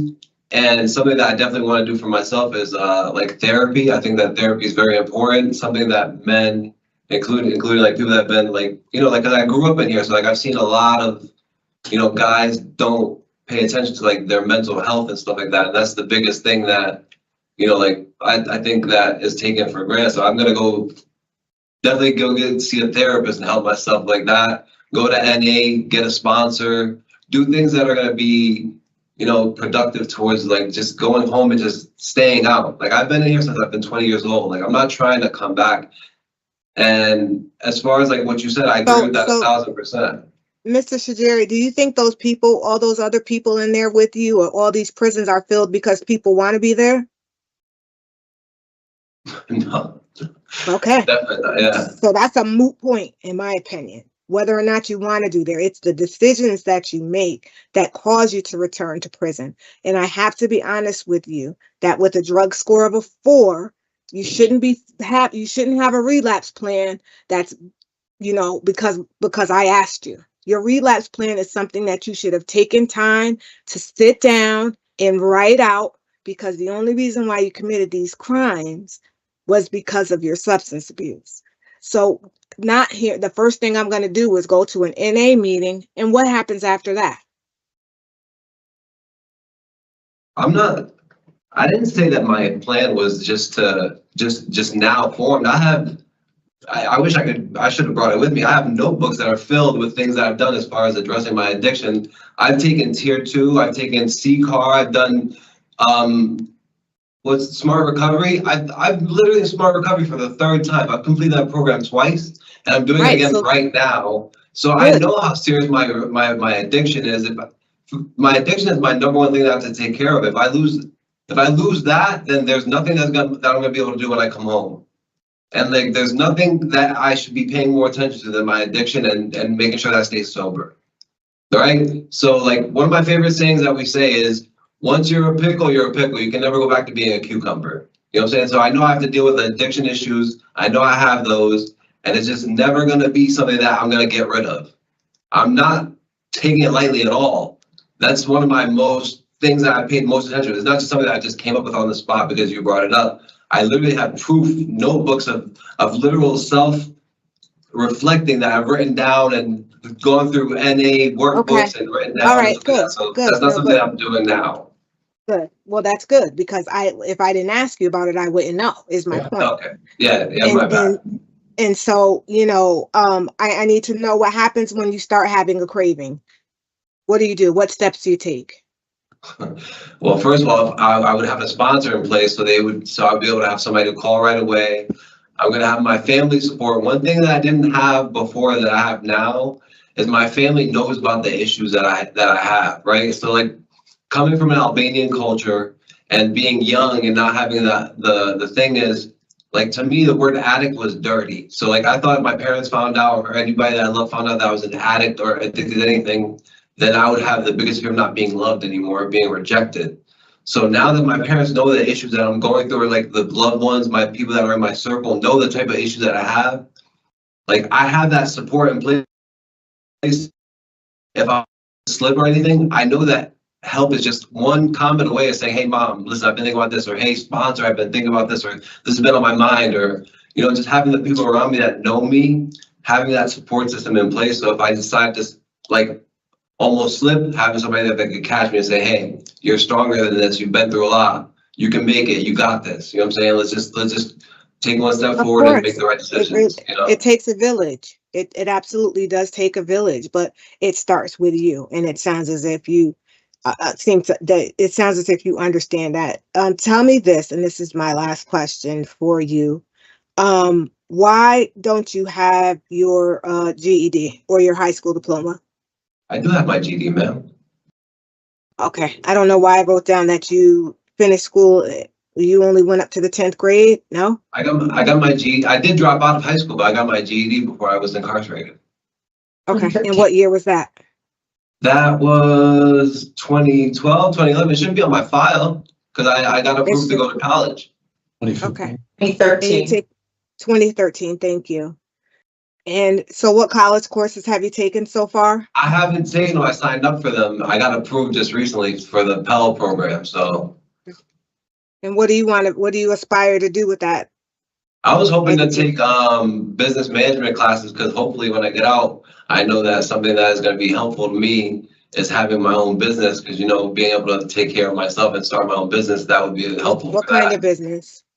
I was hoping to start a used car dealership with my brother, actually. That's something we've been discussing and, you know, keeping in the family dynamic as far as the support system and stuff like that. All right, Mr. Rodriguez? Thank you, Madam Chair. I don't really have a lot of questions. You asked quite a few questions, Madam Chair, but I just want to, because I was concerned too about your recovery plan, since drugs seem to play a very major role in these very serious offenses that we have in front of us, that probably left those victims probably with a lot of PTSD. So I don't have a lot of questions, but I'm glad that at least you've straightened out some question about what you've been doing about your plan, because it's critical that that's set up for you before you leave the facility, that your support system is set up, that your sponsorship is all set up, that your work with CCAR is all set up, so that you're set when you get out, you're not looking for it, but it's in place. I don't really have any questions because the chair covered quite a few questions, but thank you so much for your time today. Yes, sir. Thank you. Ms. Zappo? One question, and it's going back to the beginning. How does someone with no criminal history go from that to committing the crimes that you did? I think in the beginning, that is a good question. I think it just was desperation, honestly, just not thinking about the consequences, being so young. Like I think it all, like when I like look at it introspectively and like did all this hard, like this work on myself, I think it was just the fear of not being loved and, you know, like not being able to like admit the issue. Because if I just went out and said, Mom and Dad, I'm having these problems, you know, like this is something that like is like seriously, like I'm really struggling. But, you know, I didn't think about that. I just was afraid of, you know, being rejected and stuff like that. So I just got, and it just, you know, addiction is cunning, and like not to use that as an excuse, because there's no excuse for what I did. Let me just make that clear right now. I'm gonna make that clear right now. There's no excuse for what I did, and nothing justifies what happened. But just it got worse and worse, and I didn't see a way out, and I didn't ask for help, and that was really dumb, you know, and just letting myself keep spiraling into a deeper and darker hole. And before I knew it, you know, I was in handcuffs at 20 years old. And just this is what it is now. It's just, you know, I have to live my life knowing that I made those terrible choices, potentially, you know, mentally damaging those people. And I pray to God that I didn't. I pray to God that those people are okay. And like, you know, mental pain and mental anguish can be just as real as physical pain. And I didn't want to minimize that by my comment, and if that came across like that, I apologize, but I definitely don't do that at all, because those people deserve better. I had no right to do what I did. And you know, just knowing that how bad it could get, like I said, that's why my goal is to go back and talk to young kids that are my age or younger, go to high schools. Something that I did that's not in my file, which I wish it was when Counselor Moore was working at Cheshire. He would bring through high school kids, and he would bring them to the market shop where I was working, and he would ask me to tell them my story. And talking to those kids really helped me, and as well as showed them that, you know, like when you're a kid, you don't think that could happen to you. You don't think that you could just get 15 years, 13 years, and, you know, like making these terrible decisions have repercussions, and you have to pay for those. So if I can like literally like talk to 1-2 kids and stop them from becoming me, that would be great. I didn't realize that was something that I wanted to do until Counselor Moore made me do that. And he actually ended up passing away in a car accident a few years ago. Like it was like a year or two ago. And when I heard about that, it made me really sad. But that's something that I didn't even realize was a goal of mine until he made me do it. So to answer your question, it just, I don't know, it just ended up happening without me being, you know, making good decisions. It was just stupid. Honestly, there's not really an answer to that. Who introduced you to drugs, and how did that go from, again, I was in a car accident and I got addicted to the painkillers. Okay. And then it just progressed from there. Okay. Yes, ma'am. All right. Thank you. Thank you. So at this time, we're going to enter into deliberation, and we ask, sir, that you listen, not interrupt, and we'll give you our decision shortly. So Mr. Shagirio is, he's given us, some great insight, and he has provided us with a lot of information in response to our questions. My concern is the nature of these offenses and the recentness of his disciplinary infractions and his ability to comply once he is released out into the community. According to our records, he rates out low. He has no other criminal history. He has not had any other opportunities on supervision while out in the community. He's taken a number of positive programs. He has community support, and he has a relapse prevention plan. I really do believe he does have 10 years of special parole to follow his sentence, so he will have supervision regardless of what we do here today. But I'm just trying to reconcile those disciplinary infractions to everything that he's accomplished since he's been in there. And I mean, 4 robbery ones and a robbery third. I mean, he was 20 years old. I understand that, and trying to fuel to support his substance abuse.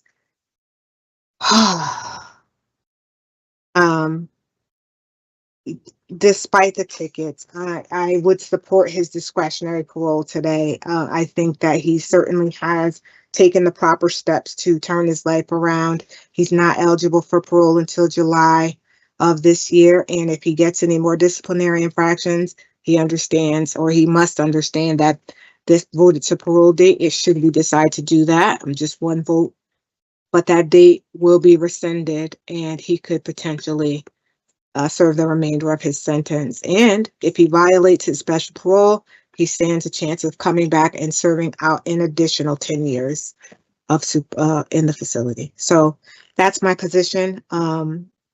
I think that he's ready to go, and hopefully he'll make good on what he's saying to us today. So, Mr. Rodriguez, what are your thoughts? Madam Chair, I will be supporting his discretionary parole today as well.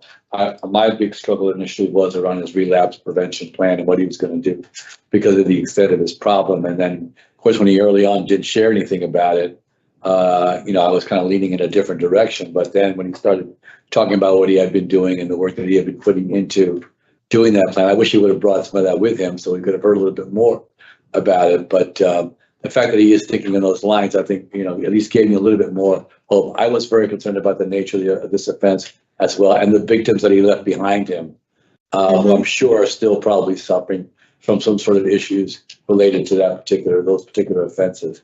But, again, I think, he sounded pretty positive today. It sounded like he did have some insight into, what his behaviors and what drove him to these situations. He was in his early 20s when this all happened. But I will be supporting his discretionary parole today. Thank you. Ms. Sapo? Yes, the pivotal moment for me was when he was able to push back on your line of questioning and outline his relapse plan. And he was very passionate about it. And so I think that was very important. I know a lot of people who have emigrated that are Albanian descent that are doing extremely well in Connecticut. And I think your parents who came here, I would assume, to give you a better life. I hope that this is a moment for you to realize that the cycle ends here and that the responsibility you have to your community, to your family, and to your daughters is something that's going to help you maintain that sobriety, because it's inherently important for you to now be in a position to take care of yourself to take care of your family, but also find something within the community that you can do to give back. And whether it's motivational speaking to young people or mentoring or tutoring, I do hope that you think about that once you're settled and find some way for that from a community restitution standpoint for your crimes. Thank you. Thank you. I don't have any of the victims listed to stay away from. It's happened in 2014. So he says he has an issue with alcohol. So that's the only condition that I have listed. Is there Well, anything else? It's been a long time, but I don't know that all of those businesses are still open, but I would say I read somewhere about a general no contact and with the businesses in general. That might have been from the PSI. Yeah, it was probably because he has special parole conditions, but we don't have to do that. It's a recommendation from them. But I again, if he were to go to those places, would they know who he is? And I mean, I just don't want him to be violated for going to the bank. Right. I would just be very careful going to the bank. Absolutely. Oh my God, it's terrible. Okay. I think we're fine Any with other that. Madam Chair. conditions? Okay. I had So I the move that- alcohol consumption, but Yeah. I had that too. With regard to Festin Shagirio, I'm 403850. I move to grant discretionary parole on or after July 13th, 2025. That's his earliest eligibility date. With the following condition, in addition to the standard parole conditions, you are not to consume any alcoholic beverages. Is there a second? second. All in favor? Aye. Bye. All right, so congratulations, Mr. Shagirio. You'll receive all of this in writing shortly. We wish you the best of luck. Thank you, guys. I really appreciate acknowledging all the steps I've taken to better myself. I appreciate it. Make good on it. This Yes. concludes the hearing for. Yes, ma'am. Serial 403850. All right.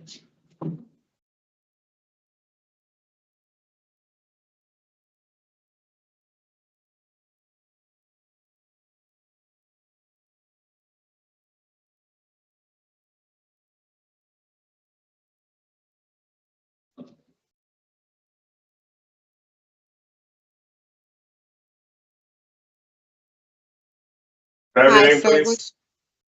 How you doing? Can I have your name, please? Travis Hapgood.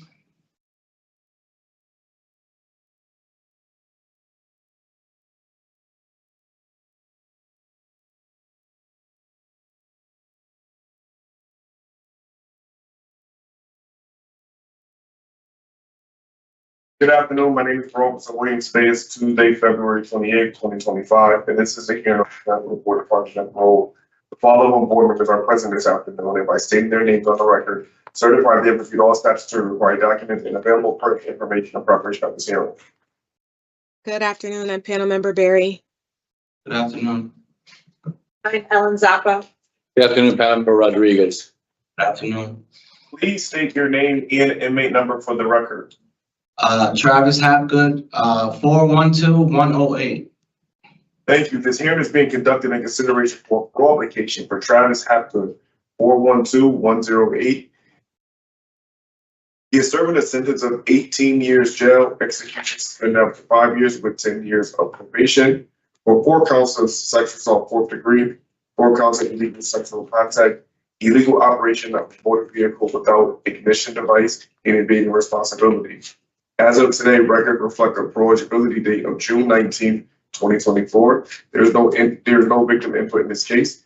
There is an offender accountability plan for the offender. It has been reviewed and showed the offender has completed the following program: short-term sex offender program invoices, utilizing the statewide collaborative offender risk evaluation system scores. The offender's overall score for recidivism rating falls in the high range.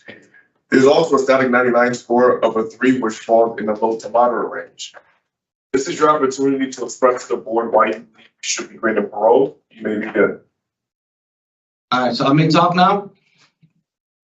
Yes, go ahead, sir. Thank you.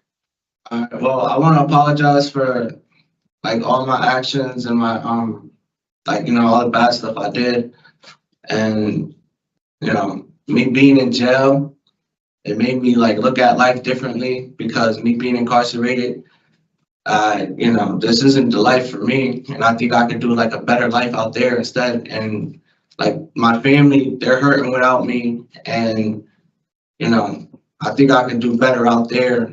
I'm also doing good in here, but I think I can do good out there too as well. Thank you very much, Mr. Hapgood. Tell us about what you did.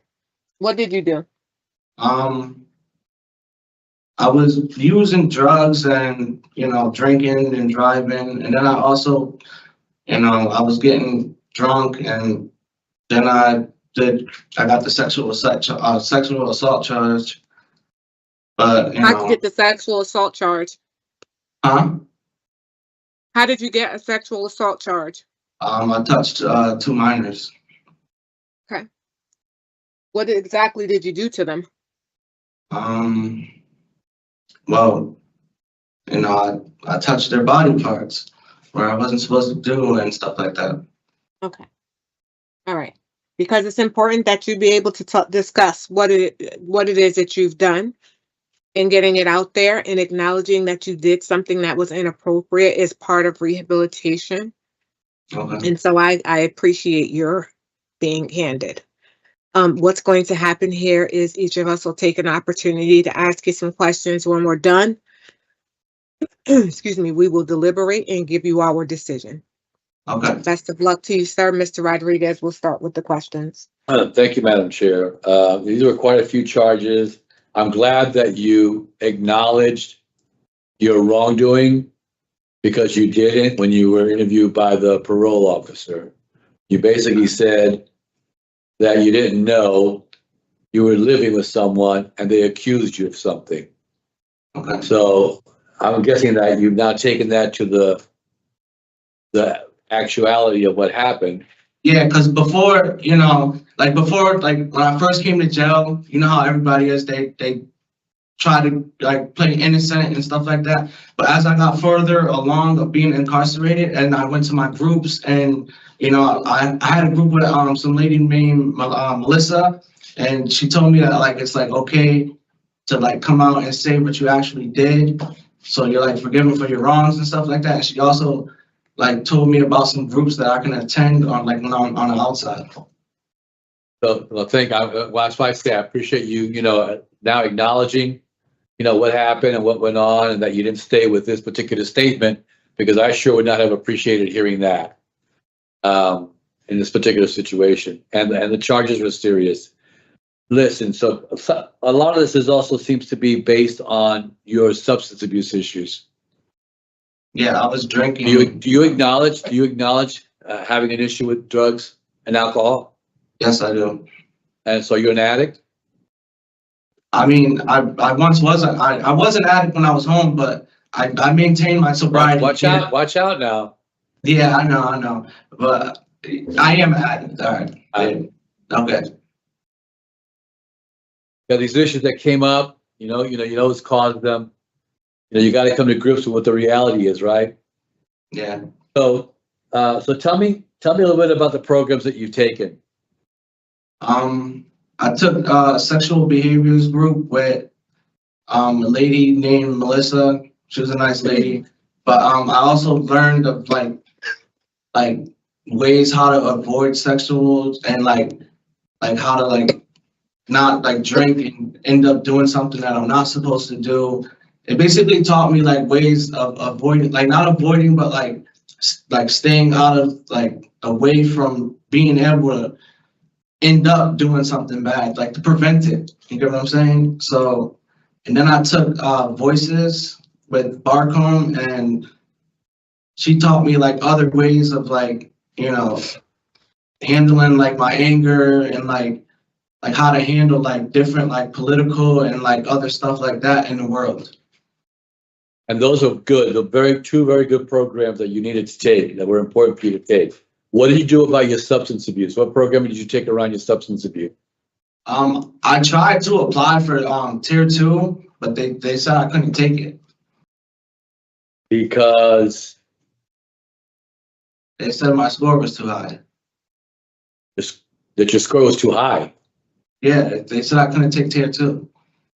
You need to take tier 4. No, Well, what are you doing for your substance abuse? You've worked on issues around victims, right? Which is your voices, right? yep, You learned about victims and how the impact of victims. Yeah. And you took your sexual offender track yeah, but program. I go to NA meetings like once a week though, but that doesn't count as a program. That's why I didn't say it. So if your addiction service is on your OAP, why wouldn't you be able to take it? I'm not following that. Any particular reason? Why wouldn't you take it? I signed up for the tier 2 and they said I didn't qualify for it. With a drug score of 4, you didn't qualify for it. For the tier 2, yes. They must have wanted him to participate in the tier 4. I don't know where that came from, but That's what I would have thought. That's what I would have thought. They didn't want to do a tier 2. Well, that's something that would concern me. Even though you took these other 2 very good programs, Yeah. it would concern me that you're not dealing specifically like that with your substance abuse issues, because that was a driving factor. Yeah, the issue with your driving was around substance abuse. The issue with the sex offense was around substance abuse and alcohol. So it seemed to me that would be like a necessary thing. Yeah, absolutely. So I need to be honest with you and tell you that concerns me a lot. Yeah. Well, if I was granted, I would, attend meetings and I would do the right things to maintain my sobriety. I think you have to figure out a way to get into an addiction services program. I don't see how I would be able to go any further at this particular point. Tell me some of the other things that you learned to change your life around. Well, I learned to look at, like life differently. I learned that life isn't always as fun as when you're like high and drunk. Because I used to look at life as like, I used to always party and stuff like that. So my mind wasn't clear. But now that, I'm sober and I can see that there's much more things to life instead of just drinking and driving around. Like, I understand that I'm missing a lot of things that, like, I'm about to be 30 years old and I literally have nothing that I can call mine. Like, literally absolutely nothing. I don't own anything, nothing. That's because I was using and drinking. But now I understand that, like, I shouldn't be doing that. Like, it's not a necessary thing that I have to do every day. I need to get a job and I need to be there for my family. I'm pretty sure that even on the outside, when you were drinking, you said to yourself, I shouldn't be doing this. That this is very hard. Right? I'm sure you must sit on the outside as well. So, in order to, to be successful in that, besides the program, you need the support network on the outside to be able to deal with that. That's not even set up for you. You don't even have that set up for you. So you would need a good relapse prevention plan to be able to help you succeed on the outside, because you're going to get additional programming on the outside anyway. Yeah. If you were to be released. But that piece of it, you need to be able to begin to set up for yourself. And I'm not sure, you don't seem to be working on that. Your EOS date is in 2026. So you don't have a whole lot of time, really. Maybe a little less than a year, a little more than a year and a half. You have. Yeah, it's my feeling you need to be able to get some of these other programs in, at least for me. Because as I said, you've already taken 2 of the programs that you needed to take. But there's still an element of this for me that kind of leaves me concerned about public safety. Issues around your driving and around what does drinking do to you? It kind of releases your inhibitions. So sometimes you do things that you normally would not do if you were sober. So I'm very concerned about that. And those are key questions for me, because those are the things that I want to see happen. in order to feel comfortable to be able to feel that you're suitable to be able to release you today. So, you know, I'm going to hear what my colleagues have to say before I determine my decision on this. I understand. But you know, somehow you got to advocate for yourself to get to these addiction, to get this addiction program. If it's tier 4, you need to go into tier 4 because that's a good program. That's a program that we kind of really look at to say, oh yeah, this is a premier kind of program in the facility that really we know helps individuals out who have substance abuse issues. I understand. Okay. All right. Thank you for answering the questions that I did have and for talking with me. Madam Chair, I'm done. Thank you. Ms. Sapo? Yes, so back to the sexual assault charges, Mr. Hapgood. The mother of the victims said that you lived with them both in Bristol and New Britain for about a 3-year period. And the victims believe that this behavior went on for approximately a year based on the report that I read. Were you drunk the entire time that this was happening? I was working and like drinking and using at the same time. I know it doesn't sound good. It sounds terrible, but yeah, that's. So were your behaviors and your actions toward these 2 minor children fueled by your addiction, and or was this happening when you were sober as well? No, it wasn't happening when I was sober. So,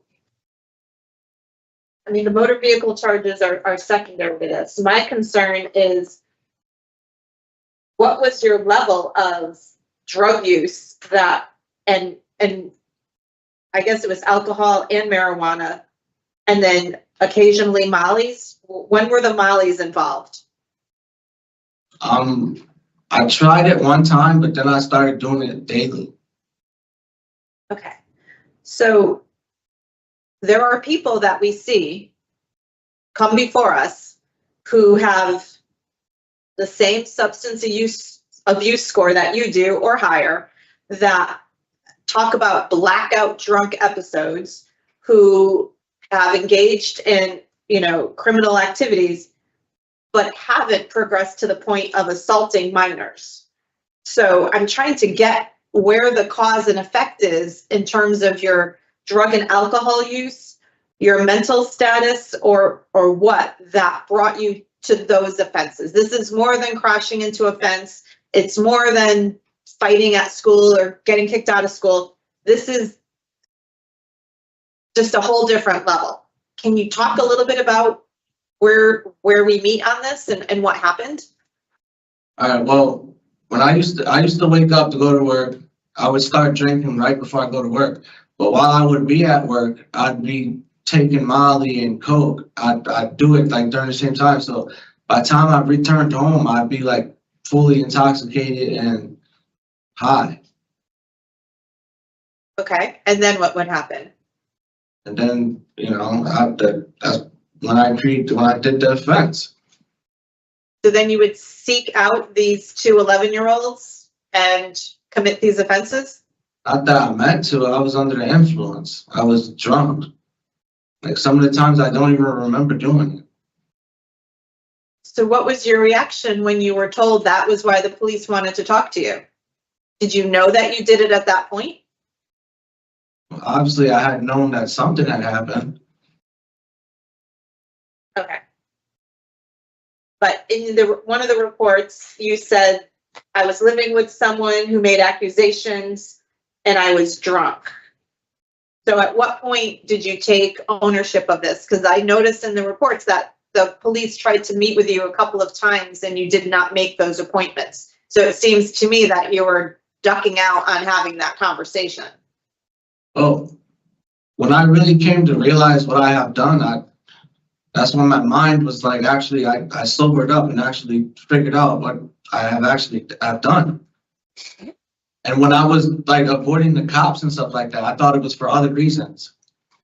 Because I was also running around the streets, like, you know, hanging out and I was invading the cops and doing stuff like that. Okay. Okay.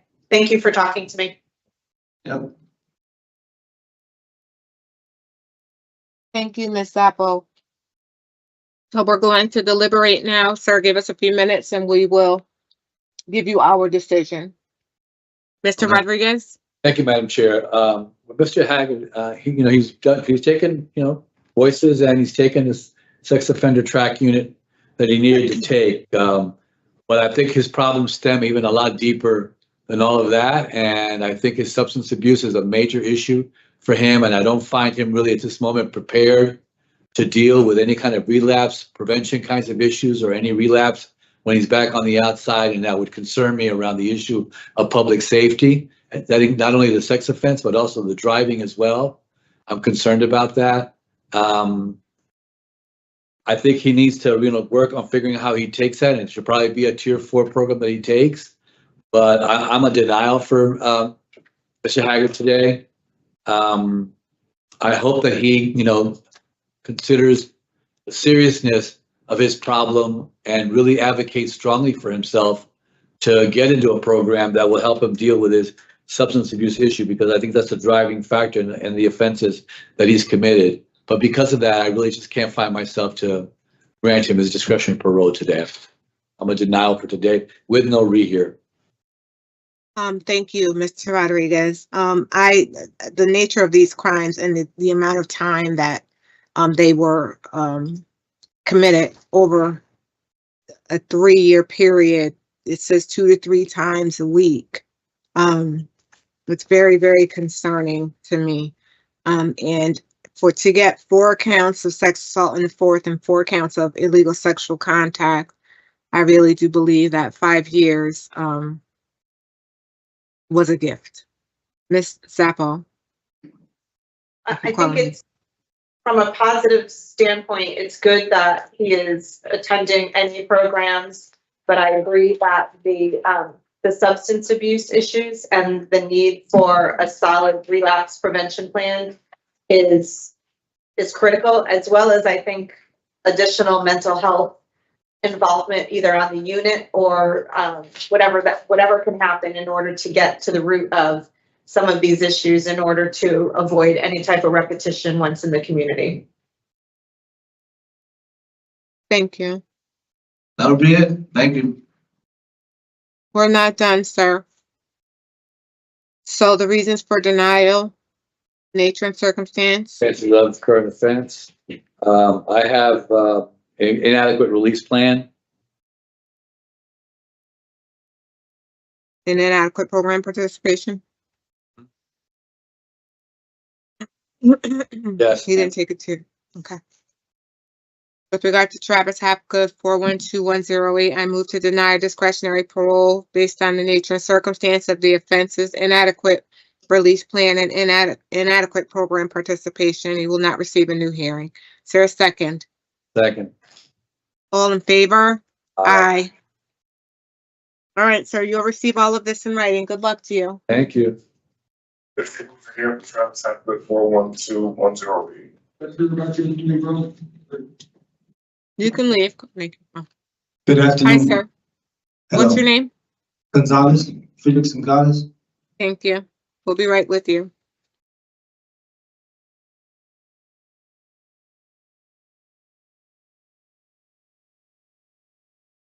No, oh yeah. Good afternoon. My name is Paroles Williams. Today is Tuesday, February 28th, 2025. And this is the hearing of the Connecticut Board of Partisan Parole. Following board members are present this afternoon by stating their names on the record, certify they've reviewed all statutory required documents and available pertinent information in preparation of this hearing. Good afternoon. I'm panel member Barry. I'm Ellen Zappa. Good afternoon, Pamela Rodriguez. Please state your name and inmate number for the record. Good afternoon. My name is Felix Gonzalez, 427711. Thank you. This hearing is being conducted in consideration for a parole application for Felix Gonzalez, 427711. He is serving a sentence of 30 months flat for burglary 3rd degree. As of today's record reflecting parole eligibility date of April 14, 2025, there is no victim input in this case. There's an offender accountability plan for the offender. It has been reviewed and shows the offender has completed the following programs: behavior management, utilizing the statewide collaborative offender risk evaluation system scores The offender's overall score for recidivism falls in the very high range. This is your opportunity to express to the board why you believe you should be granted parole. You may begin. So I understand that, parole is not obligated on me, it's not obligatory, that is a privilege. And I appreciate, the time that I'm taking out of your day for this hearing. I know I need a lot of work, and I am working on that little by little. And I make mistakes, and I'm learning from those mistakes as I go. Unfortunately, it's taking slower. It's a slower process than usual. But I know that I definitely am not the same person I was a year ago, 2 years ago, from there on. And little by little, I'm bettering myself so I can become a society and integrated into society. And that's all. Well, I thank you, Mr. Gonzalez. You've been before the parole board before, so you know exactly how this works. Where my colleague, Ms. Zappo, is going to begin with the questions. When we're done with our questions, we'll deliberate and give you our decision. Okay? All right. Good luck to you, Ms. Zappo. Mr. Gonzalez, can you tell me about what you learned in the anger management program? I learned that I don't really have anger. It's fear that I convert into anger.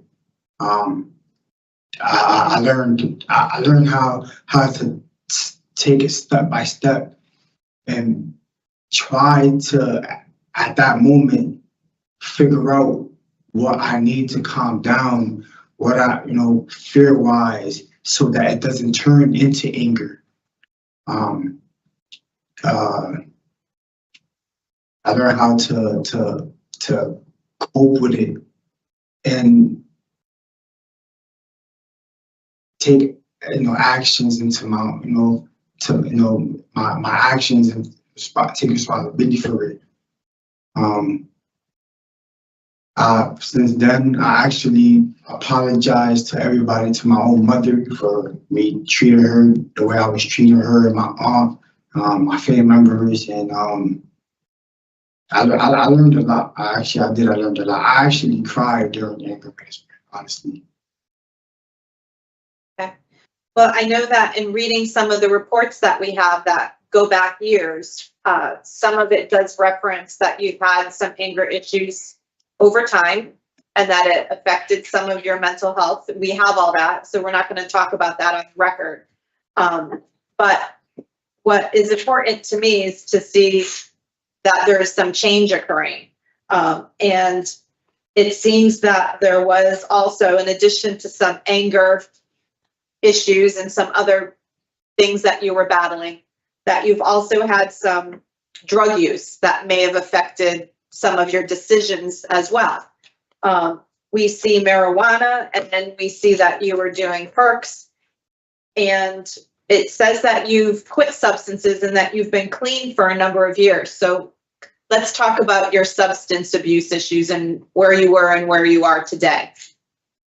Yeah, back then, years ago, it was really bad. I was going through a lot of friends dying, and where I was going around, my father had died, and it was a lot. So I did turn to drugs, mainly weed. And sometimes when I when it gets too hard to handle, I turn to Percocets. I haven't thought about drugs at all. I'm not the same person, like I said before. I'm not the same person I was, years ago. And in the manner of drugs, I don't think drugs is a ticket out of my problems. I thought that before, and I came to terms that it's definitely not. It's only gonna solve my feelings at that moment, but it's not going to resolve the issues in the long term. It's actually going to affect it. And as I keep growing older and keep taking these drugs, that's why for a while I stopped taking drugs. And I haven't gone back to that at all. Okay, in your records that we have from the facility, Mr. Gonzalez, it says that you had some discipline reports, and one of them was that you, a year ago, had fentanyl inside of a wrapper. Yes. Do you remember that? Yes, I do. Okay, what happened there? So when I had came into jail, I knew that I wasn't gonna have the financial way financially to make sure that I'm good in jail.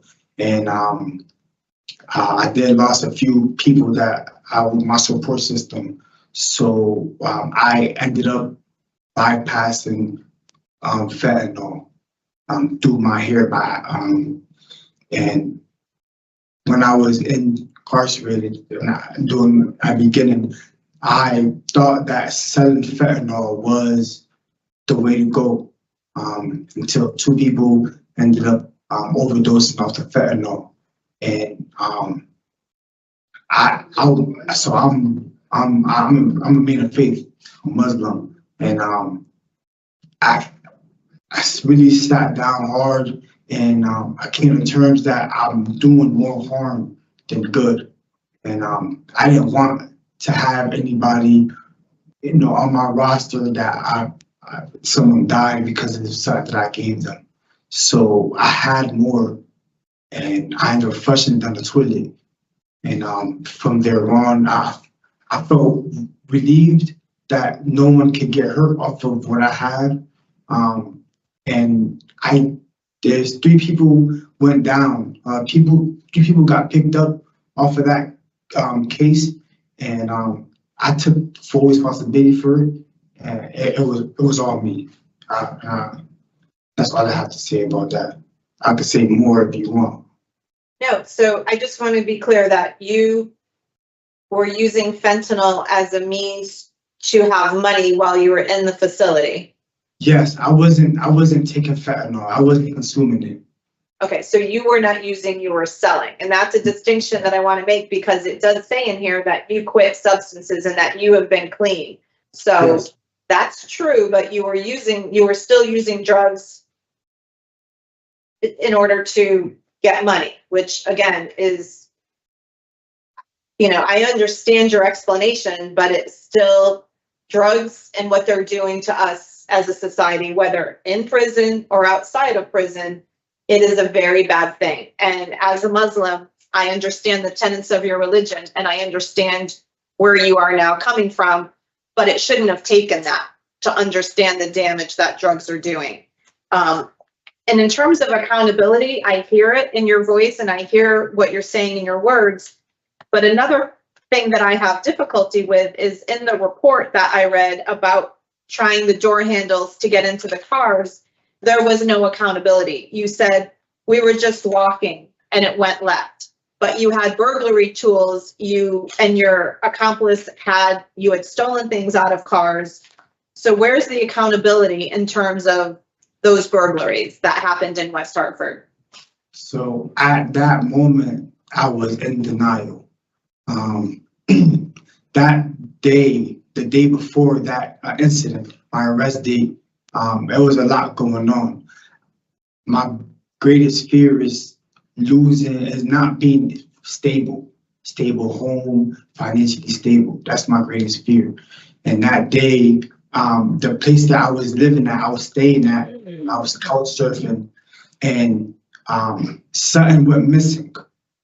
And they automatically blamed me because of my past and so on. And I know I didn't take it. So that night I ended up getting kicked out of my living situations, and I got scared that I'm gonna start living in the streets. And I didn't come to terms that, okay, you know what, I could just go to the shelter, stay there, and get some help from OPP, the program that I was going to. And it didn't hit me then. I actually, that night, I took a fast track to New Britain to see my aunt. I asked her if I could stay at her house for a week or two so I can get everything and stable and together. On the way back, when she said, no, I cannot stay there because she had too much kids and I just came out of jail. She's worried about her kids' well-being, and I understood that. I walked back. On my way back, fear again is what brought me to realize that I'm gonna be out on the street. So I definitely was breaking into cars. At that time in the police station, I was denying it, but I was breaking into cars so that I can have somewhere to sleep at. Because I didn't know where I was gonna sleep at, and I didn't want to be that person to stay on the corner in a box, living, sleeping on the streets. So I take full responsibility for that. And actually at the police station,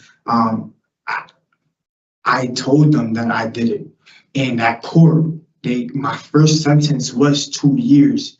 I think it was the judge or the prosecutor offered me 2 years, and I actually told him no. I think I need 2.5 years more. I need to learn from my I need consequences, and I feel like I haven't done my end of the part. Okay. So from the mental health component of the stability piece being one of your greatest fears and the use of substances, you haven't taken an addiction program yet. Do you feel like you would benefit from that?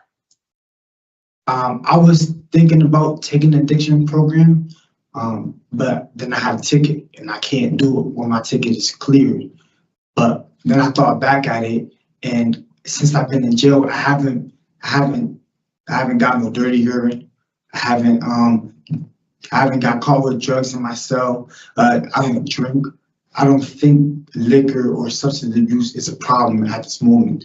And I know for a fact it will not be a problem in the near future, because I don't think, like I said before, I don't think drugs is my ticket out of things. I have to find a new way to cope with my situations, and I'm learning little by little. So no, I do not think addiction services will help me out of the bind that I am in, or that I put myself in. Okay, from a stability standpoint, Mr. Gonzalez, what does your plan look like if you were to be released from a job? I know you've asked for a halfway house, which would be a good structure for you, but what else do you see yourself doing in the future?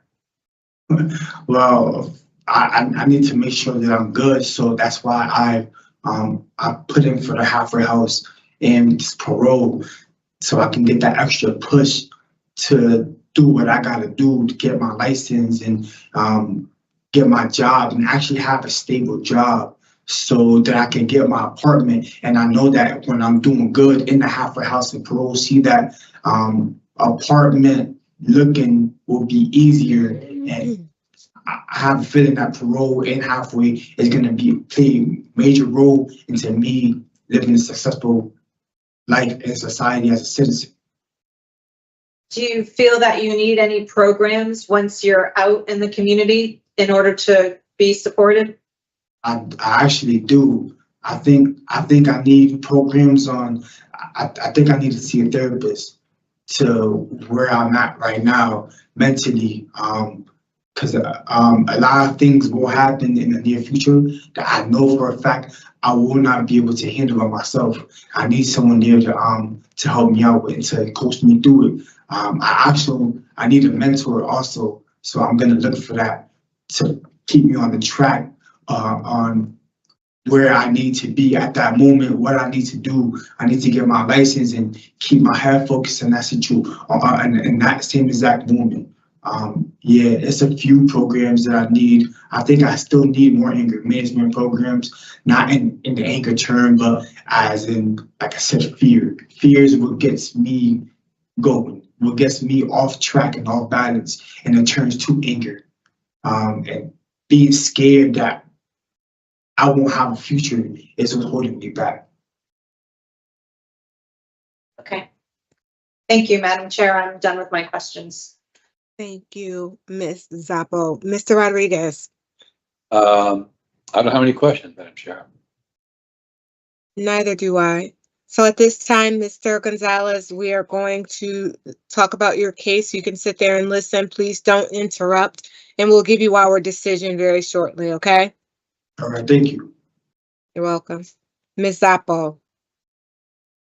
I think that Mr. Gonzalez is at the starting point of recognizing what some of his triggers are, especially in terms of him being able to talk to us about acknowledging the difference between anger and fear, which has been motivating him, and his greatest fear being the lack of stability. And I think that, to me, that means that he has some work to do, and that the time that he can spend setting himself up with a more detailed release plan and a relapse prevention plan, and doing some additional programming in order to be successful would be worthy of discussion amongst us today.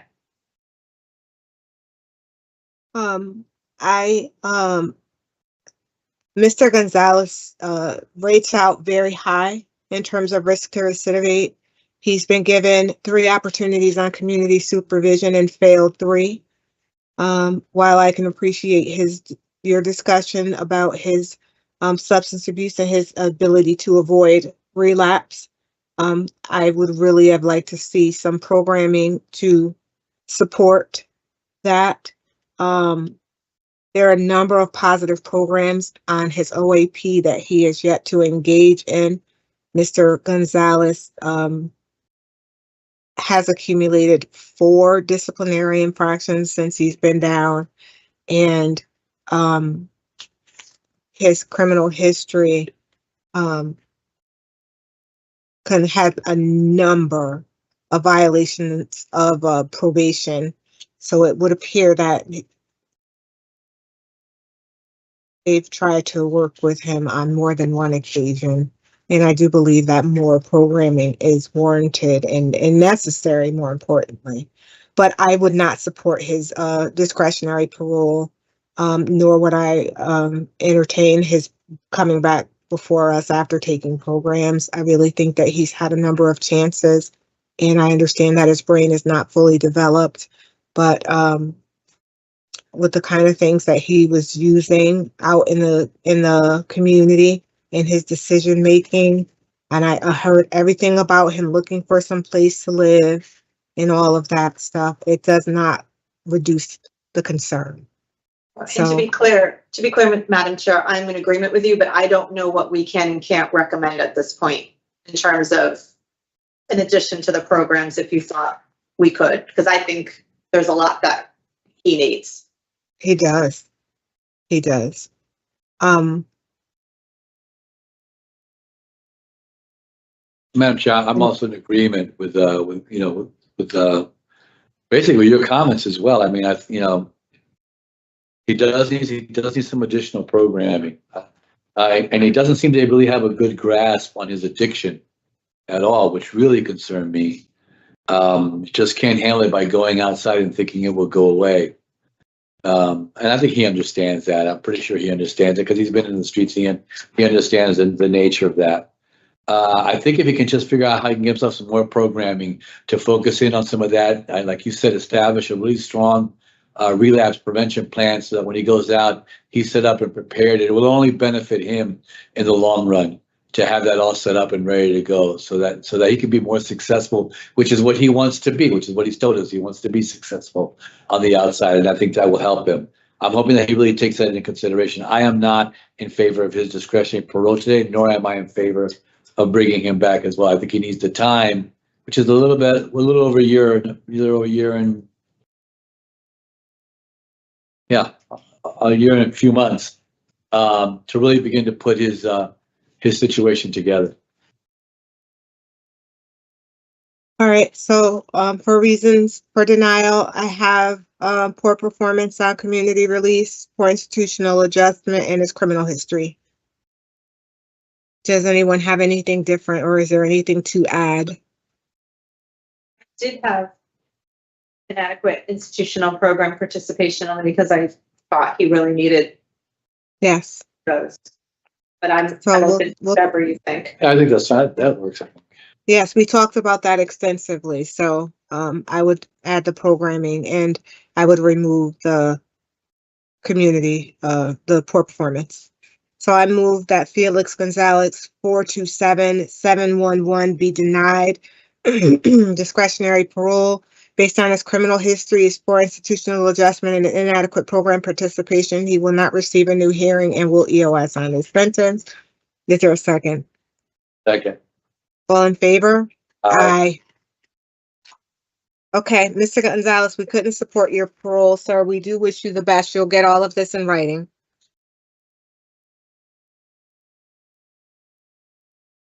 This concludes the hearing for Felix Gonzalez, 427-711.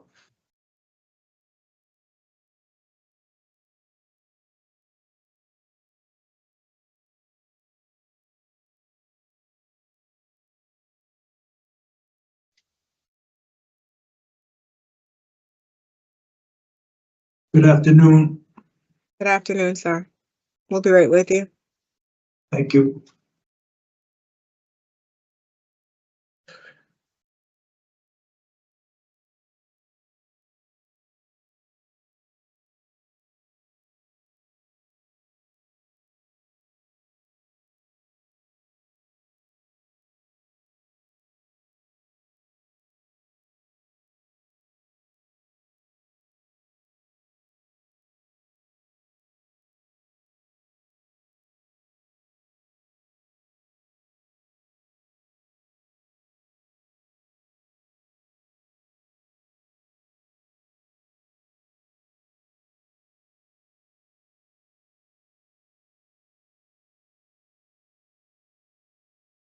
Keep going.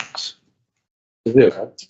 Good afternoon, my name is Paul. Moving along. Today is Tuesday, February 28th, 2025, and this is the hearing of the Connecticut Board of Parties and Parole. Following board members are present this afternoon, and by stating their names on the record, certify they reviewed all statutory required documents, available pertinent information, and preparation for this hearing. Good afternoon. I'm panel member Barry. Good I'm Ellen afternoon. Sapa. Good afternoon, panel member Rodriguez. Please state your name and inmate number for the record. My name is Scott Gomes and my inmate number is 439-603. Thank you. This hearing is being conducted for parole application for Scott Gomes, 439-603. He is serving a sentence of 15 years execution, suspended up to 6 years with 5 years of probation for criminal possession of a firearm, sales of narcotics, and illegal possession of a large magazine. As of today, records reflect the approachability date of March 30th, 2025. There is no victim input in this case. There is an offender accountability plan for the offender. It has been reviewed and shows the offender has completed the following programs: good intention and bad choices. Utilizing statewide collaborative offender risk evaluation system scores, the offender's overall score for recidivism falls in the high range. This is your opportunity to express to the board why you should be granted parole. May I begin? Did you hear that? I didn't hear the last part. Excuse me. Tell us why you think you deserve parole, sir. Okay, I have a letter, if I may recite it. You may. I would like to address the board today and express my gratitude for taking the time and reviewing my case. During my time in incarceration, I have had a lot of time to think about my situation, the serious and gravity of my crimes, and my impact upon the community. I realize the toll that drugs and gun violence takes on society, and it is heir apparent in headlines nationwide. And to be honest, it strikes me the wrong way. I have taken this time to self-reflect, reevaluate, and take accountability for my actions, and to learn myself on how to cope and root out negative, regressive behaviors. I have strengthened my mind and body and remained healthy and think much clearer. Upon saying this, I would like to voice my apologies for my actions as they are unacceptable, and to say I am sorry to society and my family. During this time, I have participated and completed the Good Intentions, Bad Choices program, and I am currently enrolled in Voices. These programs have been insightful and I have learned from them. If released, I intend on going back to school for botany, as I believe it is the future for global food stability and security in the world today. I would also like to pursue a career in fighting, as it is a passion of mine and I have a background.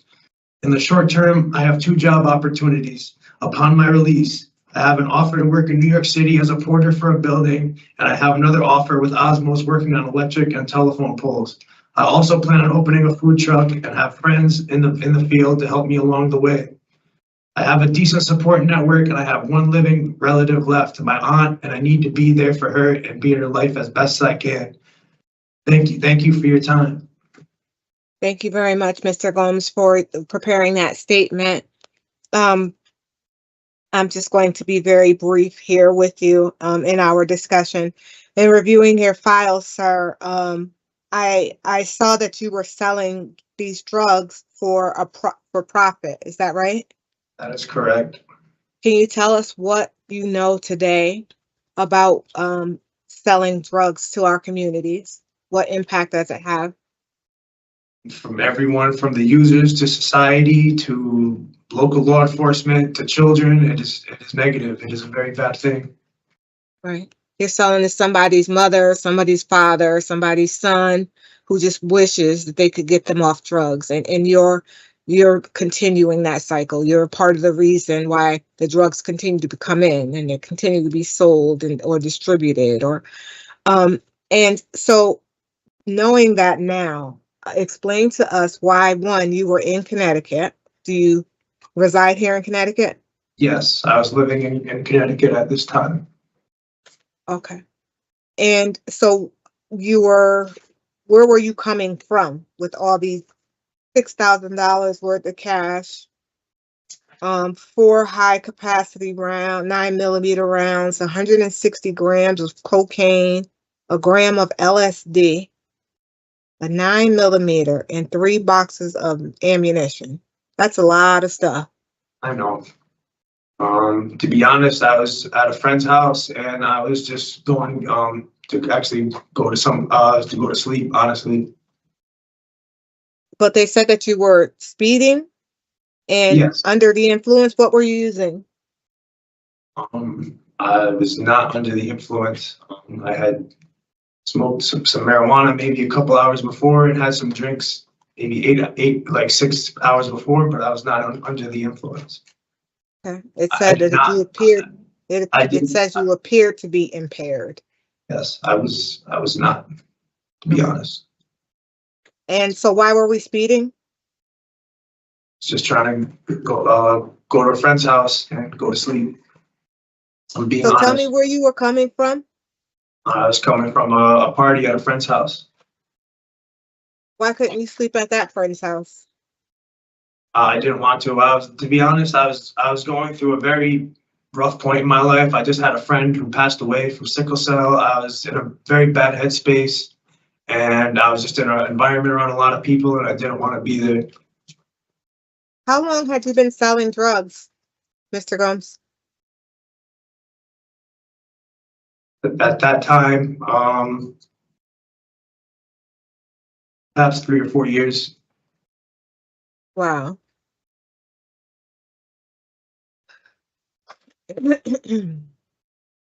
So when you found out that you were coming to prison for this case, you fled the state?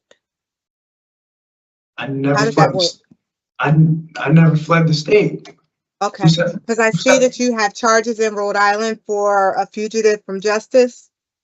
That you're talking about my father. That is. Oh, okay. That explains. Okay. And all right. I'm sorry. I'm asking. That's why we're having this discussion, because the notes that I take indicated that you had that. You were a fugitive of justice. That's why I asked. I have never been a fugitive from justice. I think you are making reference to my father. Okay. No, I appreciate that, but that still didn't negate the fact that that's what I had in my notes. So, anyway, and what about these New York charges? It's my understanding that were you on probation for criminal possession with the intent to sell for New York? Yes, I had a possession with intent to distribute marijuana when I was 20 years old, and that was with my father, who is now passed. Hmm. It's one of the worst parts of my life, and one of the most regrettable parts of my life. And I almost died. I almost lost my life. That is how I got my first charge. That's true. So why would you continue that stuff if it was so traumatic? I did, to be honest, at that age, I had gone through so much that I didn't know any better. And maybe I was trying to escape my reality and what I was dealing with and the hand that was dealt to me in my life. And I didn't know any better, despite my education or whatever means that I had. No, I'm asking you about why were you choosing to do it this time? Is that what you were referring to? Okay. Yes. Okay. And so how do you avoid selling drugs again when you're released? I will keep my, I will have a job. I continue my education, and to stay away from that lifestyle and pursue my dreams and perhaps have a family and live my life as best I can and be a positive force of good in the world today as best as I could possibly be. And just out of curiosity, how did you intend to protect yourself with a gun? Or do you know how to use a firearm? I would say yes, I guess. Yes. Have you been trained to properly fire? No. So do you know that in essence you're protecting yourself puts everybody else in the community at risk? Yes, I understand that. Bullets don't have, names on them. They go, they don't always hit the intended target. And so how much money were you making selling drugs? I can't put a figure on that. A ballpark. I really can't put a number on that. So are you working in the facility right now? No, but I am in programs, and that's what I'm doing right now. And so how do you get money on your books? My only means of support is my aunt and the few friends that I have. So they put money on your books free for commissary? Yes. Do you talk to people there in the prison? By who do you reference? Talk to people in prison. To people, just other inmates. Do you talk to people while you're in there? Yeah, I'm sociable. Okay. And have they shared with you how much money they make if they work? Yes. And what did they tell you? It could be lucrative to work a good job or to have a good career. No, I mean in the prison, I'm asking. In the prison, how much money do they make? Do you know? Oh, no, I do not. What is it? It's like what? $1.20 a day or something like that, or $1.20 a week, or what? Officer Williams, you probably know better than I do. Somewhere around there. Day, I think. Yeah, somewhere. $1.20 a day, I think. So there are people in there that are making that $10 or $12 every 2 weeks or whatever the case may be. And even if we go out into the community and we work at the McDonald's or the Dollar Tree that you were doing for the last 6 months, it's minimum wages, and it's never going to amount to the amount of money that you were making selling drugs. So are you okay with working an honest, tax-paying job with, regardless of what the wages are, just to make ends meet? Because Yes. that's where, selling drugs from it becomes a lifestyle. We get accustomed to driving nice cars, having nice clothes, all of those things that line of business affords you. But as long as you live within your means, and that means working a job. I mean, even if you get a job at a hospital, I could only imagine that you start at, the entry level salary, and that's not going to add up to be as lucrative as drug dealing, but you don't have to look over your shoulders. You don't have to worry about carrying a gun and all that other stuff that comes with that choice of business. I understand that. So I'm really hoping you're young enough to turn your life around, Mr. Gomes. So I'm really hoping that you're able to do that. You know, the Thank you. sentences just get longer. They just get longer and longer. They're not gonna decrease. So I never want to go through this again, to be honest. Never. I never want to go through this again. a lot of people in that prison with you say the same thing, but yet there they sit. It all depends on you. It all depends on the decisions you make. One bad choice can lead you right back, unfortunately. And if you had utilized that gun and you had shot someone with it, we wouldn't even be having this discussion. You know, it would be a lot longer than 6 years, that's for certain. So I really do hope that you've taken this time to focus on yourself and change your way of thinking so that you can avoid prison. I mean, I don't know what you do with botany. I'm assuming that has something to do with greenhouses and all of that stuff. What is botany?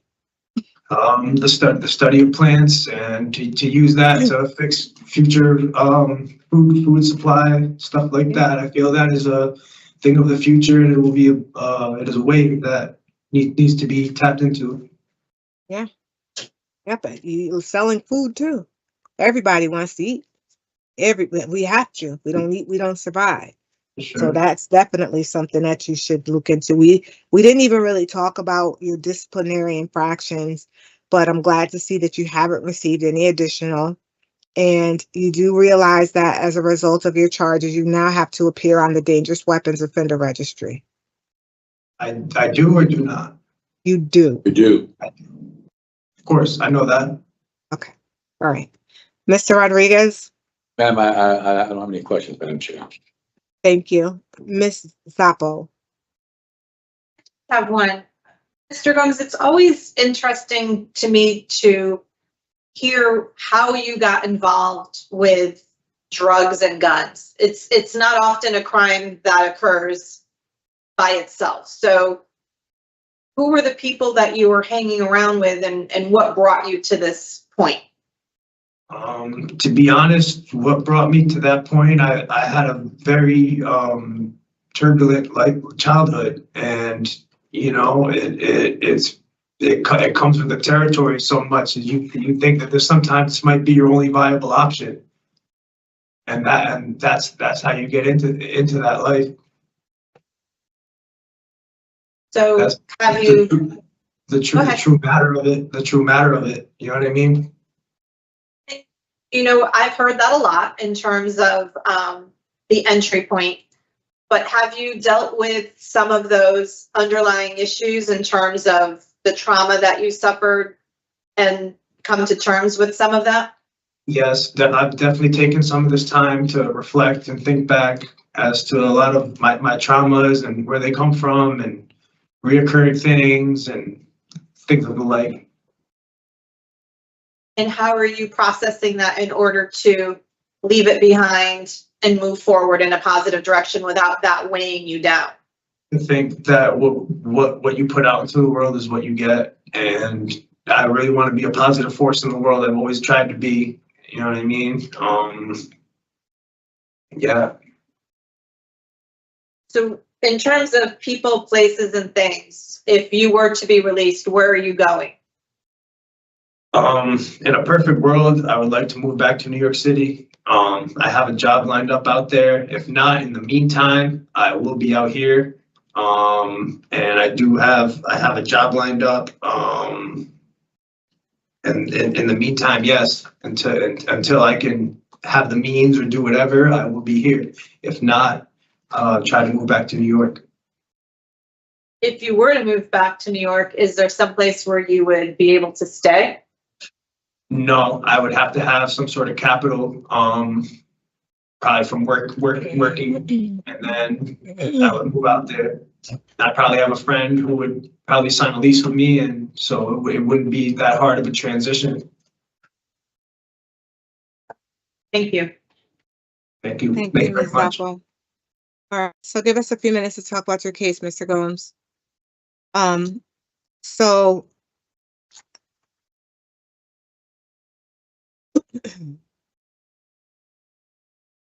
I'm very concerned with the amount of drugs, ammunition, and cash Mr. Gomes had on him at the time of this arrest.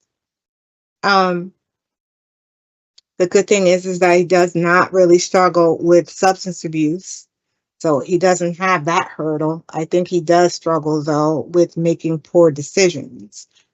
And I'm happy to hear him reflect on some of his choices and talk about some of the things that he needs to change and how he recognizes or that he can improve his life by hard work.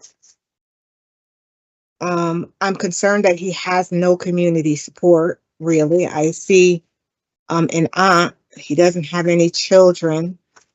I'm glad to hear he has a job lined up. I really do hope that he follows through with that. And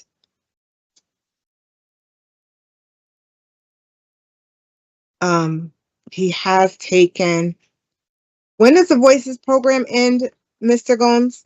So the ending date is March 20th.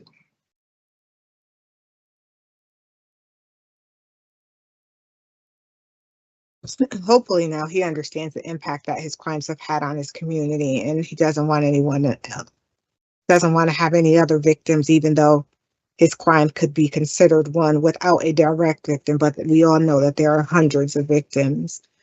I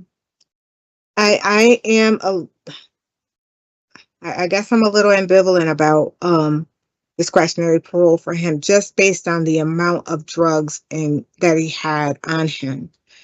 And that doesn't negate the fact that I do believe that he is on the cusp of change and has taken some necessary steps to change.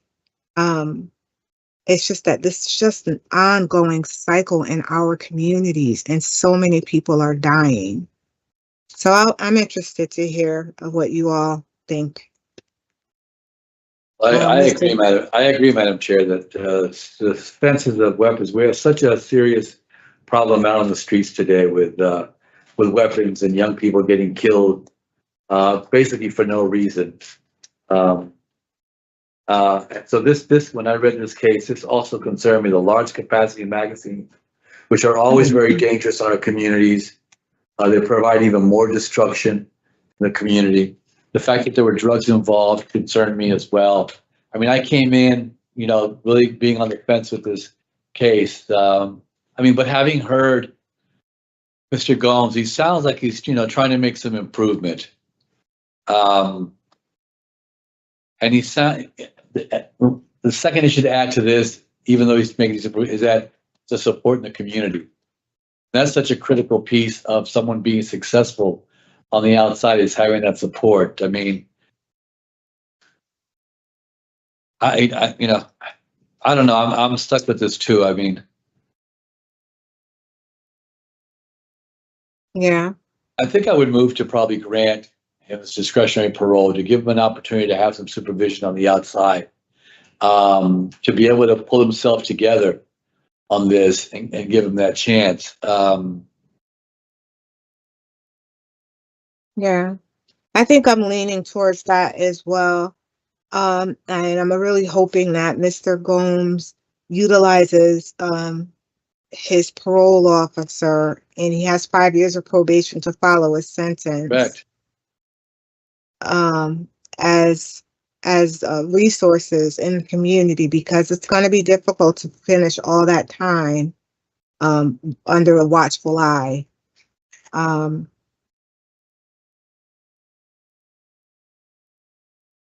What are your thoughts, Ms. Zappo? I think that I've heard some offender change and responsibility and accountability. I am concerned about the community support piece. So whatever we can do to shore that up in terms of the placements and the conditions, I think we should do.